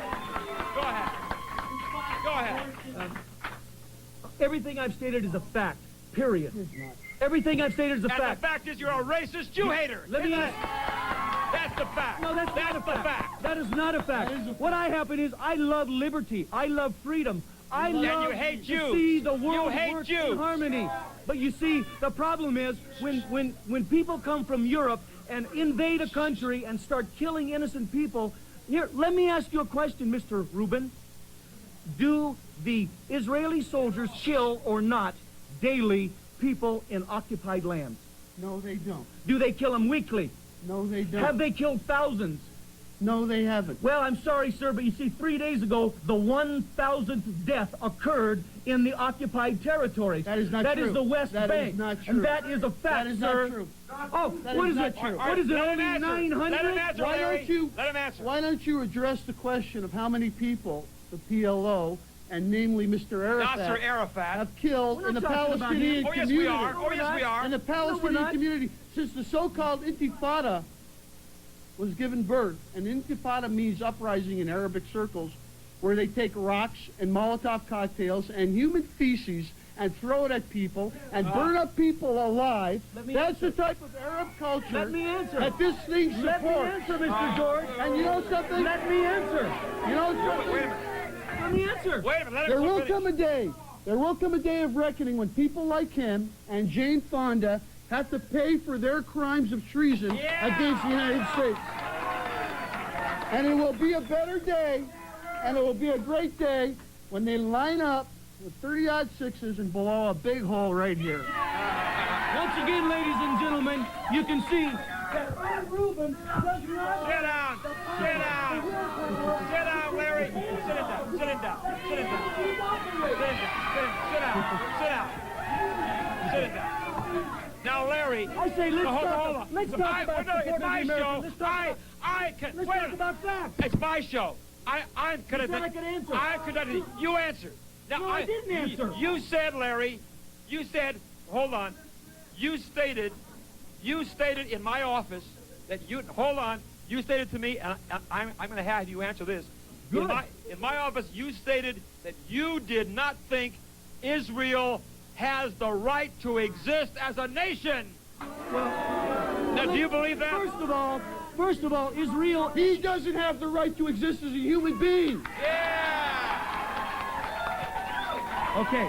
That's what he does. That's what he does. Can I answer? That's what this insignificant thing does. Can I answer this? Okay, go ahead. Will you allow me to answer? Go ahead. Sir? Answer. Or Why would you don't rather you say fight? something intelligent? Would you rather talk or fight? You know something? You wouldn't be much of a challenge either way.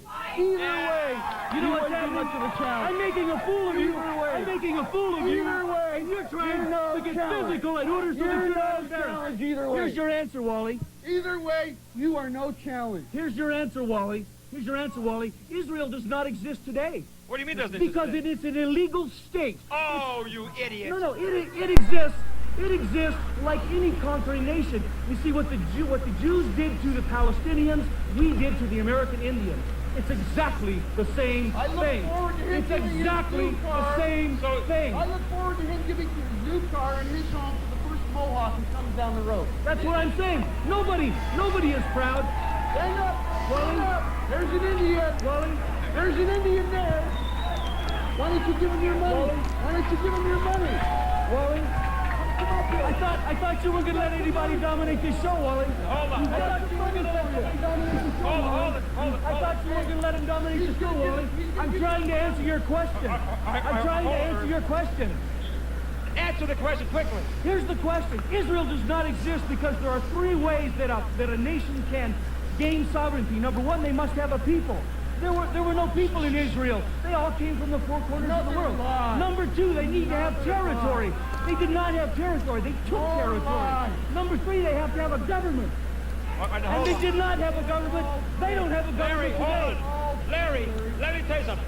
The entire world once again recognizes Israel, and I'll tell you this: the United States. That is not true. The entire Western world may kiss their butts and give them $3 billion a year. But I'll tell you, if Israel was not our friend over there, we would have one enemy and a dozen Larry, friends. shut up a minute. Instead, I'm we've got talking now. one friend and a It's my dozen enemies. Wait. Shut up. Don't you tell me. Shut up. Like the video is real bad right here and the other couple other spots, but the content is. I mean, you don't even need video for this. There's a man who's an Arabist, okay? An Arabist? The Egyptian government is being given $7 billion by Uncle Sam, okay? The Egyptian government will not allow Uncle Sam to land B-52s in Egyptian territory for fear that they might be used offensively against their brethren in Iraq. Brethren? This is what he supports. Let's talk about brother against brother. This is what he supports. Let's talk about brother. This is what he supports. It's my show. Now I'm going to say a few words. Do you mind? It's my show. Do you mind? I'm saying something. I'm saying something. This is the guy who's proven that he can't control himself. Larry, hold on. Larry, shut up. I have had Tom Metzger on this program from the KKK. Hold it. Yep, that was a crazy episode. I had Tom Metzger here and John Metzger, and they are racist Jew. They are racist Jew haters. I just object to dirty fingernail slobs who represent a people. Larry, I'm talking now. I am talking. I'm talking. Either shut your mouth or I'm kicking your ass out of here. I'm saying this. I'm saying this, Larry Rice. Hold it, shut up. Don't be smart. Say it. I'm saying this. Israel has always been our closest ally and will remain our closest ally. I wonder why that is. Is it because they're the only ones over there that are protecting our interests? You know why? Because they're the only friends we have. Protecting our interests? If we did not befriend Israel and give them munitions with which they can terrorize the rest of the world, then they wouldn't hate us. That's why Iraq invaded Kuwait. Because of Israel, according to him, Iraq slaughters their own brothers in Kuwait. Mr. George Bush said the way to solve the problem is to get the hell the Jews out of the occupied land. Answer this. They have no right to Answer this. Answer this. Non-sequitur. All right, Larry, answer. Nonsense. Hold on, Irv. Nonsense. Larry, you are a joke. You are a joke. You are a joke. This guy is supposed to be an expert. Larry, answer me this, Larry. This is his job, and he doesn't know what he's talking about. I'm talking right now. Larry, answer me this. Okay. Can you please? Yes. How can you be sitting there saying what you are, saying that Saddam Hussein had every right to invade Kuwait, and you can defend this man who used poison gas on his own people, a la Adolf Hitler, for you to support that man? Mr. Wally George, When did I say that I think Saddam is a great man or a good... You said what he's doing is correct. What I said, let him take Kuwait. He is looking at an Arab perspective. From an Arab perspective. Well, you know what I'm looking at? You're going to throw me out now. You're going to throw me out now. And what happened was the British are what gave him Kuwait, gave Kuwait their independence to begin with. The British are what gave him the independence to begin with. Hey, who's this guy?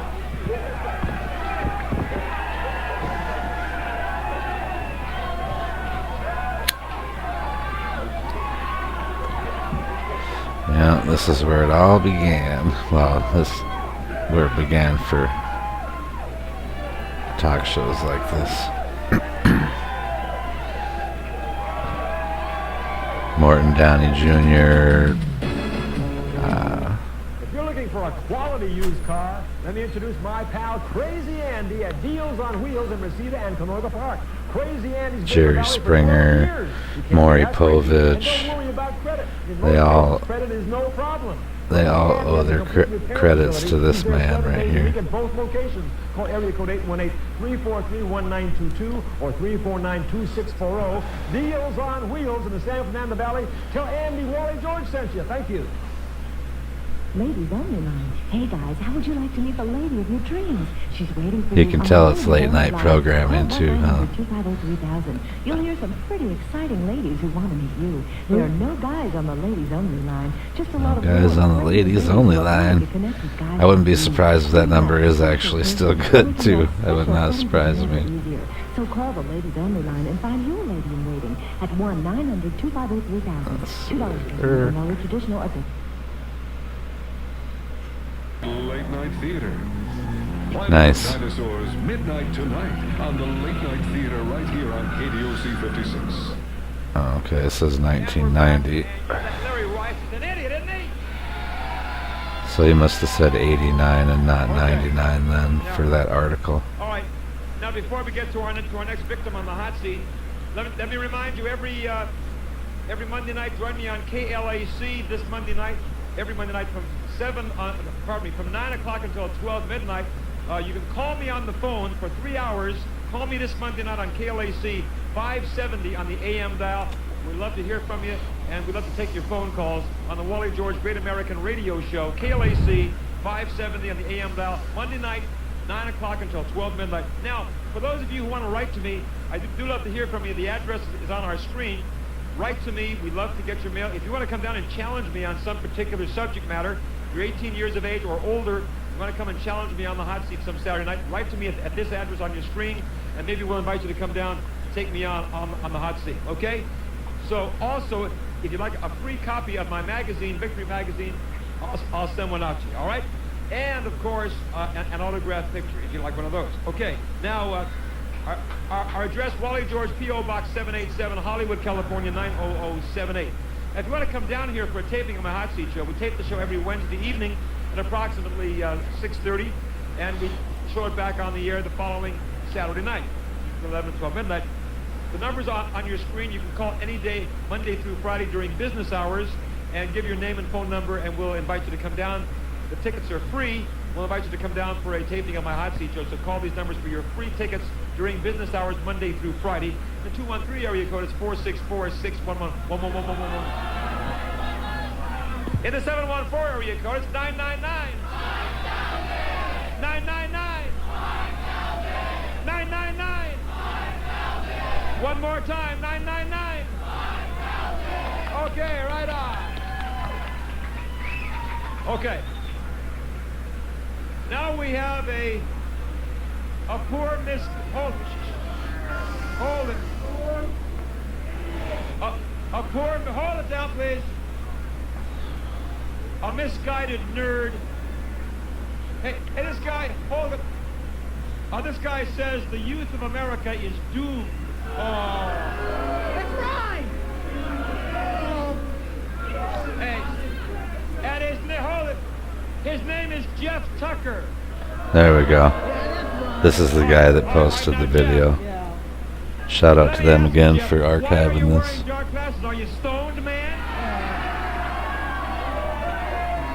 That's the reason. No. Hey, I'm trying to say something. Hey, let him talk. No, I wear glasses because these are lunatics.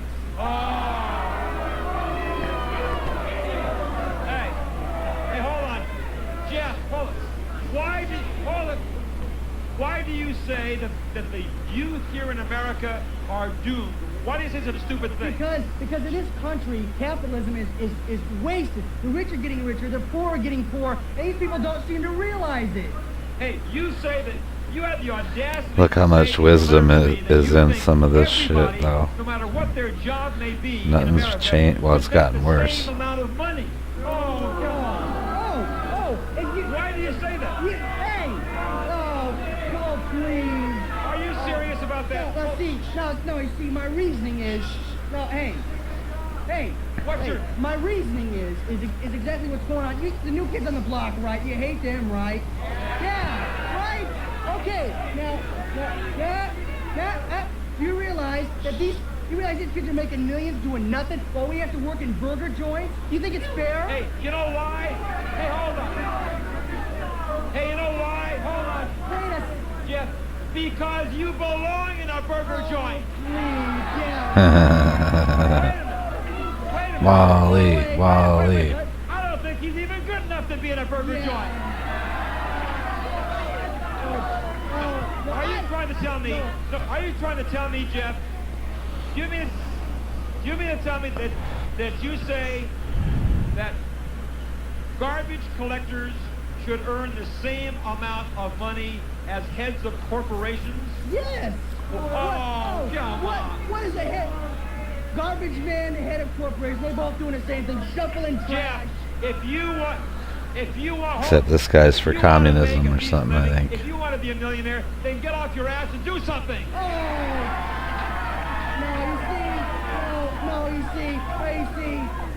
You see, this country is slanted that if you're not born rich, you're never gonna be rich. No way. That's what's going on in this country. Hey, hold on, Jeff. You don't know what you're talking Yeah, he's about. wrong. Some of our greatest leaders, Lee Iacocca, one of the now most leader. You know, people like that were born in abject poverty, but through the sweat off their own brow, they worked their way up the ladder and became successful. But you see, as far as this jerk is concerned, work is a four-letter word to him. I'll be right back.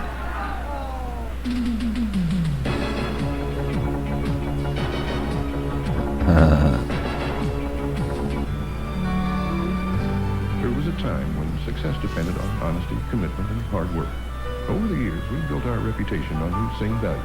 We're your regional Ford headquarters, Galvin Ford Lincoln Mercury, and we're committed to our old-fashioned values for one simple reason: so you can get what you want at a price you can afford.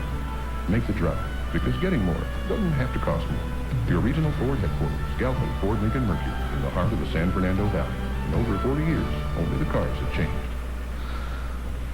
America's Confession Numbers. Real people revealing their most personal secrets. Yeah, I was offloading those brand new Fords that year at a rail yard. 847-4500. Women reveal their hidden desires on 1-900-847-4600. It's spicy. Eavesdrop on actresses and models' secret lives. Call. Uh-oh.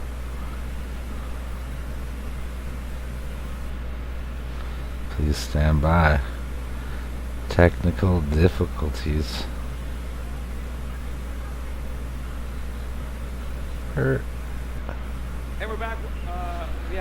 Jeff Tucker here on the Hot Seat Show, and you say, Jeff, that everybody should earn the same amount of money. You're talking about a communist form of government in America. Is that what you're He's gonna say socialism, watch. No.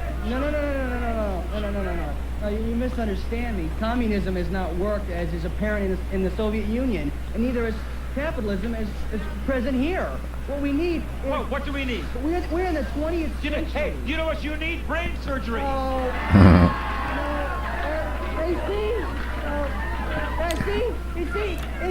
What do we need, Jeff? See, the youth of America, as present here, are puppets of television.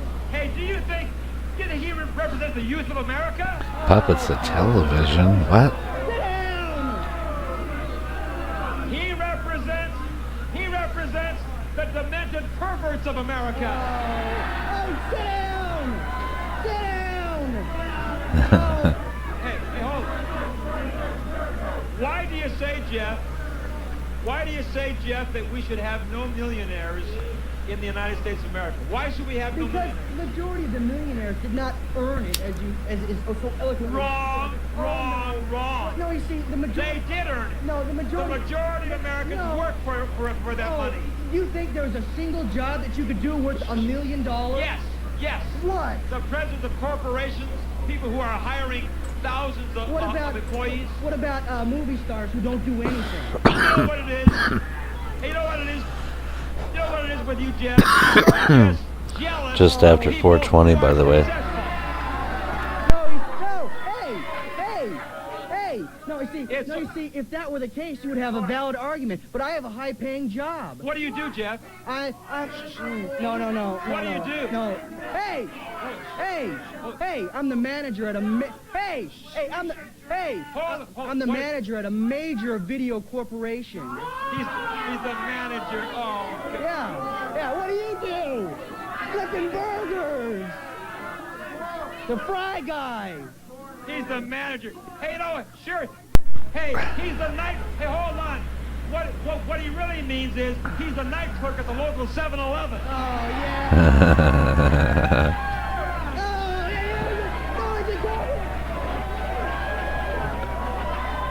What the hell? Oh, he kicked him out. Beat it, punk. He ran out of time is what it was. Okay, hold on. You see, little jerks like him, they're so envious of successful people. People like him don't want to go out and work up a sweat and become successful. And I say the American way is the great way because everybody has the opportunity.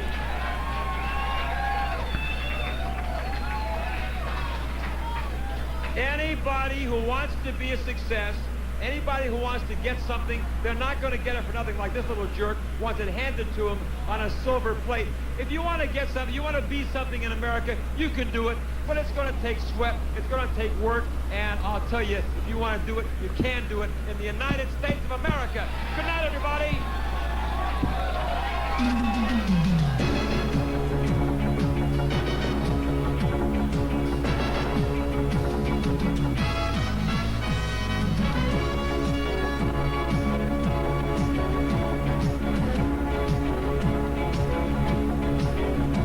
I got one more lined up that's a full episode with better sound, well, better video quality anyway.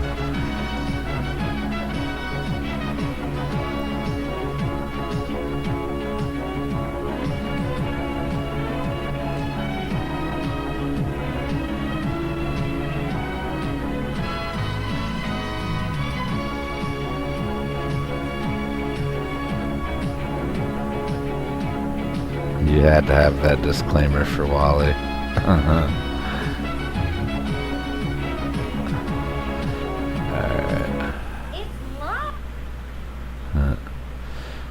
Let's see. Wait, that's 1990. Hold on. Here we go. Hot seat, the one pro.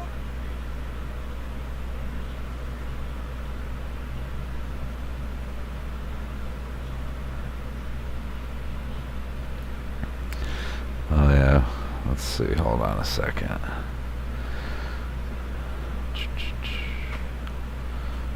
So JPN 7465, thank you very much for archiving this, and definitely go check them out.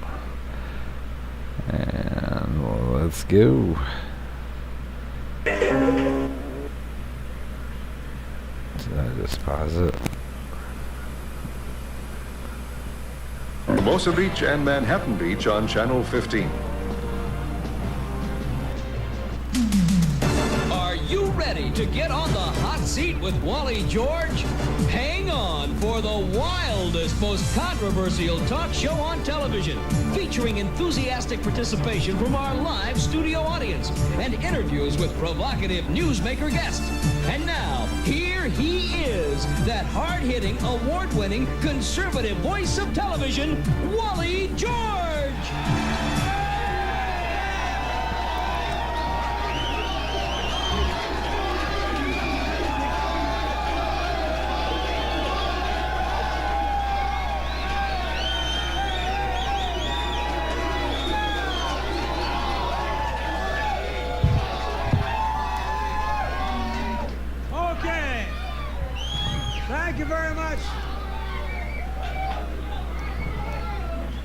Thank you very much. Welcome all across America. This is Hot Seat, the one program that makes sure the United States of America remains number one.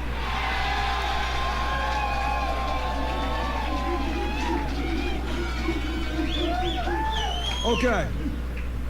All right, now, we're here every single Saturday night. Tell your friends, I'm the only conservative talk show host left on commercial television.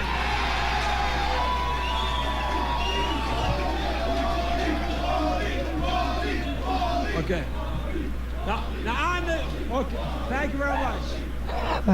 On the show tonight, we're going to have a couple lively debates. We have a defender of Jesse Jackson here.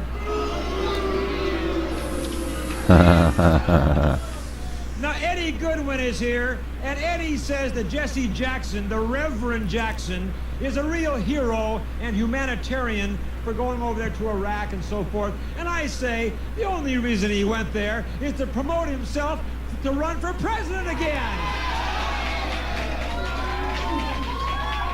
That's all Jesse Jackson ever does. He's only promoting himself, trying to get his big fat face on television.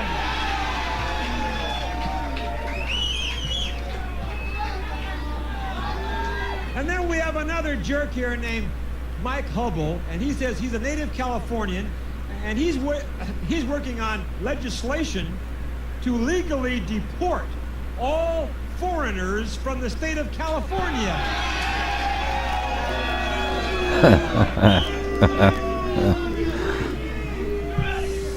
Hey, I think the guy's a racist. What do you think?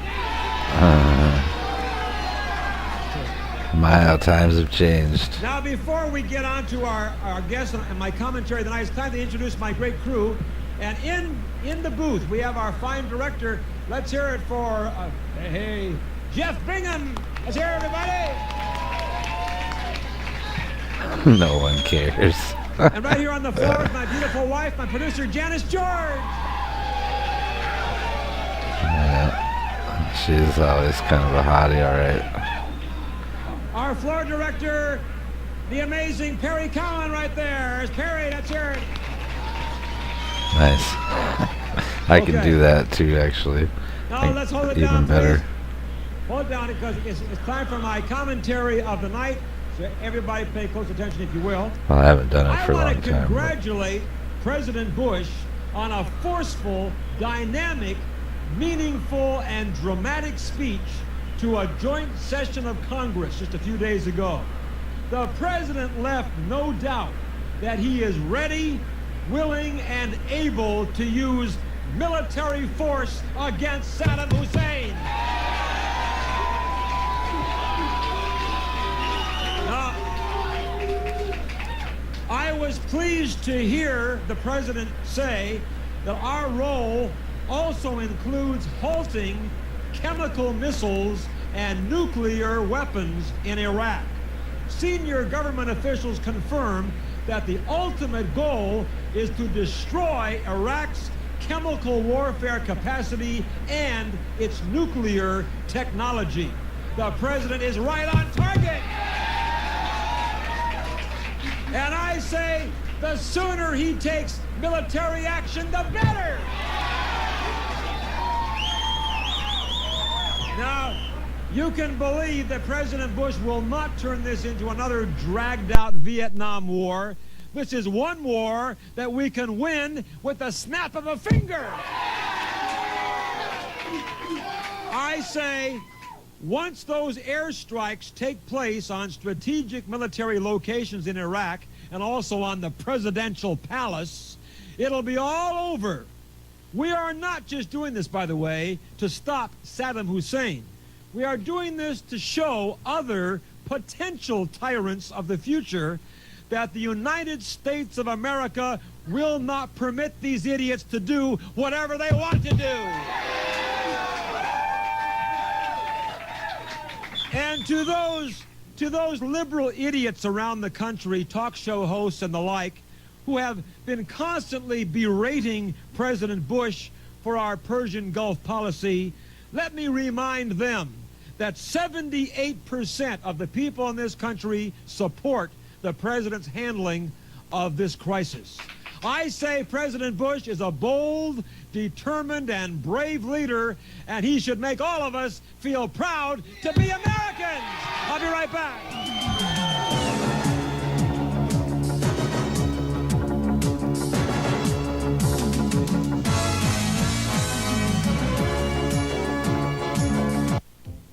America's Confession Numbers. Real people revealing their most personal secrets. Find out what really goes on behind closed doors. Call 1-900-847-4500. Women reveal their hidden desires. Oga Park. Crazy Andy's been in the valley for 12 years. He can't be that crazy. And don't worry about credit. In most cases, credit is no problem. Crazy Andy has a Green Acres, weekdays at 1:30 and 5:30 on KDOC 56.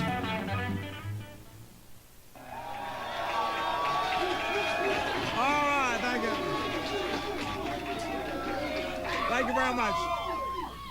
Thank you. Welcome back to Hot Seat. And before we get to our mailbag and so forth, it's time to remind you people here in the Southern California area, we're on the air every day, Monday through Friday. And starting this coming Monday, September 17th, we're going to be moving 1/2 hour earlier. So we'll be on the air, instead of 4 o'clock, we'll be on the air every day, Monday through Friday at 3:30. So mark your calendar and tell your friends, starting this coming Monday, Hot Seat Highlights will be on at 3:30 until 4. And so join us then. I do a commentary for you every day, and then we show you some of the most outrageous moments from the past 7 years of my Hot Seat show. So join us then. And now, are you ready? It's time for the mailbag!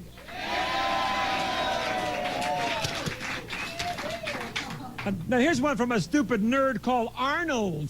Oh. He says, hold it. He says, "Dear Wally, how dare you insult the wonderful Roseanne Barr?" Oh.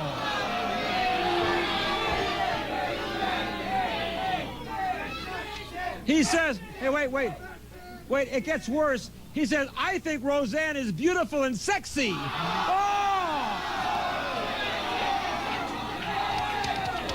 Yeah,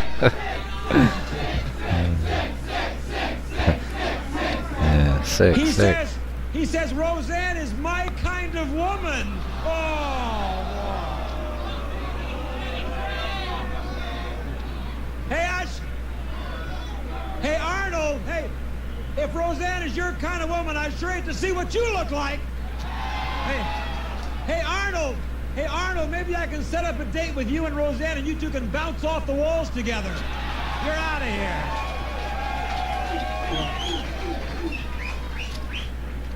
Hey, look at this guy. Look at this.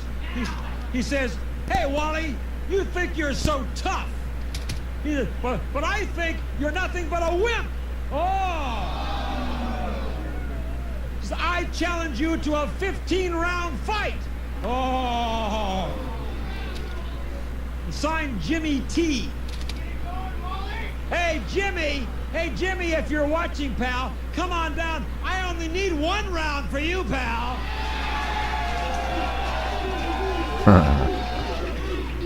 Hey, right here on camera, in 1 round, I'll turn you into hamburger. Get out of here. Finally, we have, here's a very nice letter. It says, "Dear Wally, hey, dude, what's up?" Let's see, this is from Edgar. He says, "Your Hot Seat show is the coolest show on the air. And listen, and your studio audience is the best on television." Yeah!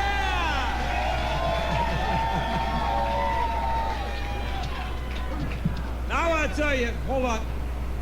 I'm very proud of this next letter that comes from Philip Motoiki, I believe it's pronounced.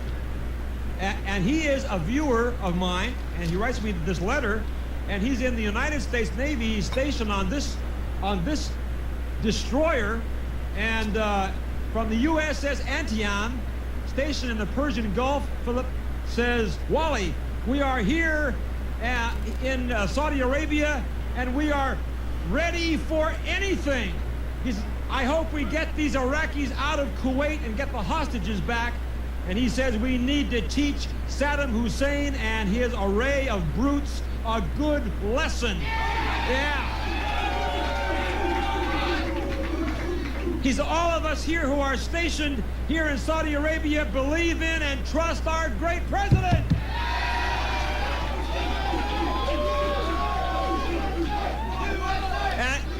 Yeah. That's right, yeah. Okay. Okay.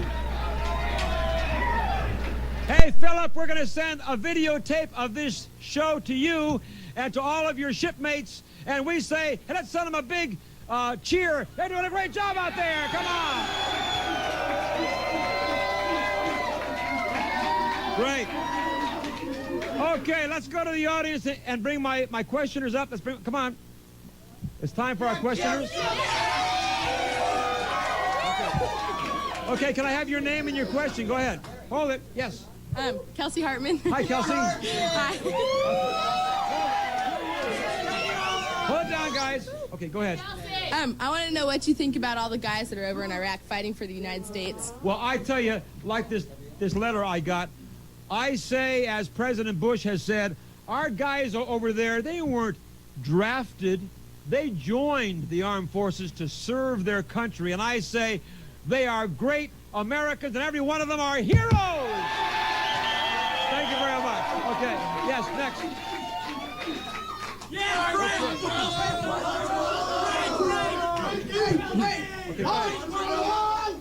Yes, sir. My name's Rod. Yes, Rod. I have a question for you. What do you think about the weak stance that our allies have taken? They're only giving us money. They won't put their lives on the line. Yeah, you know, they always think that they can just dial 911 in a case of emergency, and America comes running to the rescue. I say to our allies, hey, come on over and join our guys on the desert. Yeah. Okay, yes. I mean, why should we be the only ones sizzling our buns, right? They did too. My name's Rick Eastman, and I want to know your view on what do you think the video that President Bush sent over to the Iraq, how to improve our situation? I don't think they're going to play it, and if they are going to play it, by the time this thing is on the air on Saturday night, we're taping this Wednesday, it'll probably never air. If it does air, they'll probably censor it. So because I can't imagine Saddam Hussein allowing President Bush to go on. But I say, to heck with sending him all kinds of messages. To heck with talking. Let's go over there and bomb the hell out of them.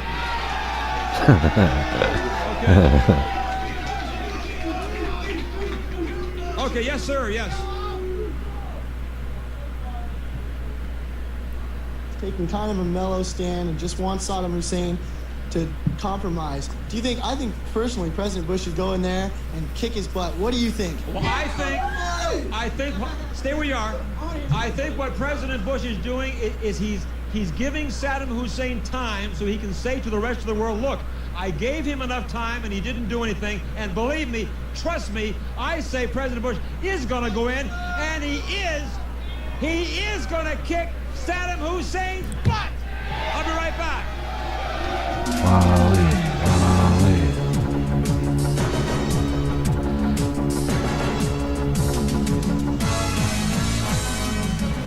If you need auto insurance, consider this. At FGS, you can get insured with a low down payment, keep insured with low monthly payments, and you get a low rate. In fact, the same low rate whether or not you are currently insured.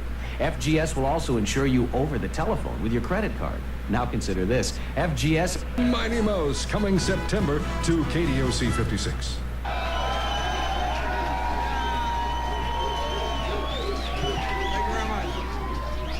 Thank you very much. Welcome back to Hot Seat. Wally George here with you on another Saturday night. And don't forget, every Monday night, join me on the radio on KLAC 570 on the AM dial for the Wally George Great American Radio Show. We're on every Monday night for 3 hours. You can call me on the phone, talk back to Wally on the radio with our 3-hour weekly radio special. So join me this coming Monday night, 9 o'clock until 12 midnight, KLAC, the home of the Lakers, Country Classics, 570 on the AM dial, KLAC. Okay, now it's time to introduce our first victim. He's back again for another round, and he's here to defend Jesse Jackson.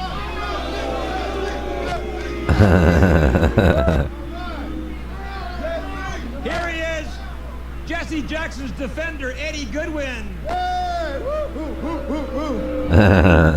Looks like it could be his son, How many of though. you agree with me that Jesse Jackson is nothing more than a clown? Who cares?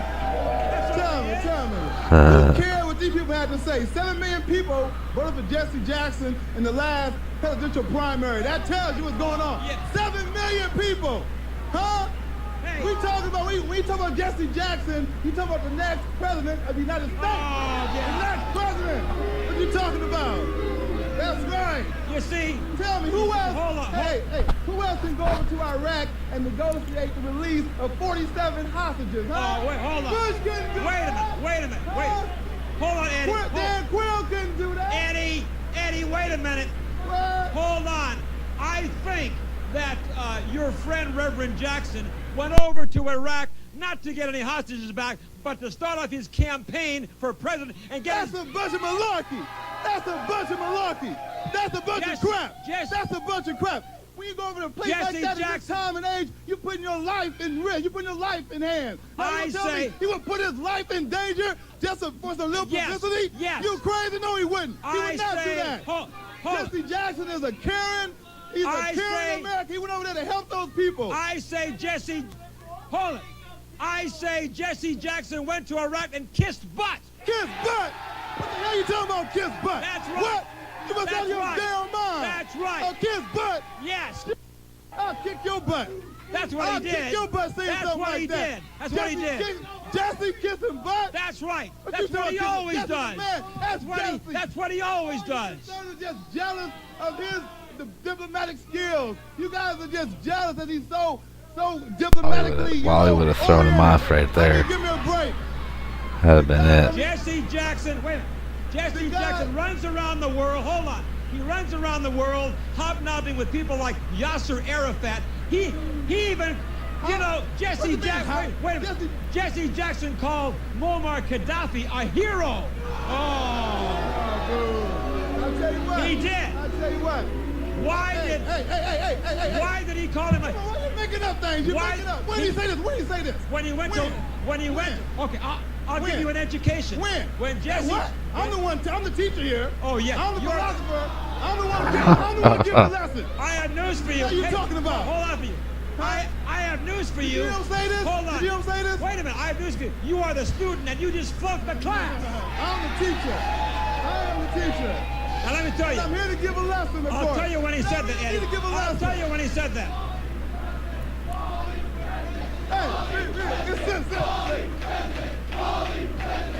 Yeah. You can be quiet. It's amazing. I mean, you can. You don't tell him to be quiet. Jealous? Diplomatic skills. What? Wait a minute. Here it is. If Jesse was a white man and went over there and freed those hostages, he'll be on the cover of Time, Newsweek. I want to know. He'll be at the White House getting rewards and awards and everything. Let me but now, since he's a black man. Wait a minute. Wait, Jesse. That's ridiculous. It wasn't even. Wait a minute. When Jesse went over there. Be quiet. You guys a lesson. Okay? Wait a minute, big mouth. I'm talking now. It's my show. It's my show and I'm talking. It's my show. It's my show. Shut your mouth. It's my show. I'm talking. I'm talking. You said enough. No, I'm telling you. You said enough. You had nothing to say. It's you my asked turn. me a question. It's my turn. You asked me when. Your friend Jesse Jackson called Muammar Gaddafi a hero. It was when he visited Muammar Gaddafi in Libya, and he held a press conference. When was that? 2 years ago, and he said Muammar Gaddafi, that terrorist pig. He said Muammar Gaddafi is a great leader and a hero to mankind. How do you explain that? How do you answer that? Wally is making up lies right now. First of all, really? You can't believe everything you read. He was a hero to his people, though. And maybe he could have been or was to mankind, too. This man went over to Iraq and helped release 47 hostages. Killed over money, by the way. Over making a gold dinar. That's bias reporting or not? Huh? You know why? Eddie, hold on, Eddie. Wait a minute, Eddie. Jesse Jackson went over to Iraq, and you guys know this is right. Jesse Jackson went over to Iraq only to get publicity for himself. Ridiculous. That isn't, all right. That is ridiculous, Wait Wally. a minute. Hold on. Wait, no, wait. You tell me, going over that record in this time and day, you're not putting your life in danger? Are you kidding? Would you go over that record right now? I'd go right now, yes. You wouldn't in the Middle East I'd right go now. right now. You ain't going anywhere in the Middle East right now. Don't give me that crap. Now, I'll tell you something. Wait, hold it. It's ridiculous. Jesse Jackson went over there surrounded by bodyguards and bulletproof limousines. Do you know Jesse Jackson? Oh, He wait a minute. bodyguards. Jesse Jackson drove all through Iraq in a stretch bulletproof limousine. Hey, so what? Hey. That's how brave he is. Jesse Jackson gets more death threats than any human being on this earth. So what? Then he go around with a bulletproof limo. He gets more death threats than President Bush ever received. Baloney. You crazy. You know that. Have you Wally. counted his death threats? Have you counted them? Fact. It's a known fact. Who told you that, Eddie? Secret Service people always comment on that. Jesse Jackson says, "Oh, I get a lot of death threats." Everybody's scared of Jesse. They scared of Jesse. They hate to see a powerful. America hates to see. Be quiet, goddammit. America hates to see a young, powerful, strong black man doing something positive. They're not satisfied to see a black man on drugs or in jail. Wait, hold on. You ain't see a powerful, charismatic, wait a minute, Eddie. intelligent, wait a minute. dynamic black man. They get scared. I'm answering you. They get scared. Hold on. Hey, I'm telling you this, Eddie. If Jesse Jackson did not go up, wait, hold down, Eddie. If Jesse Jackson did not go over there to get publicity and his name on the front page, why then did he insist to fly back with the hostages and then walk down the gangplank posing with all the hostages with his arms around? That? Why? What's wrong with that? Well, he only did that to get his because he wanted some publicity. I didn't hear none of the hostages complain. Did they complain? They did complain. One on air, and thank God, like he said, I thank God for Jesse Jackson. One hostage said they had to wait 8 hours to take off for Jesse Jackson to get to the airport.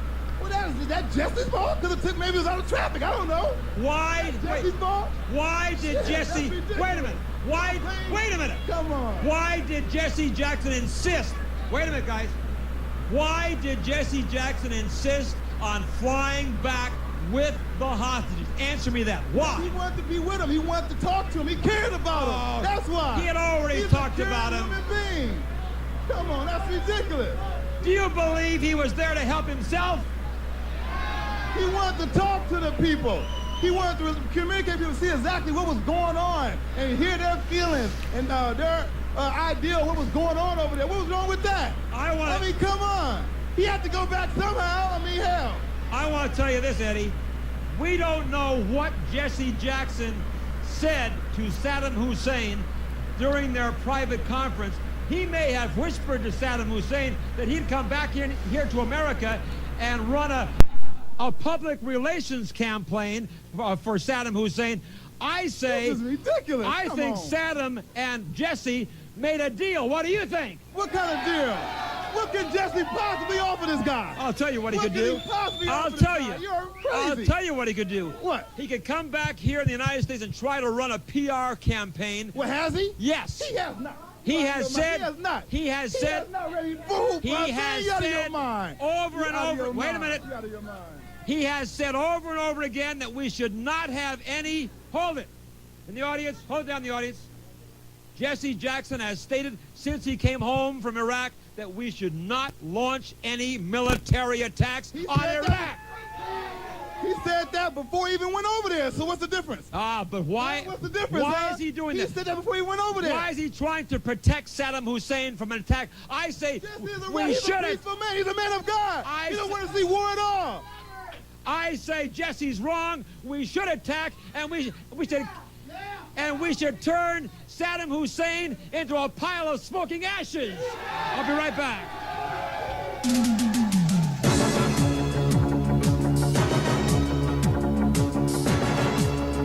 Ladies Only line. Hey guys, how would you like to meet the lady of your dreams? She's waiting for you on the Ladies Only line. Call 1-900-250-3000. You'll hear some pretty exciting ladies who want to meet you. They're Eddie Jackson and Eddie. Well, you might as well be Eddie Jackson. Eddie Goodwin.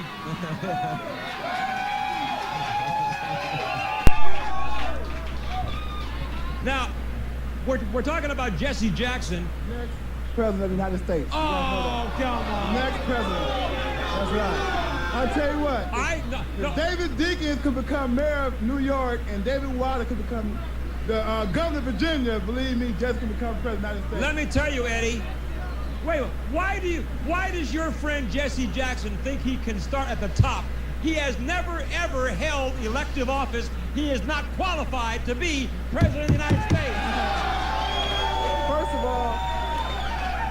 First of all, Dwight D. Eisenhower never held office before he became president. He was the. But now, hold on. But he was the general of the army. Let me continue now. Okay, this man is doing more than basically any senator. What's he doing? What is he doing?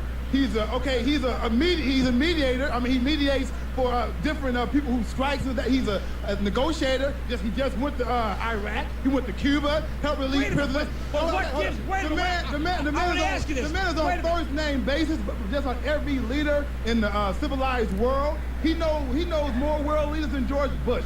I mean, sure. Wait a minute, Eddie. Wait a minute. I don't care how many people he knows. He is not qualified to run. He has never held office. He's not even the pastor of his own church. He's never been elected. He's not. Okay, he's never. Wait a minute. He's never even been the pastor. Wait a minute. I'm talking now. I'm talking now. Look at you. I'm talking. You're the guest. I'm the host. Now, I'm telling you. Name me one president who has not ever held elected office. I just named one. Dwight D. Eisenhower. That's right. Well, he was George Washington. He was. Hold on a minute. What I'm saying, you cannot complain. You can't compare Eddie. You can't compare Jesse Jackson to Dwight D. Eisenhower. Of course you can't. He was a five-star general. He was a five-star general who helped to win World War II. I'll tell you what. Hey. I'll tell you what. Jesse Jackson at this moment is more popular than Dwight Eisenhower was before he became president. Oh, come on. Who in this country do not know who Jesse Jackson is? All right, yeah, and I'll tell you, we know a lot about Jesse Jackson. Do you answer me this, Eddie? Why did Jesse Jackson admit in an interview in Life magazine? Why did he admit, and these are his own words, that when he was a student in school, in college, when he was a student in college, he used to spit in the food of his white patrons. Now that is racism. That's not racism. He admitted that. Yeah, he did. Be quiet. Be quiet. Okay. You say that's not. That's not racist. He says that's not racist. Jesse, you gonna try to tell me Jesse's a racist? You trying to say that? Yes. That is ridiculous. I am saying. You know that. You know that's ridiculous. Why is it? Hey, okay, he has 7 million. Wait a minute, Eddie. It's my turn now, Wally. Wait. It's my turn. I'm going to ask you a question back. I'm asking you a question. Just ask me. Hold on, Eddie. Would you call me? Wait a minute, Eddie. Would you call me a racist if I admitted in an interview that when I was a young student, I spit in all the food of my black customers? Wouldn't I be a racist? No, you wouldn't. First of all, Jesse was a young kid growing up in the South. He was in college. Yeah, 18, 19 years old. Kid, right? Kid. Okay, the man was a kid. The man was growing up in the South during the Jim Crow area, back when they used to hang black men at the drop of a dime, back when black men couldn't get a job, back when they were raping all women and everything. With all that stuff going on, of course you're going to have some anger towards white people in that situation, wouldn't you? But why? Okay. I mean, come on. All right, Eddie, but let me ask you this. Ridiculous. All right, but let me ask you this. He may have done that. Hold on. I give him credit. When he was a college student, he may have done that in the anger, but why now, only 3 years ago in Life magazine, why did he find the need to bring that up and tell the people? The man is honest. Oh, that's why. If he wasn't so honest, he wouldn't bring that up. I bet you Ronald Reagan, with all the stuff he went through in his past, he wouldn't bring up anything like that. Or of course not. Bush, or, somebody like that. I say Jesse Jackson. He's honest. That shows you how great he is. I say Jesse Jackson. Wait a minute. I say no, it doesn't. I say Jesse Jackson. When he did that interview, he should have said, "When I did that, it was wrong, and I'm sorry I did that." Don't you think so? But he didn't say he was sorry. He said that, and he said that when he did spit in the food of his white customers, and then he laughed after he said it. Laugh. Come on, he did too. He did not laugh. Wiley's making up lies now. laughed. He's making up lies. He laughed. He He's thought it making was up funny. lies. Do you think He's it's making funny? up lies. You're going to bring up something like Now, that? you know, Ridiculous. no, it's not. It is ridiculous.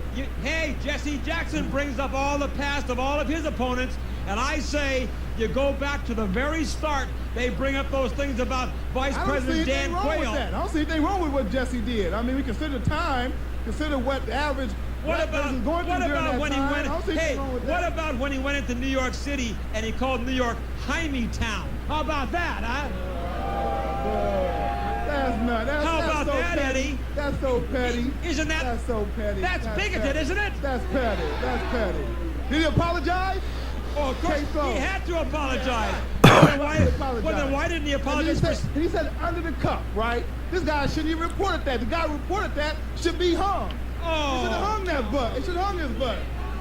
He said that undercuff. Just think how many things George Bush, Ronald Reagan, and all those guys probably said undercuff that was never printed. Hey, what I'm telling you is Jesse Jackson wants to start at the top. He wants to start with no qualifications. At the top, he came from the bottom. What you talking about? He came from nothing. Look He where wants he's at today. to be president of the United States. Look where he's at today. I say if Jesse Jackson wants to be president of the United States, let him start at the bottom of the ladder and work his way up. That's what he did. He started from the bottom. That's right. He came from nothing. Look where he's at today. Give me a break. Where is he today? Nothing. Where is he today? He hasn't even got a job. You don't have a job? No. Where's he? He's a president of Rainbow Coalition. That's his job. Oh, really? And he's about to start his own talk show, as you may know. Yeah, hey, that's right.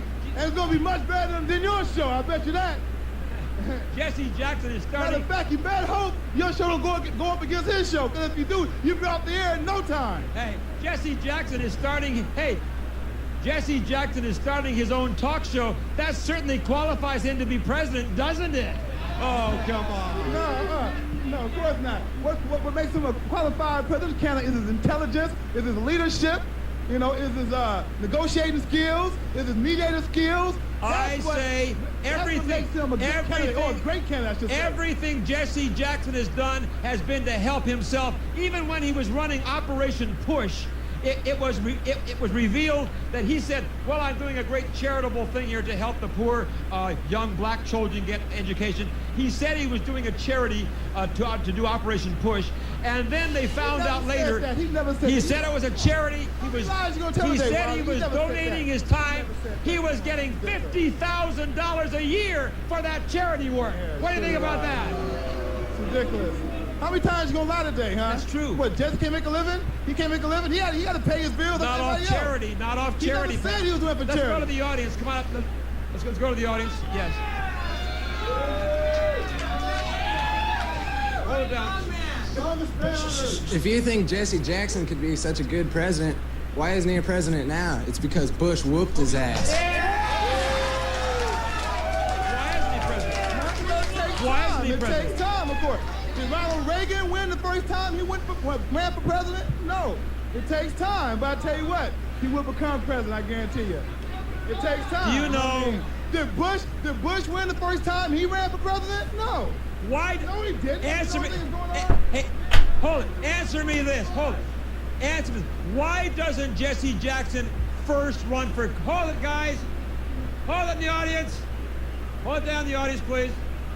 Why doesn't Jesse Jackson do it the way John Kennedy did it, the way Richard Nixon did it? Yeah, he's more qualified than those guys. Why doesn't he run for Congress? Those guys are wimps. Why does? You can't compare those guys to Jesse. Give me a break. That's sure. I tell you what. If you think George Bush, Dan Quayle, Kennedy, any of the other guys, you think they could have first office if they would have ran for president the first time as far as running for any office? They could have gathered 7 million votes? Of course not. That shows you the power. That shows the intelligence. That shows the greatness of Jesse Jackson. Don't you understand? Right there, 7 million votes. The people voted. Never ran for any other office. Who else can do that? The people voted for. Hey, the people voted for Jesse Jackson because of his race, not for what he was. Okay. How you gonna get 7 million votes? How you gonna get 35% of the votes in states like Iowa, places like that? Okay, I was wondering why Eduardo the clown here thinks that Joker Jackson is not kissing butt, because he is. Yeah. Kissing butt.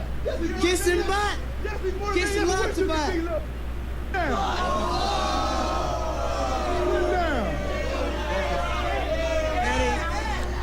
Let me tell you. This is a man who played college football. What talking about? Let me tell you, Jesse Jackson. Hold it.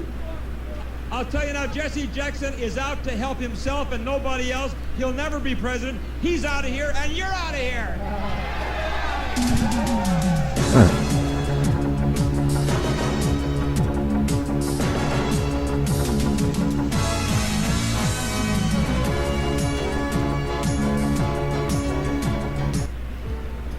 What do women say about men when they think no man is listening? Just between us, I think he's... What do models say about other models? What secrets do we all want to overhear? I can't believe he actually... Welcome back. Likes It's Hot me. Seat with Wally George. Hot Seat, the only show Or with called guts. me or something. Okay. Now we'll get to our next victim in a moment, but first, I want to remind all you people who are watching at home, we do love to hear from you. We'll put the address on the screen. Write to me. Can someone get me a copy of the magazine real fast so we can show that? Our new issue of Victory Magazine is now available, and I'll be glad to mail you a free copy of Victory Magazine. All you have to do, write to the address on the screen. I'll send you out a free copy, and here it is, right here by magic with Frank Sinatra on the cover. There it is. Hey, this is my magazine. I'm the editor, and Janice, associate editor. A very conservatively oriented magazine. Frank Sinatra on the cover. Write to me. I'll send you a free copy on this address. Also, if any of you out there have the guts and you want to come down and debate me on the hot seat some Saturday night, if you're 18 years of age or older and you want to come down and debate me on some particular subject, write to me at this address, include your telephone number, and maybe I'll invite you to come down and challenge me on the hot seat some Saturday night on some particular issue, okay? Wally George, P.O. Box 787, Hollywood, California, 90078. Box 787, Hollywood, 90078. Now, if you want to come down here for a taping of Hot Seat, we tape this show every Wednesday evening at about 6:30, and we invite you to come down here. First, you got to call the numbers on your screen any day, Monday through Friday during business hours. Leave your name and your telephone number and how many tickets you want, and we'll invite you to come down here for a taping of my Hot Seat show. In the 213 area code, it's 464-6111. 464-6111. Now get ready, audience. Our famous number in the 714 area code, it's 999. 999. 999. 999. One more time, 999. Okay, yeah. All right. All right, now we move along here with our next guest. Hold it.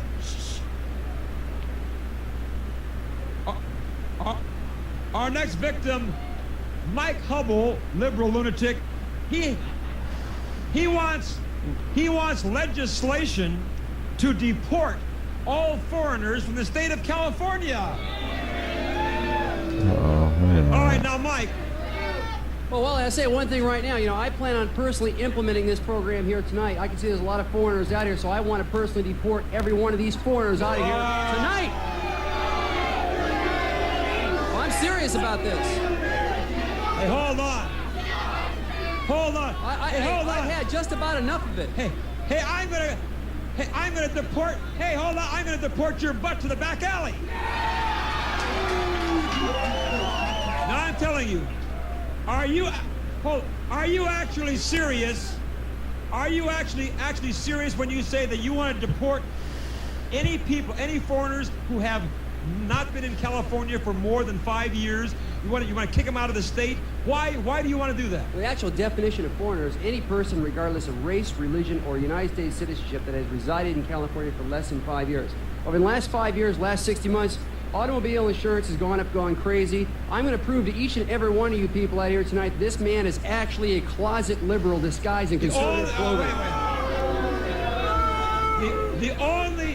The only thing you're going to prove tonight is that you are a stupid lunatic. Wally, this is... Hey, let me tell you something. This is the second time. This is the second time.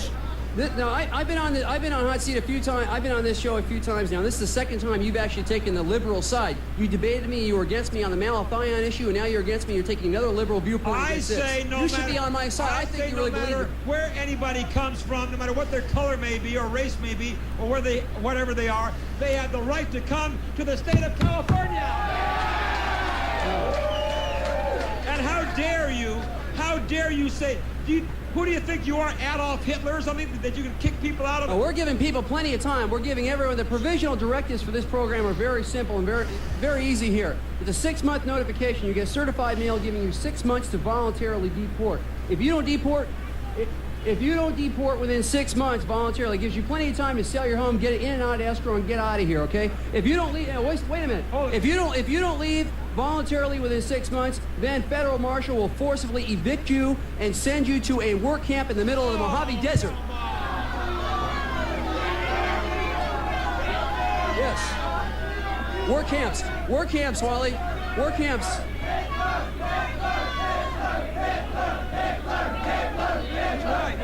That's right.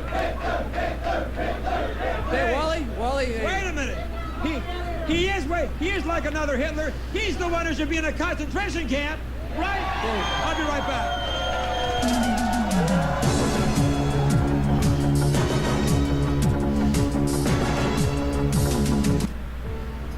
What do women say about men when they think no man is listening? Just between us, I think he's... What do models say about other... Toll-free 1-800-982-2800. And we're back with a Hot Seat, and my guest is this idiot Mike Hubble here.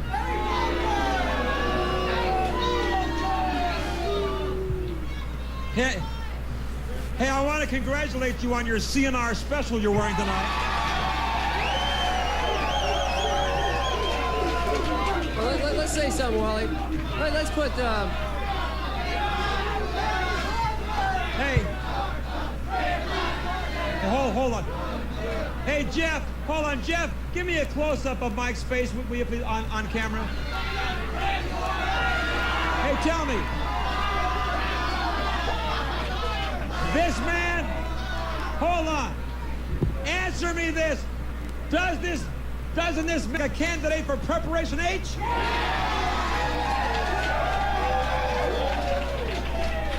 All right, Wally, let's go.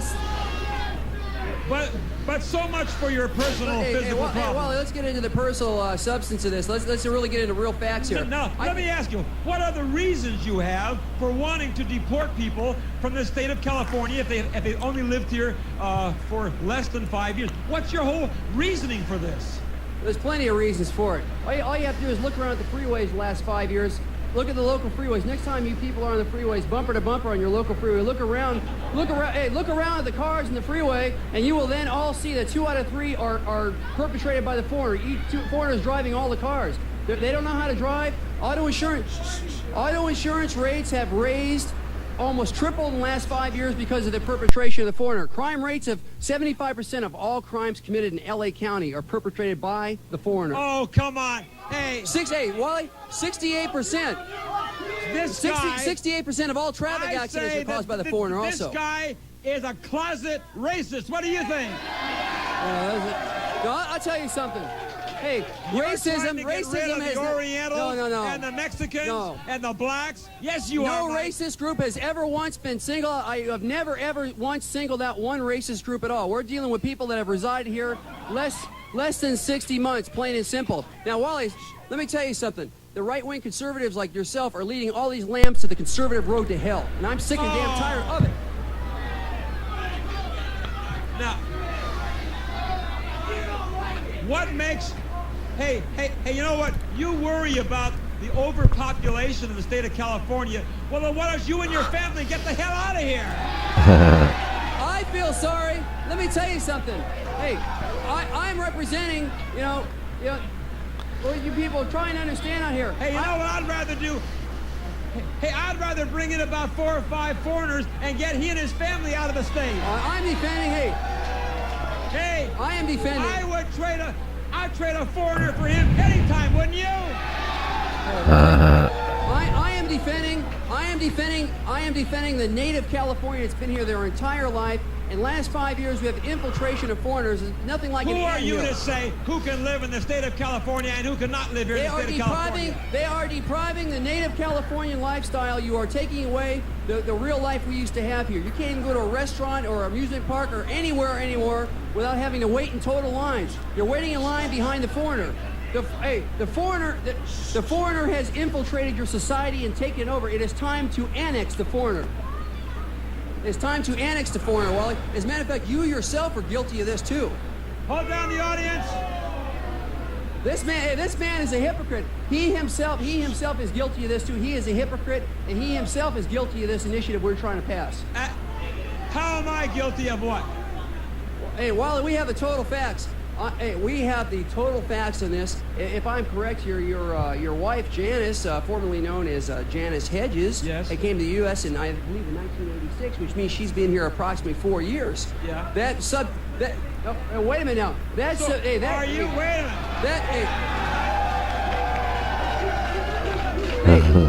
Wait a minute. Are you trying to tell me that you would have my wife kicked out of California? Hey, Wally. Hey, as much as you yourself don't want to believe it, unfortunately enough, Wally, you yourself are not even above the law. You are subjected to the laws. It says 5 years or less.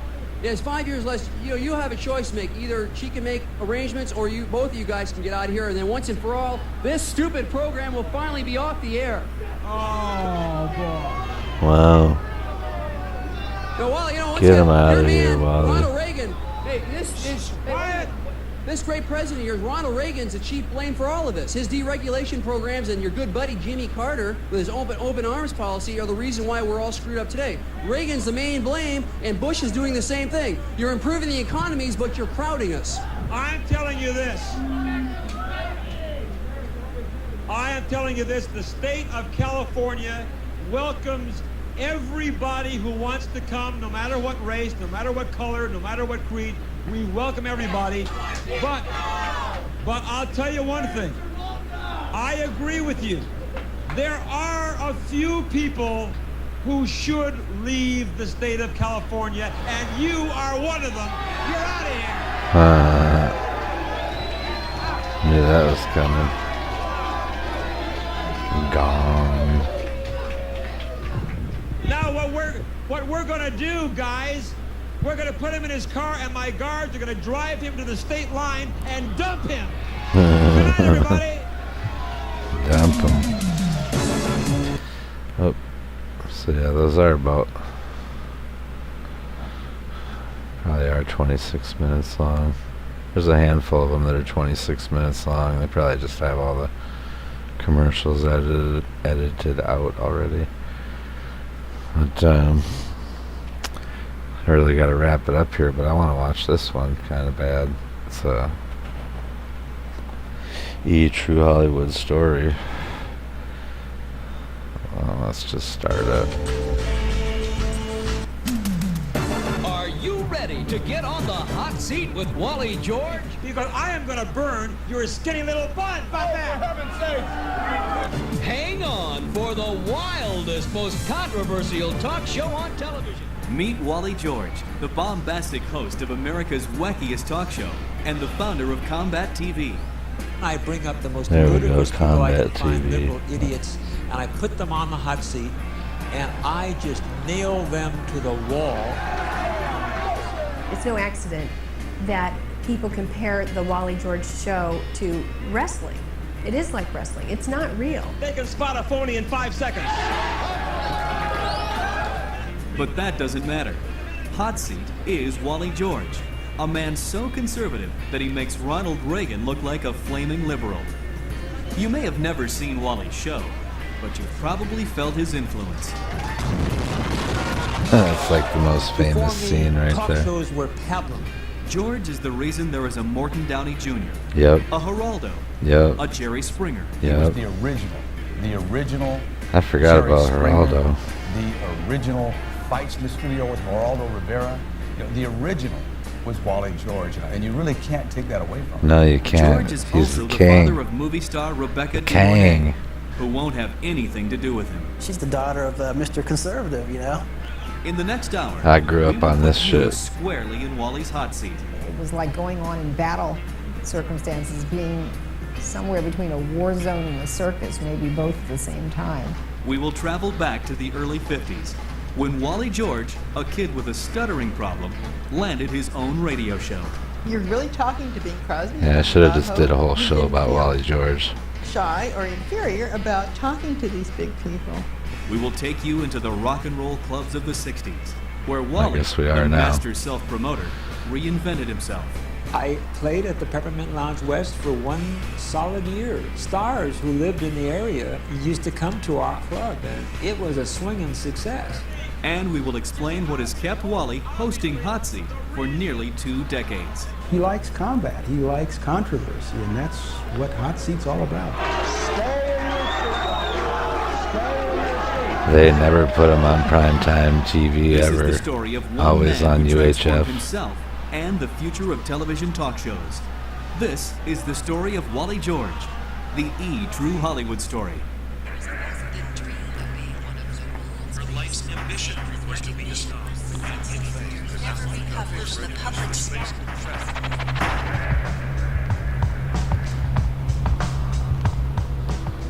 Walter George Perch was born in San Mateo, California on December 4th, 1931. Wally was the youngest of 2 children and the only son of British Sea Captain Walter Perch and Hollywood I've never seen this before, so this is awesome. child actress Eugenia Clinchard. Wally's sister, Jean Perry. My father had been a captain on a boat, and he was a very, I always say it, a reserved man, and he believed in the Old English idea that the children should be seen and not heard. But Wally's mother was far from reserved. I can remember going into an ice cream store, and he leaned over the counter and said, "Hello, Wally. What flavor ice cream cone would you like today?" And before I could open my mouth, she said, "He wants vanilla." My mother not only controlled me and possessed me, she talked for me. When Wally did talk, he stuttered. Wally's close friend, Dr. Keith Kenyon. Usually we figure it's a relationship with your family or some deal early in life that frustrated you and you are unable to express yourself. My mother always answered for me, and all of a sudden, about 6, she wasn't around all the time, and people would say, "Wally, what do you think about this?" And I go, and you know, where's Mom to answer for me? Wally's speech impediment didn't stop him from performing in front of his family. My father got a little microphone made for him, and he'd maybe be 7, 8 years old, and he would put on shows in the living room. Wally enjoyed Nice. being the center of attention. As a young boy, Wally boldly revealed his plans for the future to his father. I said, "I'm going to go into show business." And it was as if I had just hit him across the face with a baseball bat. Wally's mother was Yeah. equally stunned by the news. My mother said, "Are you insane?" That was her loving way of talking to me. In the late 40s, Wally's parents split up. You don't feel good about parents separating, but it wasn't the real brokenheartedness, "Oh, no, we won't be around Dad," because we weren't really around him that much anyway. 4 years later, Wally, Jean, and their mother packed their bags and moved south to Hollywood. But Wally soon began to have problems in his new environment. They would beat me up after school. Oh, many times. I can't count the times that they'd wait for me after school and beat the heck out of me. 14-year-old Wally persuaded his mother to enroll him in the Hollywood Professional School. Judy Garland went, and Mickey Rooney and Donald O'Connor and Natalie Wood. All entertainment people went to Hollywood Professional School. If I stuttered a little bit in school, nobody ever talked to me about it. They liked me, I liked them. It was a great time of my life. Wally pursued his dream of becoming a disc jockey. After approaching a number of radio stations, Wally finally struck pay dirt. The only station that was left that I hadn't been to was KIEV in Glendale. So I went there, and the owner at that time was a man named Cal Cannon, who was the mayor of Glendale at that time too. And I talked to him, And his way of getting rid of me was to say, you find yourself a sponsor, Wally, and I'll put you on the air. Wally found a sponsor. Bob Wyan, owner of the Bob's Big Boy restaurant chain. Nice. And he said, Wally, do you really think you can do it? And I said, Mr. Wyan, I know I can do it. And he said, okay. Picked up the phone, called KIEV, got Cal Cannon on the phone. He said, Cal, this is Bob Wyan. I'm going to put this kid Wally George on the air. Wally's mom was anything but proud. My mother was horrified that she was going to be embarrassed. That's what she told me. Secretly, Wally was also worried about embarrassment. So I had 10 seconds to go, and I said, please, God, let me get through this. And at that moment, I felt this wave, this warm wave come across my body. Amen. Every muscle relaxed, and I turned on the microphone and I spoke for 2 hours and never stuttered once. Singer Frankie Lane was one of his first guests. The strange part that I noticed that when he got to talking about music or interviewing people on the radio, the stutter disappeared. So I attributed to excitement, enthusiasm, and in a hurry to get his words out. And so began the Wally George Teen Time Show, which aired 2 hours a day, Monday through Friday. I was making good money, $250 a week, over 50 years ago. $250 a week, that's a lot of money. I bought myself a Chevrolet convertible. But the big spender was soon under close supervision by a new manager, his mother. My mother never had the career she wanted. She was a child star, and after she became an adolescent, nobody wanted her anymore, and it broke her heart. And I think that I was carrying on for her where she left off. And by being my manager, quote unquote, and doing absolutely nothing as a manager, she was a part of show business again, even if it was through me. That's cool, though. Coming up, Wally bids a painful goodbye. Mother, let me go.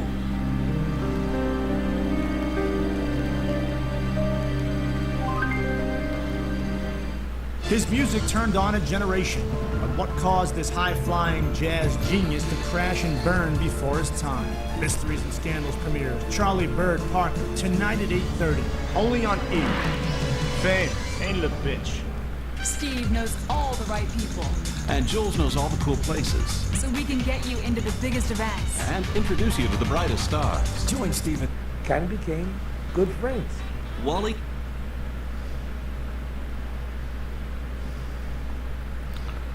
Huh? Uh-oh. Oh, no. What day is it? Friday. Man. I think my internet might be resetting.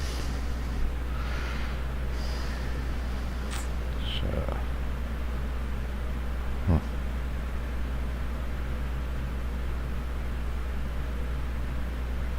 Okay. Shipping to Presidential Bloopers, Department 3, Richmond, Virginia, 23280. Call now. Just let it play. I think for Style me, Network yes. is going to change the life of many women and men. Style, the fashion, beauty, and home design network.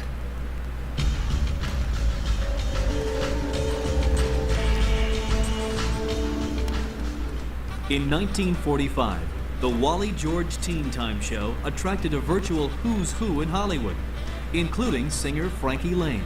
I was intrigued, so I did the show, and it was very successful, so I went back a few times, and we kind of became good friends.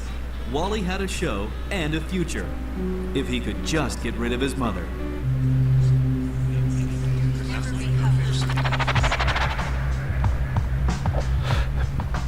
Wally's mother, Eugenia, saw her son's budding career as a springboard to fulfill her own unrealized dreams. Wally's sister, Jean Perry. She was saying, "Oh, you know, you're gonna really That's get messed it. I'm gonna up, be your but- manager," and that was really a foolish thing for him to let her do because she didn't really have the know-how or the experience. She called me after every single broadcast, 5 days a week for 4 years that I was on that show. And she never once told me what I did right. She always told me what I did wrong. Try as she Wally. might, Mrs. Perch couldn't diminish Wally's love of show business. At age 15, Wally became good friends with actor Ozzie Nelson. George even landed a bit role on the popular Ozzie and Harriet radio show as Wally the grocery boy. Sometimes I'd go over to their house and they'd have, they usually had Sundays or something to eat after the show, and he just enjoyed being with them because I think they were a nice family together, and that he kind of was feeling, maybe he did feel that he missed out on some of that close family feeling when he was a child. In 1949, after 4 successful years on KIEV, the Wally George Teen Time Show came to an end. And so did Wally's relationship with his mother. I remember I was standing in that hallway, and finally I couldn't take it anymore, and I screamed on top of my lungs, "Mother, let me go!"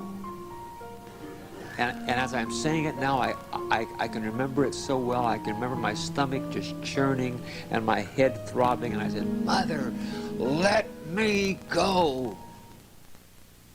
In 1952, amid the personal strife came another big change. Wally legally dropped his surname, Perch. My first name was Walter. My second name was George. And then I had that other last name, and which was my father's name. And I hated the name.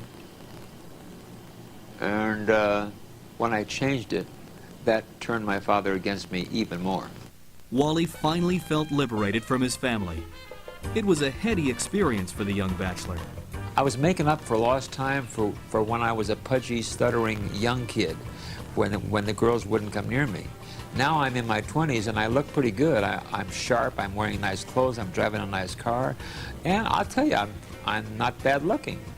By 1956, Wally was back on the air with a new radio show, The Wild, Wacky, Wonderful World of Wally George, which aired on KTYM FM in Inglewood, California.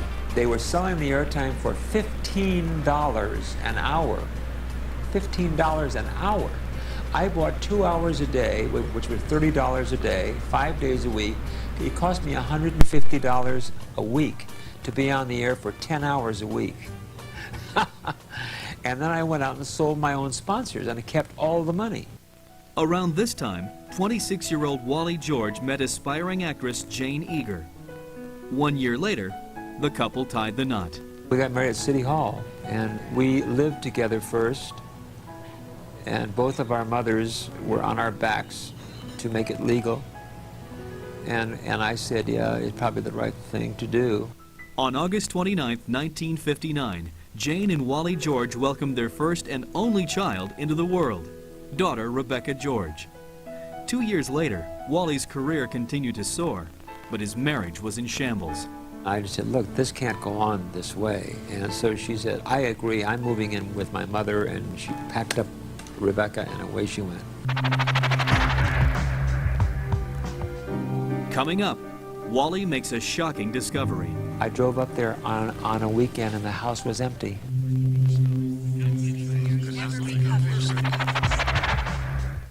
He turned junk into gold on the TV series Sanford and Son. It was hilarious, man. And had the world in the palm of his hand. He would always say that Christmas was every day. But comedian Red Fox let it all slip away. He said, that's it, no more Sanford.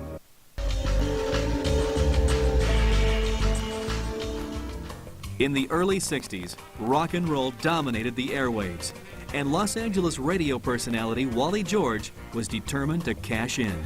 I went out and sold my own sponsors, and kept all the money. I was clearing every year almost $100,000. Wally George was I living didn't a even life know he of was luxury. on the radio. And you along know, with it other came the than, like, at the notoriety same Wally time. craved since he was a child.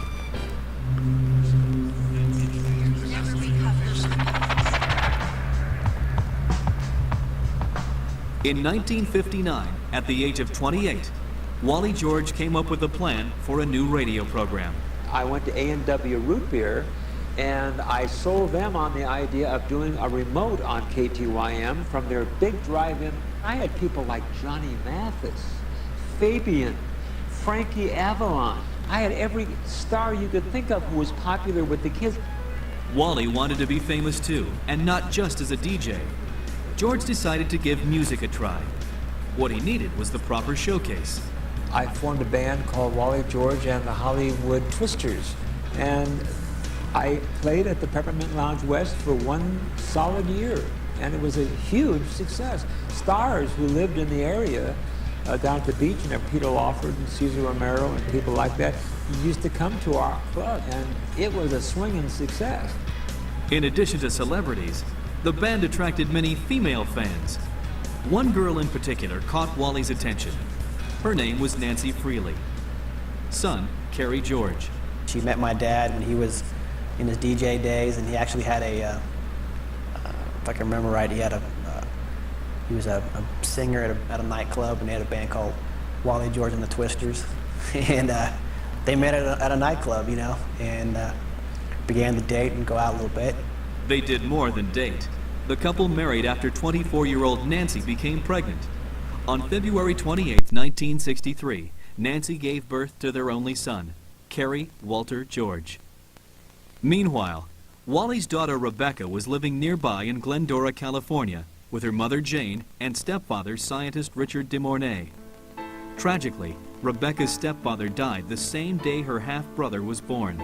I used to go up every weekend and visit with Rebecca, and I'd pull my car up, and I get out of the car and I'd look up at the balcony, and I'd just see these blue eyes staring down at me, and she'd scream, "Daddy!" And I held my arms out, and she ran with all her might and leaped into my arms and hugged me and said, "Daddy, Daddy, Daddy, I love you so much." Wally's visits continued for 3 years. Then, one afternoon, I drove up there on a weekend and the house was empty. They were off into Europe, and they stayed there for several years. Along with the loss of his daughter, George's marriage to Nancy fell apart. The couple divorced in 1967. It's very tough in this business for any marriage to work out, because your work always comes first. It almost has to if you're going to succeed. A few years after the divorce, Kerry and his mother moved to Orange County, California. Wally saw Kerry sporadically during his adolescence. We spent time together. He would, you know, come down and we'd go to the fair, go to the, you know, do the dad out of town thing. But I think the distance didn't allow us to be, you know, close as far as having a relationship. I was working to be a star, and I was working a lot. I was on the road when I had my band, playing nightclubs, and when I didn't have my band, I was a disc jockey, and I was working long hours, 6 hours a day on the air, and then preparing for my show. You know, I was gone in the morning, early in the morning, came home late at night. In 1969, George's daughter Rebecca returned to the United States for a brief stay. She was 10, and that was the only time that she visited me. She spent the whole summer with me, and I had a wonderful time with her. And then she went back to Europe. I didn't see her again for another eight years. Once again, Wally plunged into his work. In 1973, 28 years after his first radio broadcast, Wally made his entree into television. George's first effort was a Los Angeles-based political talk show, The Sam Yorty Show, hosted by former LA Mayor Sam Yorty. Harry Cooperstein directed the program. Although he produced Mayor Yorty's show, he, in essence, you could call him a co-host, because he did on-camera things also besides the opening.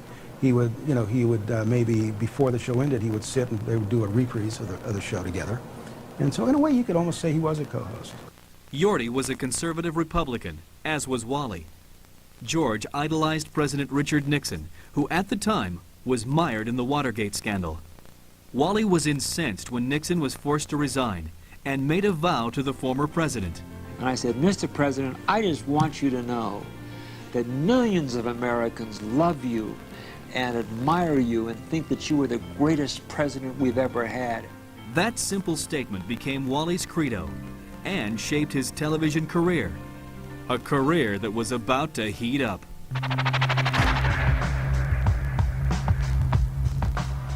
Coming up, Wally gets steamed. I bring up the most ludicrous people I can find, liberal idiots, and I put them on the hot seat, and I just nail them to the wall. On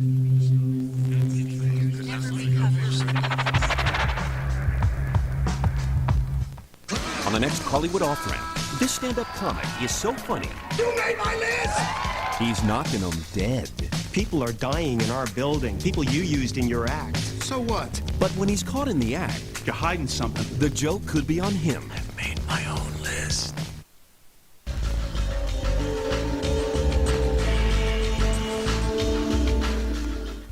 For 30 years, Wally George danced along the edges of showbiz, performing in rock bands, hosting radio shows, and producing local political television programs. Then, in the early 70s, conservatism swept the country, and Wally was ready to make the most of it. Wally would say things that other people just thought, or maybe said in private, but he would say out loud, and he would say them on television.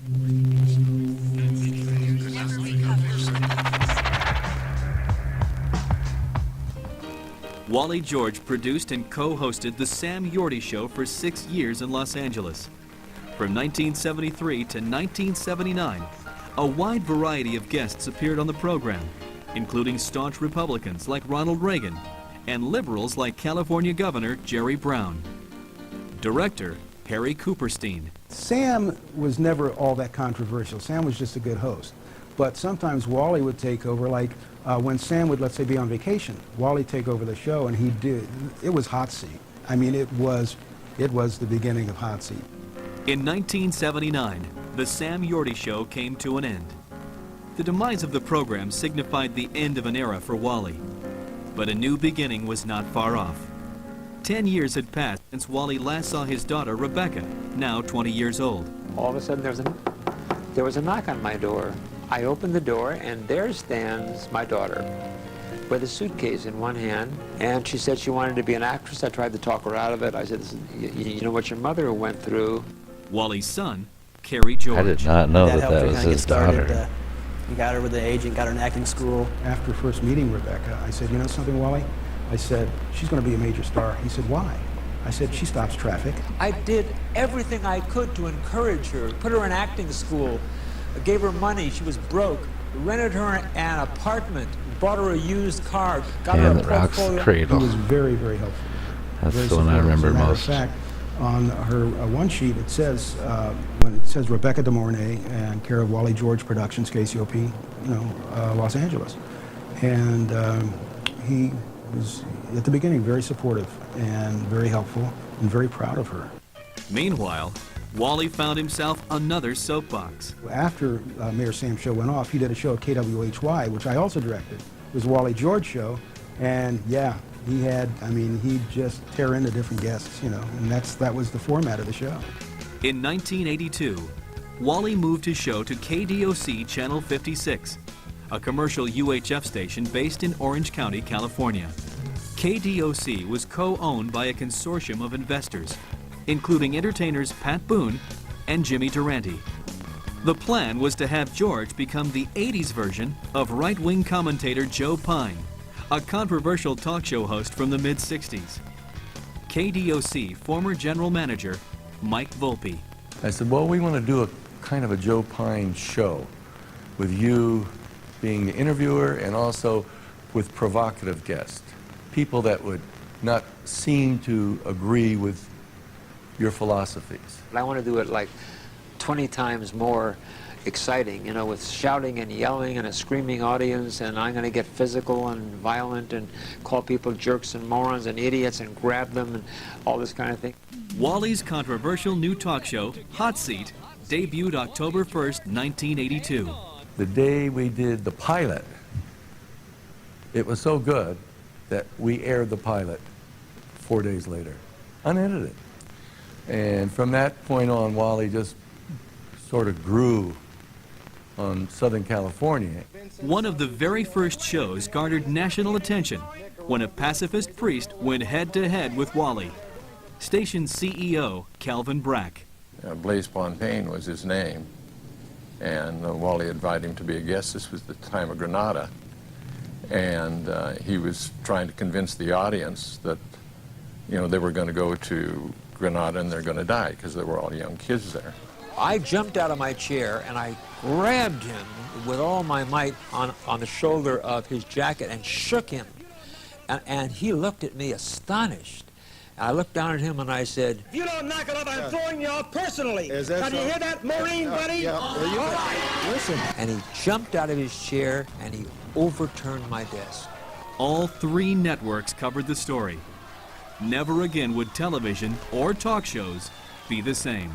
Before me, talk shows were peblum. I mean, they were boring. I mean, they just interviewed authors and little bimbo starlets, you know, who were promoting their latest flick. But I came along and whammo, whammo, you're out of here, and all this kind of stuff. And boy, people jumped to it. It just went bang. I stand up for God and country and morality and decency.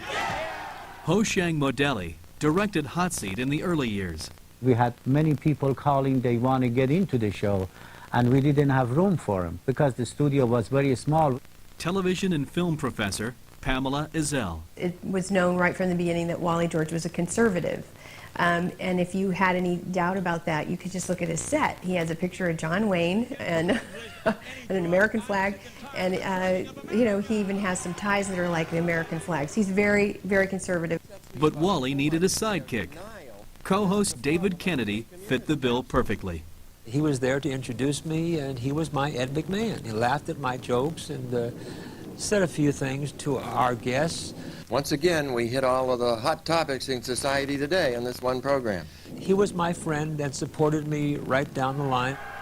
Wally George came to life on his combative talk show, and people took notice of the blonde 50-year-old. This is the original voice of confrontation, original combat talk show. We started the whole thing. If he didn't like anyone, he would kick him off the air. So we had 2 or 3 people in standby waiting to go on at all the time. The show became very, very popular. Nice. Coming up, the relationship between Wally and Rebecca De Mornay becomes strained. My show became kind of an embarrassment to Rebecca.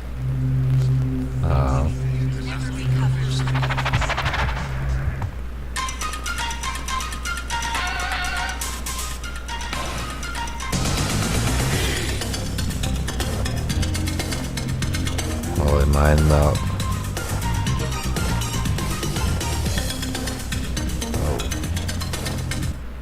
Makes it better. Add some pep, and then a howl. Next time you hear your stomach growl, pep it up with Hormel pepperoni. Dig it. Style is what makes life exciting. It's what makes you had what it puts close. the fun in everything you do. Style, the fashion, beauty, and home decor. Stars.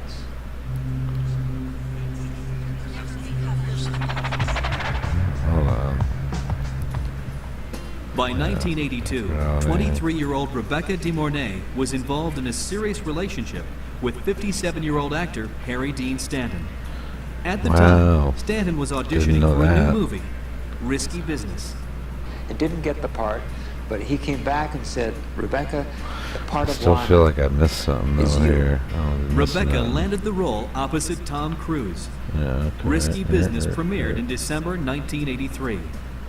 The movie You know what? Makes life exciting. It's what makes you, what puts the Just fun let in it play everything from you there. Style, the fashion, beauty, and home design network.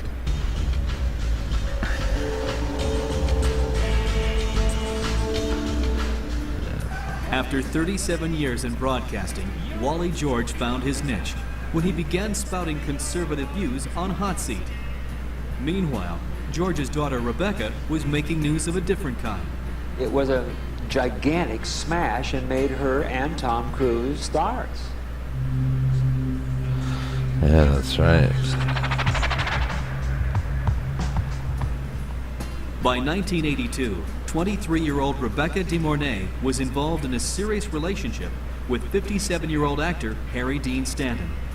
At the time, Stanton was auditioning for a new movie, Risky Business. It didn't get the part, but he came back and said, Rebecca, the part of Lana is you.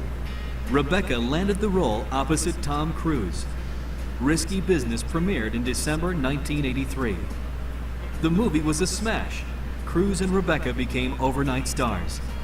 They also became a couple. As Rebecca's star was on the rise, Wally was gaining notoriety of his own. In addition to Hot Seat, Wally was chosen to appear on Alan Thicke's talk show, The Thick of the Night.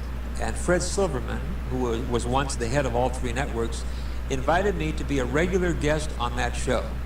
And every Thursday night was Wally George night. After only 1 year, The Thick of the Night was canceled. Nevertheless, Hot Seat continued to attract viewers and guests from all walks of life. Feminist attorney Gloria Allred made regular appearances. It was like going on in battle circumstances, being somewhere between a war zone and a circus, maybe both at the same time. Another frequent guest was Morton Downey Jr. Morton Downey Jr. came down, and he had told people that nobody was going to kick him off the air. So when Wally eventually gets to the point in the interview where Morton Downey Jr. would do something that Wally didn't like, he'd say, okay, you're out of here. Wally was flying high with his over-the-top, in-your-face talk show. But 25-year-old Rebecca De Mornay, George's actress daughter, did not find her father's show amusing. She got mixed up with all this Hollywood crowd, and boy, did they lean her in the other direction. And my show became kind of an embarrassment to Rebecca. Wally wasn't about to stop. He was at the pinnacle of his career. Meanwhile, in 1986, after dating actor Tom Cruise for more than 2 years, Rebecca ended the relationship and reunited with old flame Harry Dean Stanton. Tom Cruise fell in love with Rebecca and wanted to marry her. And she said no, she wasn't in love with him. A year later, in August 1987, Wally was on a radio show Harry when he Dean. received a call from an 18-year-old British fan named Janice Hedges. I saw his show on Channel 56, and I thought, who is this wild guy? I mean, from England, I'd never seen anything like that before. I said, well, write me a letter and send me your picture. And she put her home address back in England, and she mailed it to me. Wally and Janice began a long-distance relationship. 2 months later, Wally was surprised to learn that his nemesis, Morton Downey Jr., was giving Wally a run for his money. I read in the trade papers that Morton Downey Jr. has sold his show to WWOR-TV in New York. He goes on the air, I watch the show, it's my show. Yep. Without Wally George. Yep. He has copied everything. Morton Downey Remember, Jr. I may was have even molded mad his about show it. after What Hot the Seat, fuck is this but there guy? was a big difference. The Morton Downey Jr. show found mainstream success. Geraldo, Yep. Jenny Jones, all the people have copied Wally George. And that bothers me a lot. Meanwhile, Wally focused on his Supposed to be relationship flattering, with though. Janice Hedges. I asked her And if it she is, would you know. let me bring her over here for Christmas. And I would put her up in a hotel, and she could spend the holidays with me. I remember him telling me that he was going to marry me, and I'm 18 years old. I'm from England, and not used to this kind of thing. Wally's engagement added more strain to his relationship with daughter Rebecca De Mornay. I called her and told her that I was marrying Janice, and I told her how old she was. She was younger than Rebecca. Huh. She Hell yeah. was not thrilled about it. She shouldn't I have said, been well, mad. What about Harry Dean Stanton? Yeah, what You're about going Harry out with Dean someone my Stanton? age. What's the Fuck. difference? And she had no answer. But I just felt the drift. On February 14, 1988, 56-year-old Wally and 18-year-old Janice were married in a small ceremony in Anaheim, California. Now, Wally, without further ado, you've got the most elegant wife here. Give her the biggest hug and kiss. I never expected to get married in that kind of fashion to a TV personality and have my wedding on taped for television. I really didn't. Soon after the wedding, Wally received a call that his mother was in a coma. It was heart failure, heart stopped, and eventually that is what caused her death. Wally's mother, Eugenia, passed away in the spring of 1988. Following the death of Wally's mother came news of a different kind. In the fall of 1988, 19-year-old Janice George became pregnant. When I found out that I was pregnant with Holly, I was only 19 years old, and I was very afraid. I was scared, and then when it finally sunk in that I was going to have a child, I was excited, and so was Wally. Holly George was born on July 20th, 1989. Wally immediately called his daughter Rebecca to tell her the news. There was this long pause, and I could feel the tenseness in her voice. And she said, "What was it?" And I said, "A little girl." And it got tenser. She said, "Oh, how nice. What did you name her?" And I said, "Holly." "Oh, like Christmas. That's nice." And that was it. Rebecca has never seen her half-sister Holly. Wow. Coming up. I was really afraid that he was going to die.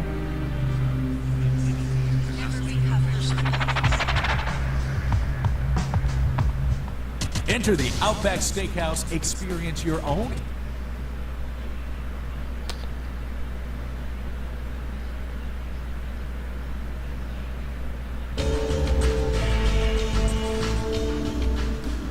In the summer of 1989, 57-year-old talk show personality Wally George became a father for the third time. The birth of daughter Holly gave George a reason to slow down and enjoy parenthood. But before Wally could relish his new life, his health took an unexpected turn. He had ignored these symptoms that he'd had, and was, I think, just afraid to go to the doctors to find out exactly what it was.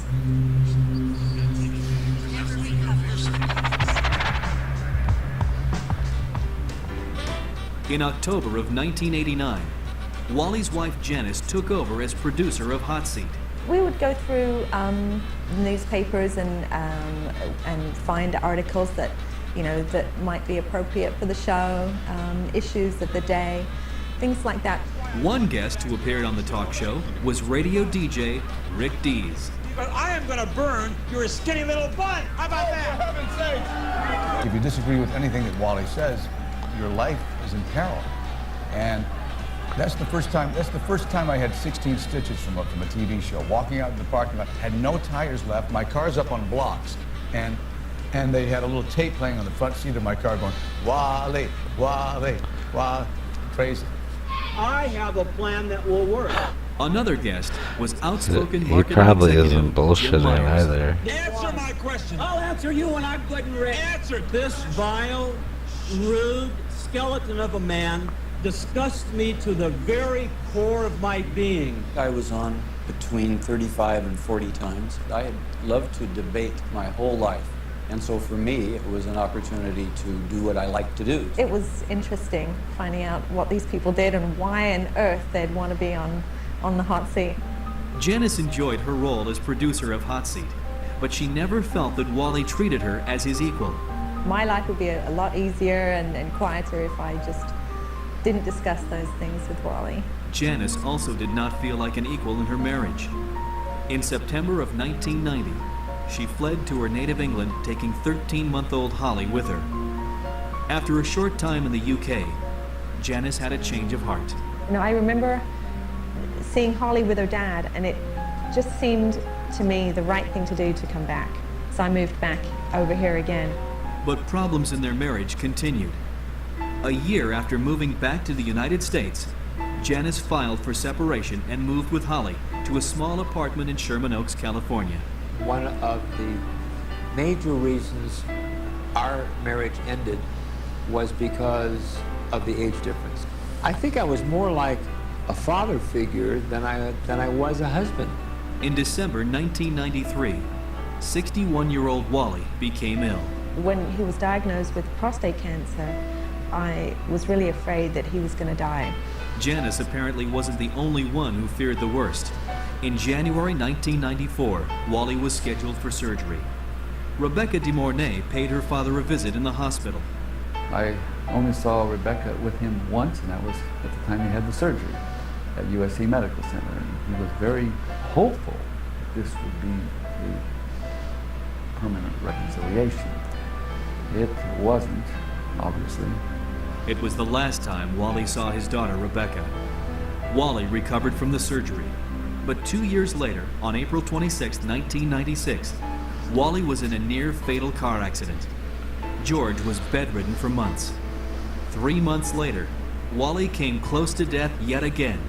Wally's lawyer, Eric Trout. He was coming out of a production trailer at KDOC on a metal staircase, and he fell. There were no handrails on the staircase, and he lost his balance when he was up near the top and toppled over and hit his head.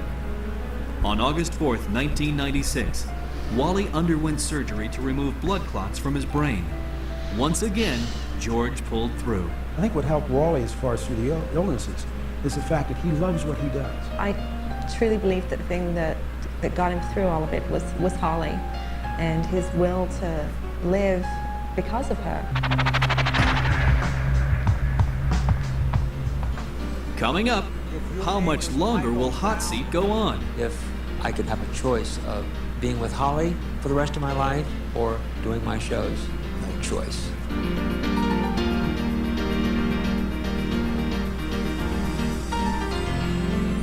From the ridiculous He cracked us all up. to the sublime, I think Greg is a phenomenon. Greg Kinnear made his mark on He's Outrageous Talk Soup.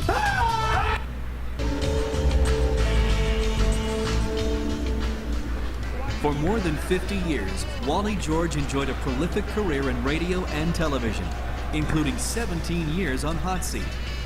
Despite failed marriages and monumental health problems, Wally George bounced back time and again.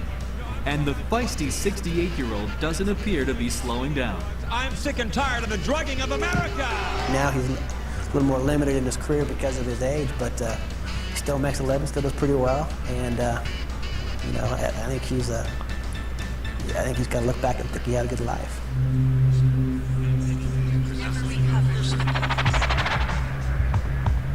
What the heck? In 1997, after a long separation, Wally and Janice George divorced. Although the couple is no longer together, they share joint custody of 10-year-old daughter, Holly. I see him every other weekend and like a couple days in between the week. I think that she's the force that keeps him going now. And he lives every day for her. I think that Holly has become definitely much more important than Wally's career or anything else that he has. And she's the light of his life.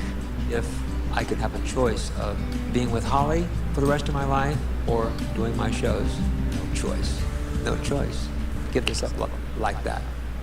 To this day, Wally and his first daughter, Rebecca De Mornay, remain estranged. Rebecca's attitude of not only cutting me off, but all of her family, I mean her sister, her brother, her aunt, her cousins, just cutting everybody off. Yeah, that's messed up, Is Rebecca. ridiculous and unforgivable, and I can't understand it to my dying day. Wally continues to live life to the fullest, dividing his time between visits with Holly and hosting Hot Seat. These days, Hot Seat no longer entertains a live audience. Because I'm getting older. I think it would be very detrimental to my health if I were to do that kind of show with a live studio and scream and yell and jump out of my chair. Hot Seat is televised in more than 150 markets across the country. There's a couple things, a couple reasons I think Wally George is still on the air. One is that he does have 17 years of product. He's got all that footage that he can just continue to cut and recut. And the other reason is because he does have access to a station, KDOC, that as far as I know doesn't have a lot of other people banging down their doors. In November 1999, Wally embarked on a book tour to promote his memoirs, The Father of Combat TV. I deserve the title of my book. Yes, he The does. Father of Combat TV. I think they definitely You know, broke the a lot of mold people don't when know about him. He was I mean- born. I can't think of anybody else that's like him. I am a showman who has convictions. I could have been a politician, and I would have done it the same way. I would have been elected by doing the same thing I'm doing on Hot Seat. I'd have called some people jerks and morons. People would have loved it. Would have loved it. You, pal, are out Now you're going to ask me, is this really my hair, right? That's what you. That's the next question, right? Is this really my hair? Tell me what you think. I can tell you one thing, and I won't say any more. It's my hair. I own it. Absolutely. And now it's time for Hot Seat Highlight with Wally George. Stand by for Wally's hard-hitting comments on the hottest issues of the day. Then check out highlights from the past 17 years of Hot Seat. And now, here he is, the original voice of conservatism and controversy. The most talked about and the most imitated talk show host on television. It's the one and only Wally George.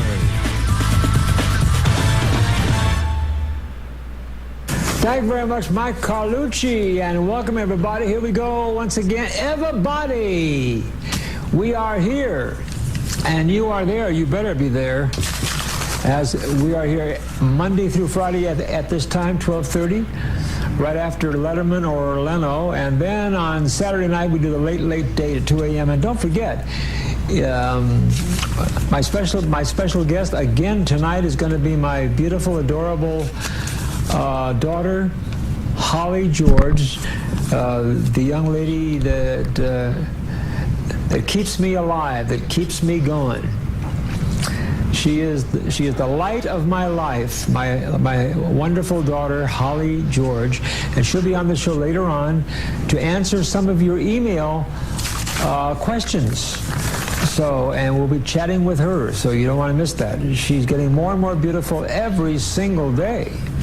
Rebecca, eat your heart out. All right, now,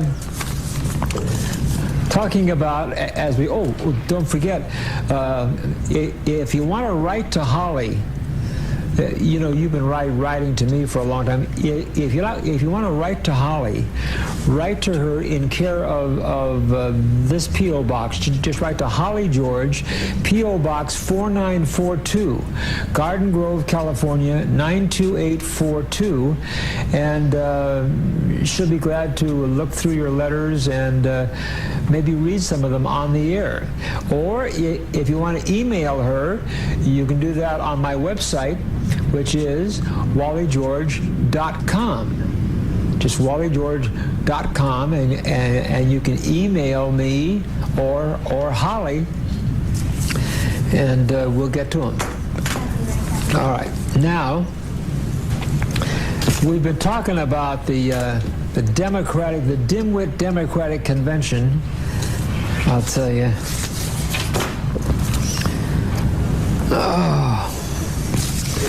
It says here in this headline, speech is walk on the tightrope for Al Gore. The vice president's challenge was to strike a balance between interests that often conflict. So Al Gore tried to be interesting.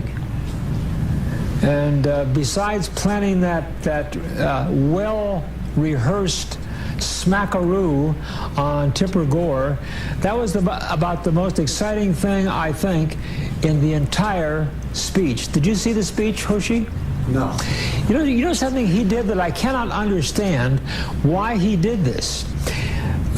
First of all, he spoke for almost 50 minutes. And when he would say something and applause would come, he wouldn't even stop for the applause. He spoke over the applause. Have you ever heard anybody do that? You wait, and then when it comes down, then you go on. But he was saying, and they were applauding, yeah, and he was still talking. I expected any moment to say, wait, I'll tell you when to applaud out there. You know, sometimes Al Gore can be a mean man. You don't believe me? Show that picture, Jeff. I mean, look at that. There's the mean Al Gore. He's pointing at Tipper when this picture was taken, and he's saying, "Get my coffee, and get it now."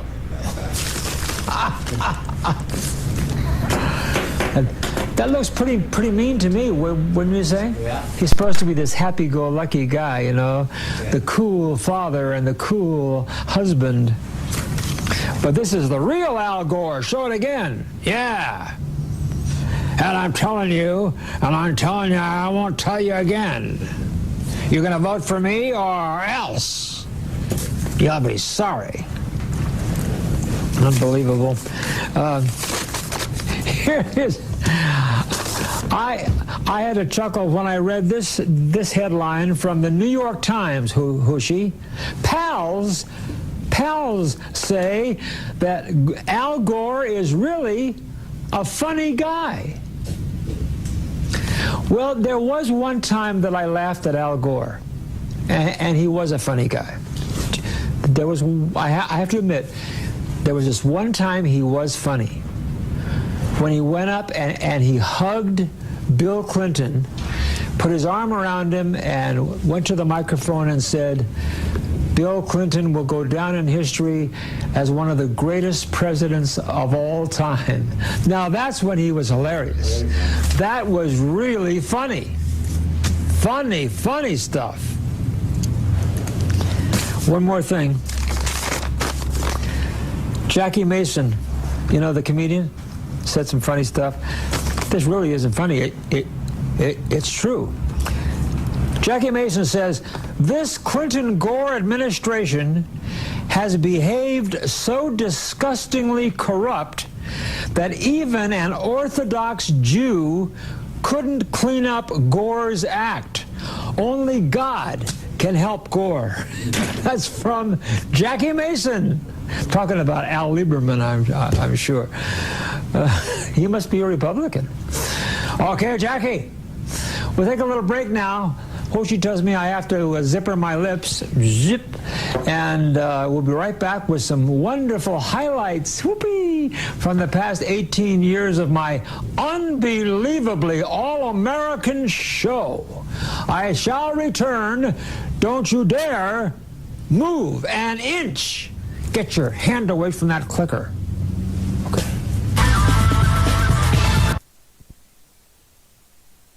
A criminal charge facing you, or maybe if it isn't you, maybe.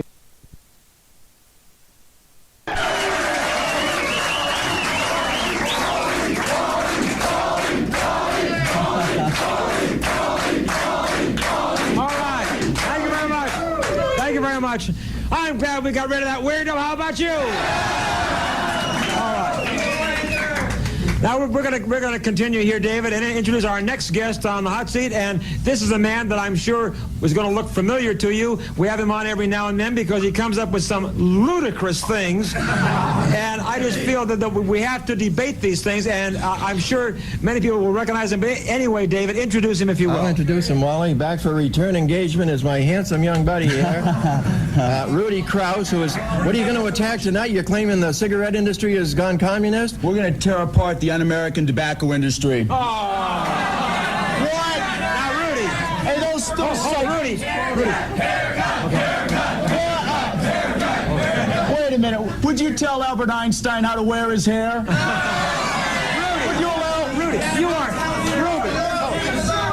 Rudy, you aren't equating yourself with Albert Einstein. Albert, do you know what Einstein stands for? Einstein means one stone. I'm Sweistein. That means two stones. That's right. Rudy! Hey, Rudy, hey, did you ever think if they took an x-ray of your head, they'd find many stones? They'd find... If they took an x-ray of my head, they wouldn't find an excess of fat like they find in the heads of marijuana smokers. They found, this is critical, wait a minute. They found in marijuana smokers that the brain of a chronic marijuana smoker weighs 3 ounces more than the brain of a normal person. Do you know why? Why? It weighs more because we think the brain operates on fat. There's a lot of fat. We can think very good with fat. Wait a minute, listen. Rudy. This is critical. You know what happens? The brain of the marijuana smoker atrophies, so fat collects up in their brain and they're fat heads. All right, Rudy. That's right.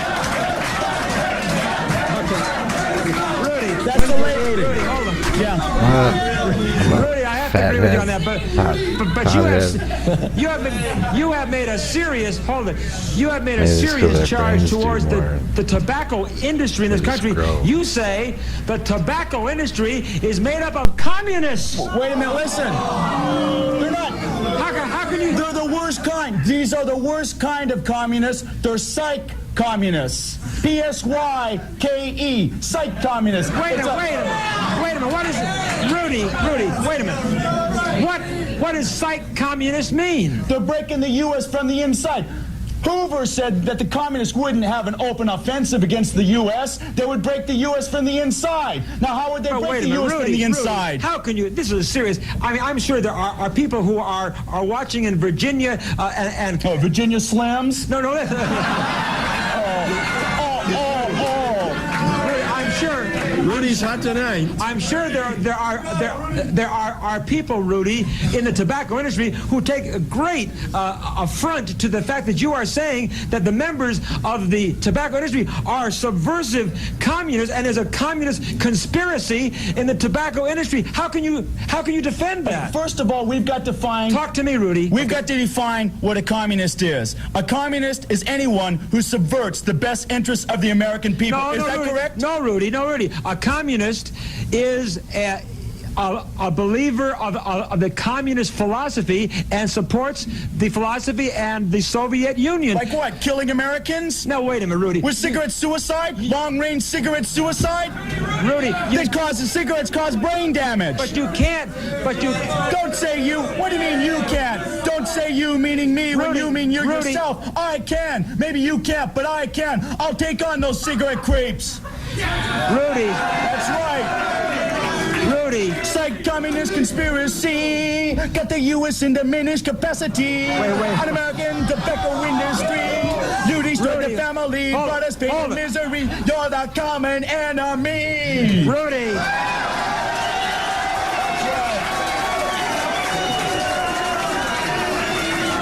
Rudy. Now you can't run and you can't hide because we see through your red disguise. Rudy, hold it. Wait a minute. We won't buy your lies. Rudy, hold it. No singing.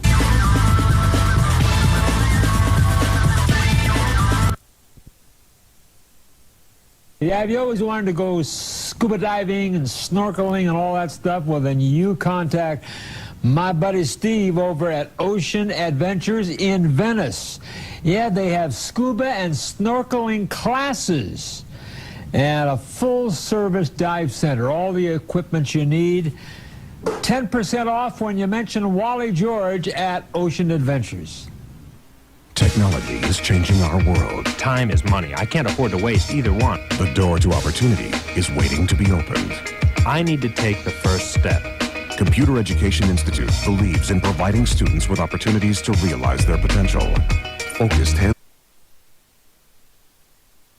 experience, empowering them to succeed in their chosen career. For more information on your new future, call CEI today. Hey, well, I was just eating a famous Amos cookie. Pardon me, folks, I have to get my energy here. Well, you know, when you get to be 40, you know, you begin to, your energy begins to wane, and I will be 40 in a few months. Right. Nice. You believe that, Hoshi? Yes, I do. Strange, you and I started out the same age when we started here. And I look so old, Walt. And now you're 20 years older than I am. Yes. That's true. Strange. Yeah. I guess I'll never catch up. Okay. I didn't mean to ignore my beautiful daughter. Holly George is my special guest once again today. Give her a close-up so the people at home can see how beautiful. Oh, she looks. Look how much she looks like What they say, Rebecca. Hoshi, Good morning. the camera loves her, right? Different moms. Give her another close-up. Look at that. Look at yourself in that. You look wonderful. Oh, she's the camera very pretty. loves this person. Chip off the old block. That's right. Has to be Wally. Ladies and gentlemen, proud to introduce my wonderful daughter, who is the light of my life. I don't know what I'd do if I didn't have you, Holly. But we have fun together, don't we? And she's perfectly healthy too, by the way, and he was already, do together. you know, Movies and bowling. I don't know how old, but Poker, pool, arcades. arcades. Right. he is very blessed. There's a great place in Irvine called D&B. D&B. Dave and Buster. Dave and Buster's. Have you ever heard of Dave and Buster's? Great place. Biggest. It looks like a little Vegas for the whole family, and they have this huge arcade room for the whole family with every kind of a thing you can imagine. There are pool tables where the kids can play pool with their parents. Fun, isn't it? Mm-hmm. Now, Holly is here primarily to answer a few more of your email messages and questions, right? Mm-hmm. When are you starting school again? The 30th. The 30th. Okay. That's a Wednesday, right? Yes. Wednesday. That's a week. It's a week from today. From today, right? She's starting a new school too, but we're not going to tell you where. Okay, let's get to our first email message here. From who? From Tom K. From what's this? Fullerton. Fullerton? Okay. Dear Holly, is your dad nice to you? Is he real strict or does he spoil you? Okay, how do you answer that in camera 2? All right, first of all, am I real strict? Yes. I am not. He's really nice. Really nice, yet spoils me. I do spoil you? Yes. I do spoil her. I mean, hardly a day goes by. I can't remember the last time that you asked me for something that I didn't get it for you. Can you? No. Okay. No. Next message. Hey, my message. From who? From Bill K. Okay. From Orange. To Holly, I think you're very pretty. Aww. Do you have a boyfriend? How about me? I'm 12 years old. You'll have to go through me, Billy boy. You have to go through me. Send me your picture and your resume. And I'll have to also talk to your father and mother on the phone. You go through me before you talk to her. Okay, next one. Roger F. from Burbank. Okay. Dear Holly, are you going to be a star on TV or or in the movies, like your father and sister, or do you like to be on TV? Well, what do you think, Holly? Look into camera 2 when you answer them. I would rather be in the movies. You'd rather be in the movies? Yes. Than on TV? Yes. You don't like TV? I like the movies better, though. Being an actress? Would you be a dramatic actress or a comedian? I'd be both. I'd like to be both. A little bit of maybe singing and dancing too? Mm-hmm. Okay. So the movies, you know, my mother was in the movies. Her sister is in the movies. I've been in 5 movies playing cameo roles, and now my youngest daughter, Holly, she's going to be in the movies. How about you make it, Holly? I'll make sure that it happens. Yeah. Okay, next. It's from Larry J. in Van Nuys. Van Nuys, aha. Dear Holly, what do you think about your dad yelling at people on his show? Does he ever yell when he's not doing his show? Well, first of all, what do you think about me yelling all the time on my show? What do you think about that? Very different. Do you like it, though? When I call people jerks and morons? Mm-hmm. Okay. And then the second one was, does he ever yell when he's not doing his show? No. I do sometimes. Sometimes I yell. Everybody does. You're honest, Dad. I have to be honest. Not much, but a little bit. Okay, I've yelled at Hoshi maybe 80 or 90 times. No, I haven't. I never yelled at you. Have I, Hoshi? No, Wally. Hoshi's getting sad. No, I kissed him on the cheek yesterday morning. All right, from where? Last Finally. one. Jerry S. in L.A. Okay. Hello, Holly. Are you happy to go back to school? Are you a good student? What grades do you get? All right, number 1. Let's answer each one. Are you happy to go back to school? Yes, I am. Are you happy to go to a new school? Yeah. Okay. Are you a good student? I'm a great student. I actually graduated with honors. With honors, Hoshi? Right. I got an award. With me at Hollywood Professional School, I graduated with a kick in the pants out the back door. The only reason I graduated from Hollywood Professional School is they wanted to get rid of me. All right, now, what grades do you get? And you get A's, don't you? Yeah, my award was for getting no less than a B.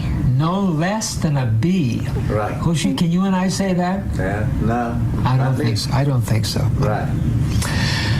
I never really tried that much, though. I was putting on shows all the time in my classroom. All right, I want to thank you for coming down. You did a beautiful job. Give her one more close-up so she can. Do you want to say goodbye to everybody? Goodbye. And ask them to write to you. Write to me. I love fan mail. She loves to get fan mail. I would like to come back and read more. Okay, let's put the address up. In fact, instead of writing to Wally George, you can write to Holly George at P.O. Box 4942, Garden Grove, California 92842. That's P.O. Box 4942, Garden Grove, California 92842. Or you can email Holly at my website, which is wallygeorge.com. And you can just send the message along. I can't believe it, but this individual thinks that he's going to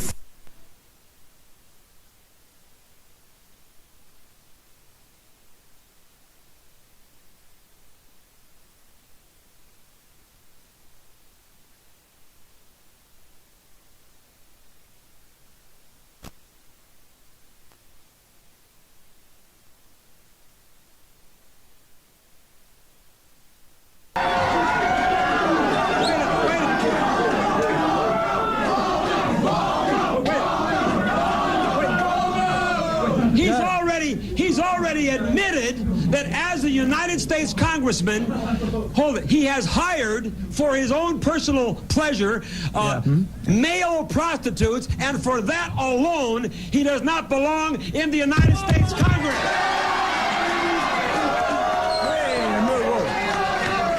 I want to ask you a question. How many people do you know call and hire female nude strippers like the lady you're going to have on this show later to come in and strip at office parties who happen to be prostitutes? How many people? Wait a minute. And so what I'm saying is, if men can do it, just shut your face and let me finish the question. Wait a minute.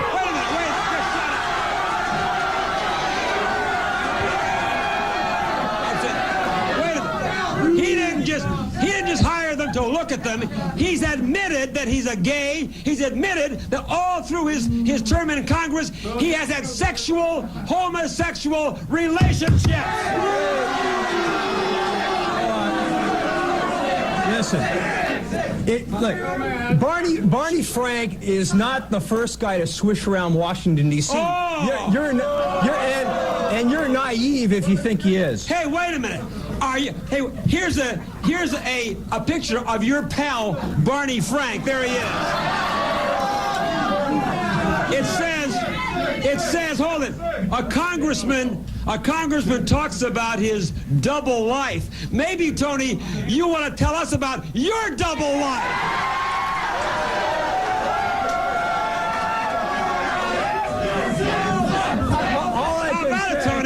All I can say is, yes, I will. Are you personally interested? Oh!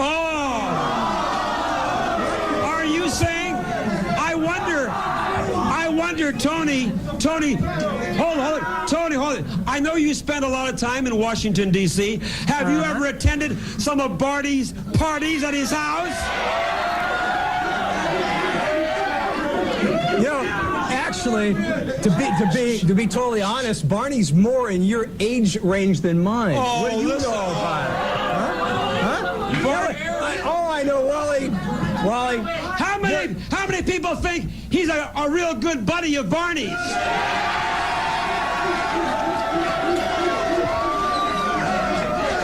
at that. Hey, hold on. Wait a minute. Wait. Look at that. Hey, look at that stupid little string tie he's got on. Hey, Tony. This is a lot more steep than the Eisenhower look over there. Oh, all right. Wally, you are so dim-witted. You think Barney Frank is an Oscar Mayer wiener.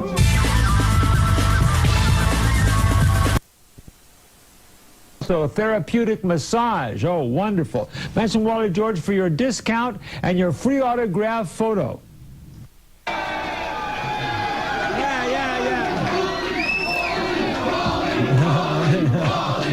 Thank you very much. Thank you very much. Welcome back, everybody. Thank you very much. Welcome back to Hot Seat all across this great nation on the Channel America Television Network. Now, before I go any further, you probably have noticed I now have the Wally Tranquilizer here. And I want, see, this is the little Wally block that I use, and this was specially made for me as a gift from Superior Designs, a guy named Mark, who is the brother of one of our guards here from Roberts Protection. So I want to thank Mark and Superior Designs for my gavel block. How about that, guys? That's right. Okay. All right. Why don't you use your head? Hey, wait a minute, pal. Why don't you use your head as the gavel block? Hey, wait a minute.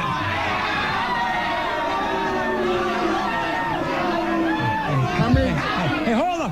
You got nothing but wood up there anyway, so you might as well use your head. Hey, hold on. One more word out of you and I'll break your nose with this. Now it's time to introduce this idiot, Mustafa Qadir. He is here to tell me convicted first-degree murderers should never be executed. That's right. Hold on. Wait, before I say one thing, I want all this subhuman group out of here. They're not even worthy of the debate. Listen, you always condemn my studio audience. You know why? Because you feel inferior to my audience out there. This group I feel inferior to? Come on, this is an amoeba. That's right, a group of amoebas. A group of amoebas. Hey, the people here in my studio audience have 5 times the IQ that you have. Now, hold on a minute. How can you possibly say, hold it, guys, how can you possibly say that convicted killers like Robert Alton Harris should not be executed? I say execution is justice.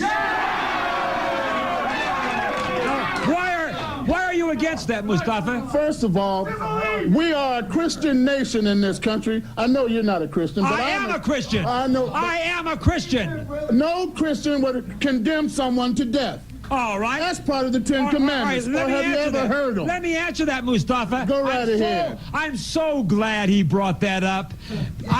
Because you know what? I am a Christian. Thou shalt not kill. Moses came down with the tablets. Hold on, Mustafa. Let me answer you.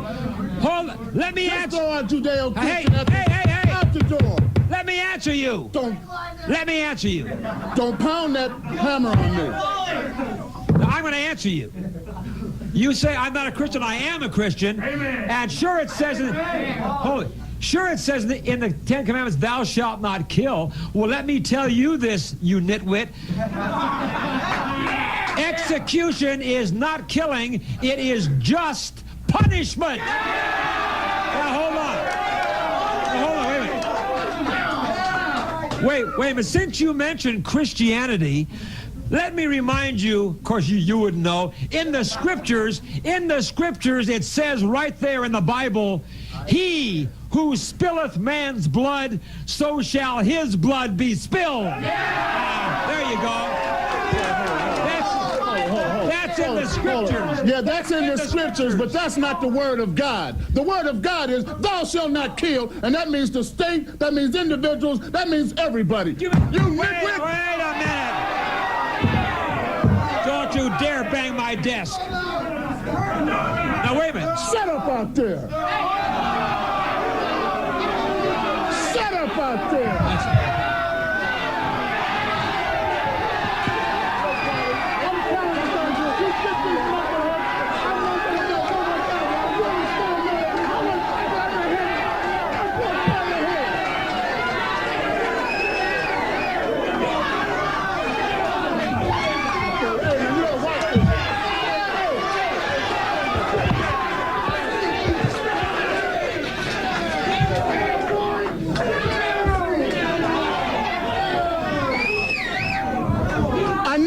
to be 2 against 1. I knew it would have to be 2 against 1. Now, we will not.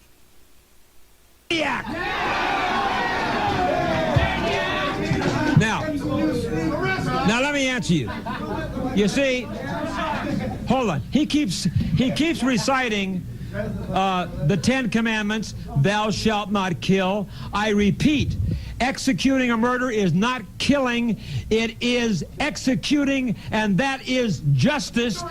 An execution of a killer is not killing, is it? Now let me tell you this. Robert Alton Harris, in this famous case, Robert Alton Harris brutally murdered 2 teenage boys just so he could steal their car to rob a bank. And then after he blew their brains out, he sat there in the car and ate their hamburgers. Oh.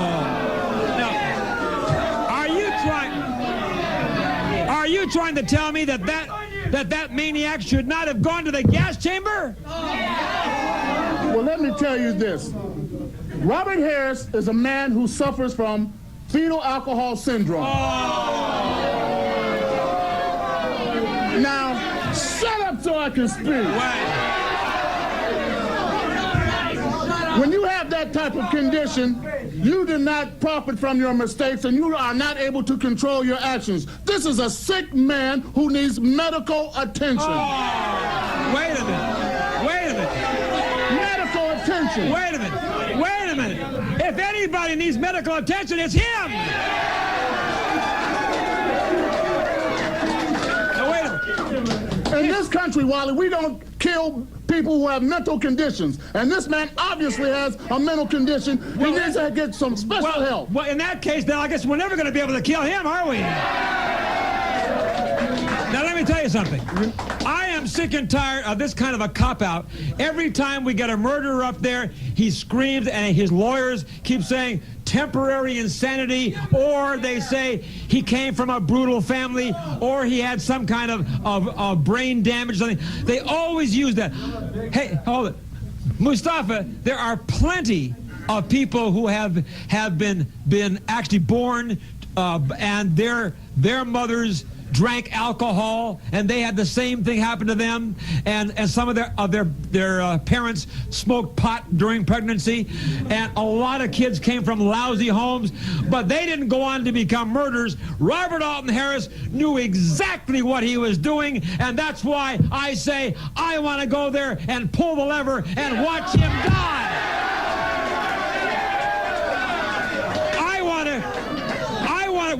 I want to see Robert Alton Harris suffer the way those 2 teenage boys had to suffer.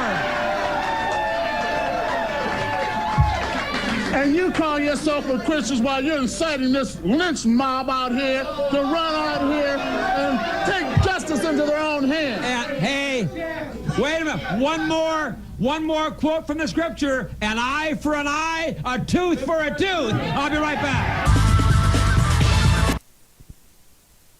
Of you out there who think that the law is very soft on criminals. Well, that's not my domain.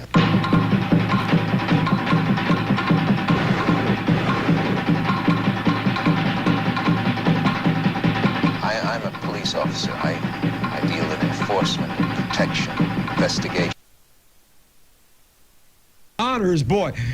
Do whatever you have to do. Okay, well, Wally, right next to me here, we have a liberal lunatic hairball. Yeah.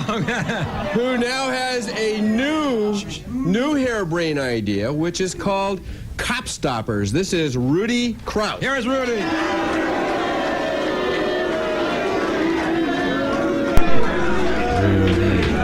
All right, now, Rudy. Let me tell you, you've been coming on this show now for 6 years, and you always have some kind of ridiculous thing. But now, I am really upset with you because I'm sick and tired of idiots like you in this country who are coming down on our great police officers. And I say they are doing a great job for society. They're putting their lives on the line every day, even for people like you, Rudy, whether you believe it or not. They're putting their lives on the line They're trying to protect us. God knows what would happen if we didn't have these police officers on the streets. We'd have anarchy, and you are bringing these cops down and forming an organization called Cop Stoppers. I say it's ludicrous. What do you say? Wally is greater than Rudy. Now, why have you formed this organization called Cop Stoppers? Because we need a kinder, gentler police force. Oh, God. That's true. Yeah, we've got a bunch of punk cops out there cruising for a bruising, out there abusing their role for social control, hitting, hurt, and push innocents to the dirt, like with this Jackson case. We got Long Beach police officer Dickey, and what's he do? He's a racist. He pushes a black man into a plate glass window. Now wait a minute. Hold on, Rudy. I resent you taking on. Hold it. I resent you taking on the police officers and calling them racist and calling them all kinds of things like that. The great majority of police officers in this country are doing a great job, and I think he should admit to that, don't you? Wait a minute.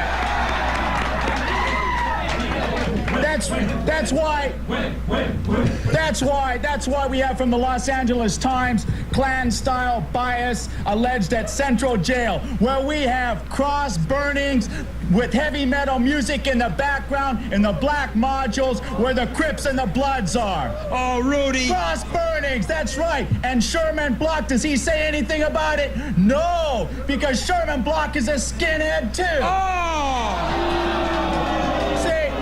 Wait a minute. That's Are you saying the neo-Nazi. police officers here in Los Angeles are skinheads? They're skinheads. Oh! That's right. Now, wait.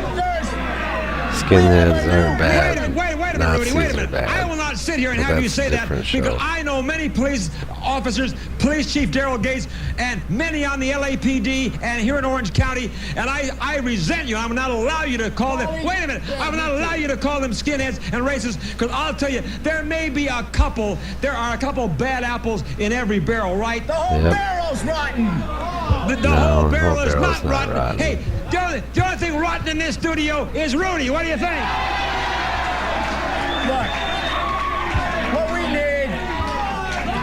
we need is a police candid camera, a video Serpico, an internal investigation task force to police the police. It's like Nazi Germany, right, huh? Axiom The Cam. police are acting like Nazi Germany right now. Look what they do when they take someone suspected of being under the influence of Rudy's a alcohol. visionary. The police take him into custody, they take him to the police station, and the police administer the test. It is a double jeopardy situation.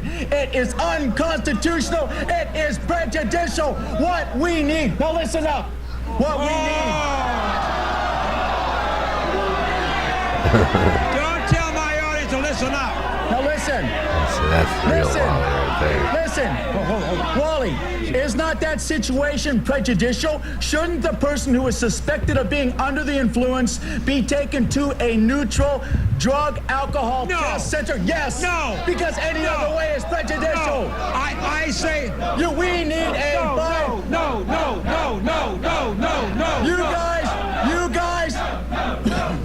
You guys are throwing away your rights. We need a biased, independent party to administer drug alcohol tests. And it will create a multi-million-dollar enterprise for the state of California. Hold on. I tell you, I trust our police officers to do those tests, and I'll tell you, you say that they get rough on people that they arrest. Well, They do that now, can you too. imagine what a police officer feels if he tries to arrest a lunatic like this guy? Well, Wally, I rewrote Police Story to be more correct. It's now called Pig Story. Oh! And that's for police integrity gone. Rudy, hold on, Rudy. Clever. Rudy, hold on a minute. What would we do without the police officers in this county and in this country? Rudy, can you imagine if we did not have police officers on the streets of LA today and all over this country, there would be anarchy in the streets. You should, Rudy, get down on your knees every day and thank God we have police officers here in the United States of America.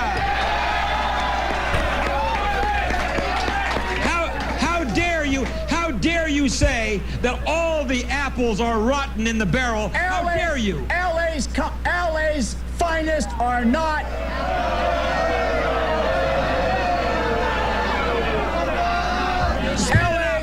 LA's finest are not fine enough. What do they do? What do? They go and bust up a Samoan bridal party. Real good. It takes a lot of men, he-men, to batter a bunch of women. Samoan women at that. Rudy. Fuji, she could have wiped them all out, but the Samoans are gentle. Why don't you, hold on, Rudy. Right here it says, a videotape of the incident made by neighbors shows one deputy clubbing a person lying face down on the driveway, his hands cuffed behind his back. Wait a minute.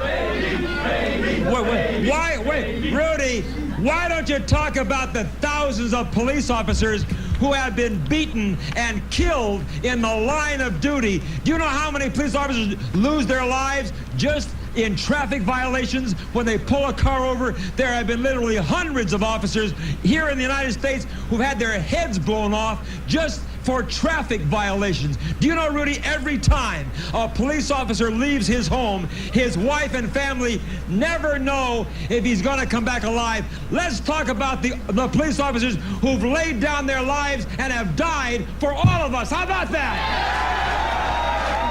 How do you answer that? How do you answer that? I want to phase out. How do you answer that? I want to phase out the sheriff psychos who maim and destroy the people. Oh. The program is to serve and protect, not harass and kick ass. Wait. We need law enforcement psychiatrists in every police and sheriff station to monitor police psychology, to uncover unfit officers, to prevent police harassment, and to monitor and protect the prisoners. We need someone to monitor you and put him in the funny farm. I'll be right back. Wally George here with Hot Seat. Look at, well, I'll tell you that woman. I've had it up to here with her. She's an idiot, isn't she? Bill, can you imagine the worst nightmare would be being married to that bimbo? It's one of those situations you wouldn't want to wake up without a gun. She was one of the most intelligent people I've ever heard on your show. You aren't even on the air yet. Wait till you're... She made you sound like the brainless idiot that you are. Hey! You may get kicked off the show before you're even introduced. Keep your thoughts to yourself until you're introduced. I may run off the stage screaming, looking at these slobbering idiots out here.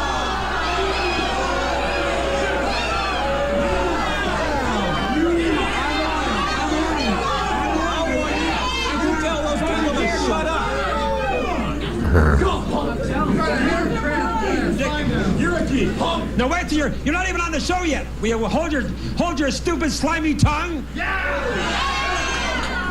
Hey, Wally, you know what he asked me when he sat down? He says, did she leave that banana? Well, Bill, finally, I guess we will formally bring this little rodent onto the program if you want to. Well, he wants to debate you on the issue of the FCC's crackdown. No, I don't down. want to debate you. I am going to debate you. All right. He's going to give it a shot here anyway. And this bill isn't worthy enough to even introduce me. Well, you comment. Cool it. Okay. By the way, I love Victory Magazine. I read it, I get diarrhea, and then I use it to wipe myself. Okay, let's get it on to the serious part of it. He wants to talk about the FCC crackdown on different radio stations here in the Los Angeles area with regard to obscenity. Here's the authority on obscenity, because he is one, Jim Myers. Jim Myers. All right, now finally we're going to talk about what you're here for. The FCC, the Federal Communications Commission, is cracking down on radio stations across America. One station right here in Los Angeles, KFI, should have been fined $6,000. Fascist moral pigs. You see, America, we have got to wake up to the fact that Wally George and people like him are communists. They're fascists. They want to change of it. I'm sick of it, and I'm here to hopefully help you wake up to the fact that we have got to do away with people like him. He should be banned from the media. He is a negative force in our society. He is for repression. He is for a fascist state. He is for a moral police state. Hey, why don't you let him say what he's saying? I'll tell you. Shut your face. Oh, really?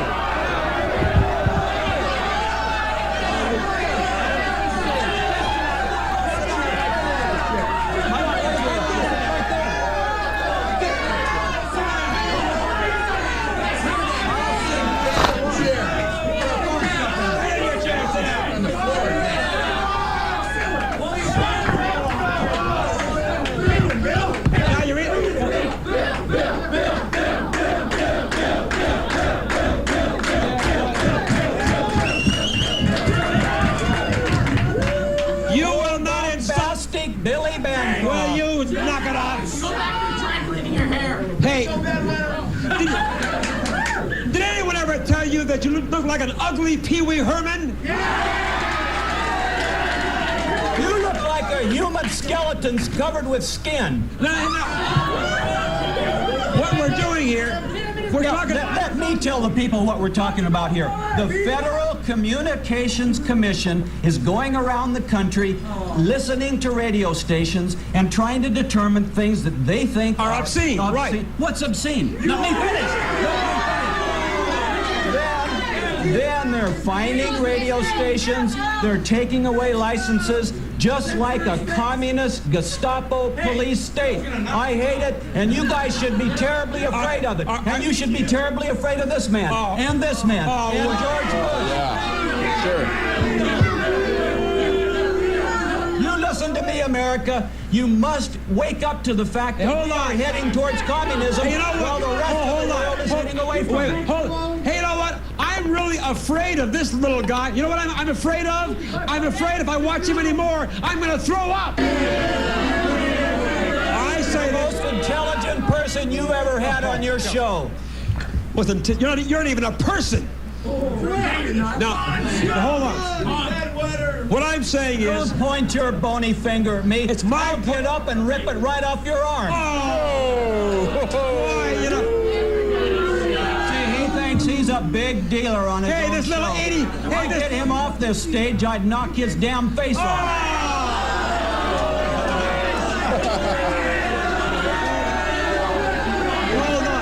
Hold on.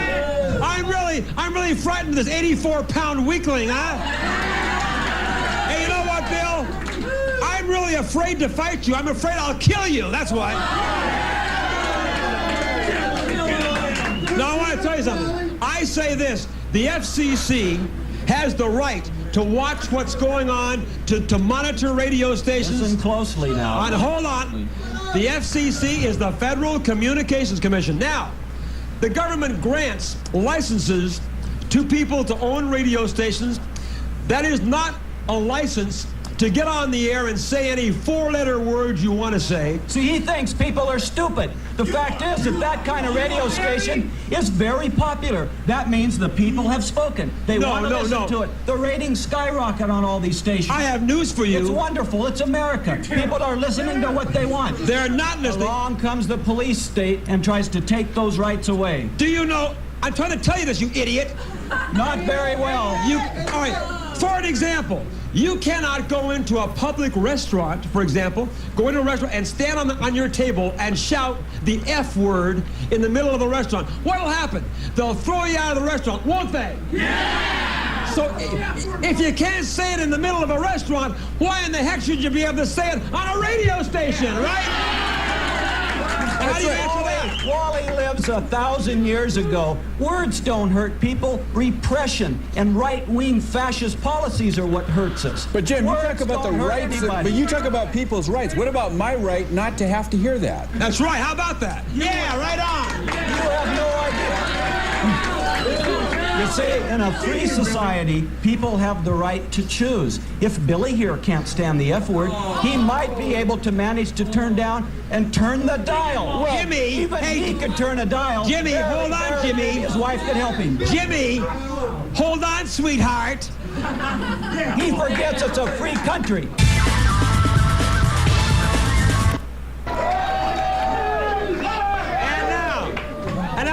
it's time to grill our first victim on tonight's hot seat. Okay, first up on the hot seat tonight, Wally, from K-Rock Radio, the Poor Man. There he is. That's it.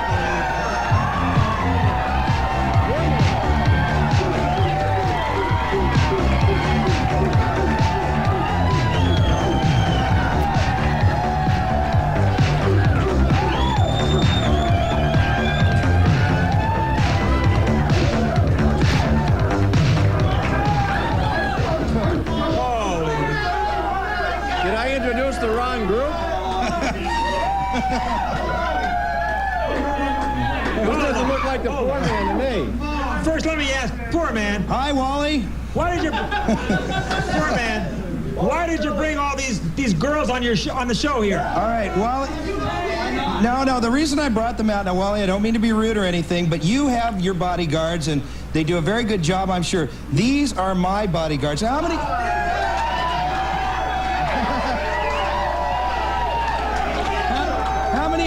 How many of you people in the audience think Wally should get some bodyguards like this?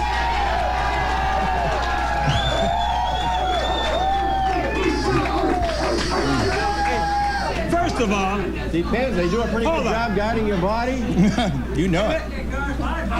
Hey, Poor Man, let me tell you, not only is it obvious that you are disgusting and degrading on the radio and also now on television, but now I can see, the people at home can see, look what he's doing.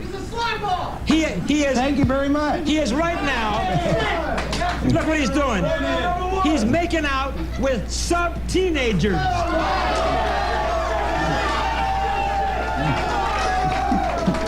Wally, these kids must be 14 years old. Now, Wally, I'm not denying anything you say except for one thing, and I'm smart like you. I did check their ID. They're all legal. Oh, sure. Hey, this one over here on the end looks like she's about 14 years old. What do you think? She's 23. 23. Oh. 23 what?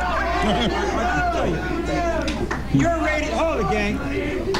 Your radio show is very degrading and very disgusting. And I think you have a young audience who are watching you and listening to you on radio. And I think you have a terrible image, and you're really degrading to the young people of America who listen to you.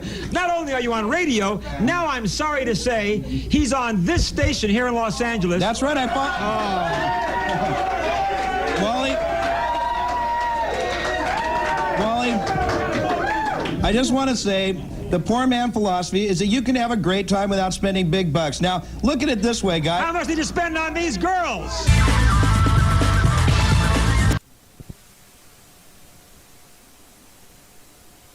They zeroed in on us. I could never see the connection myself.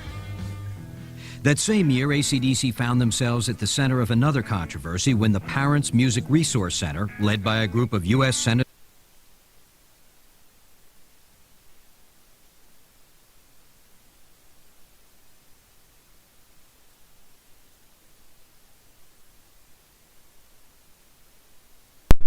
Alright, well, looks like that's the end of it. Who are watching you and listening to you on radio, and I think you have a terrible image, and you're really degrading to the young people of America who listen to you. Not only are you on radio...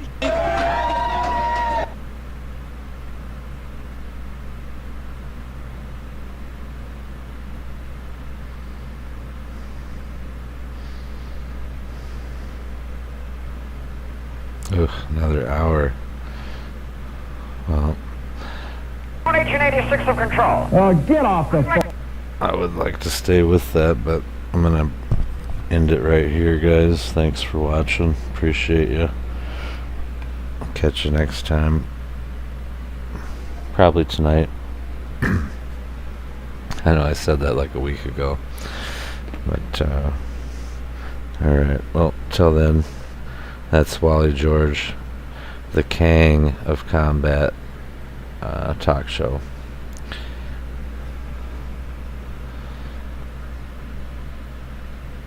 Let's see. Give that a like.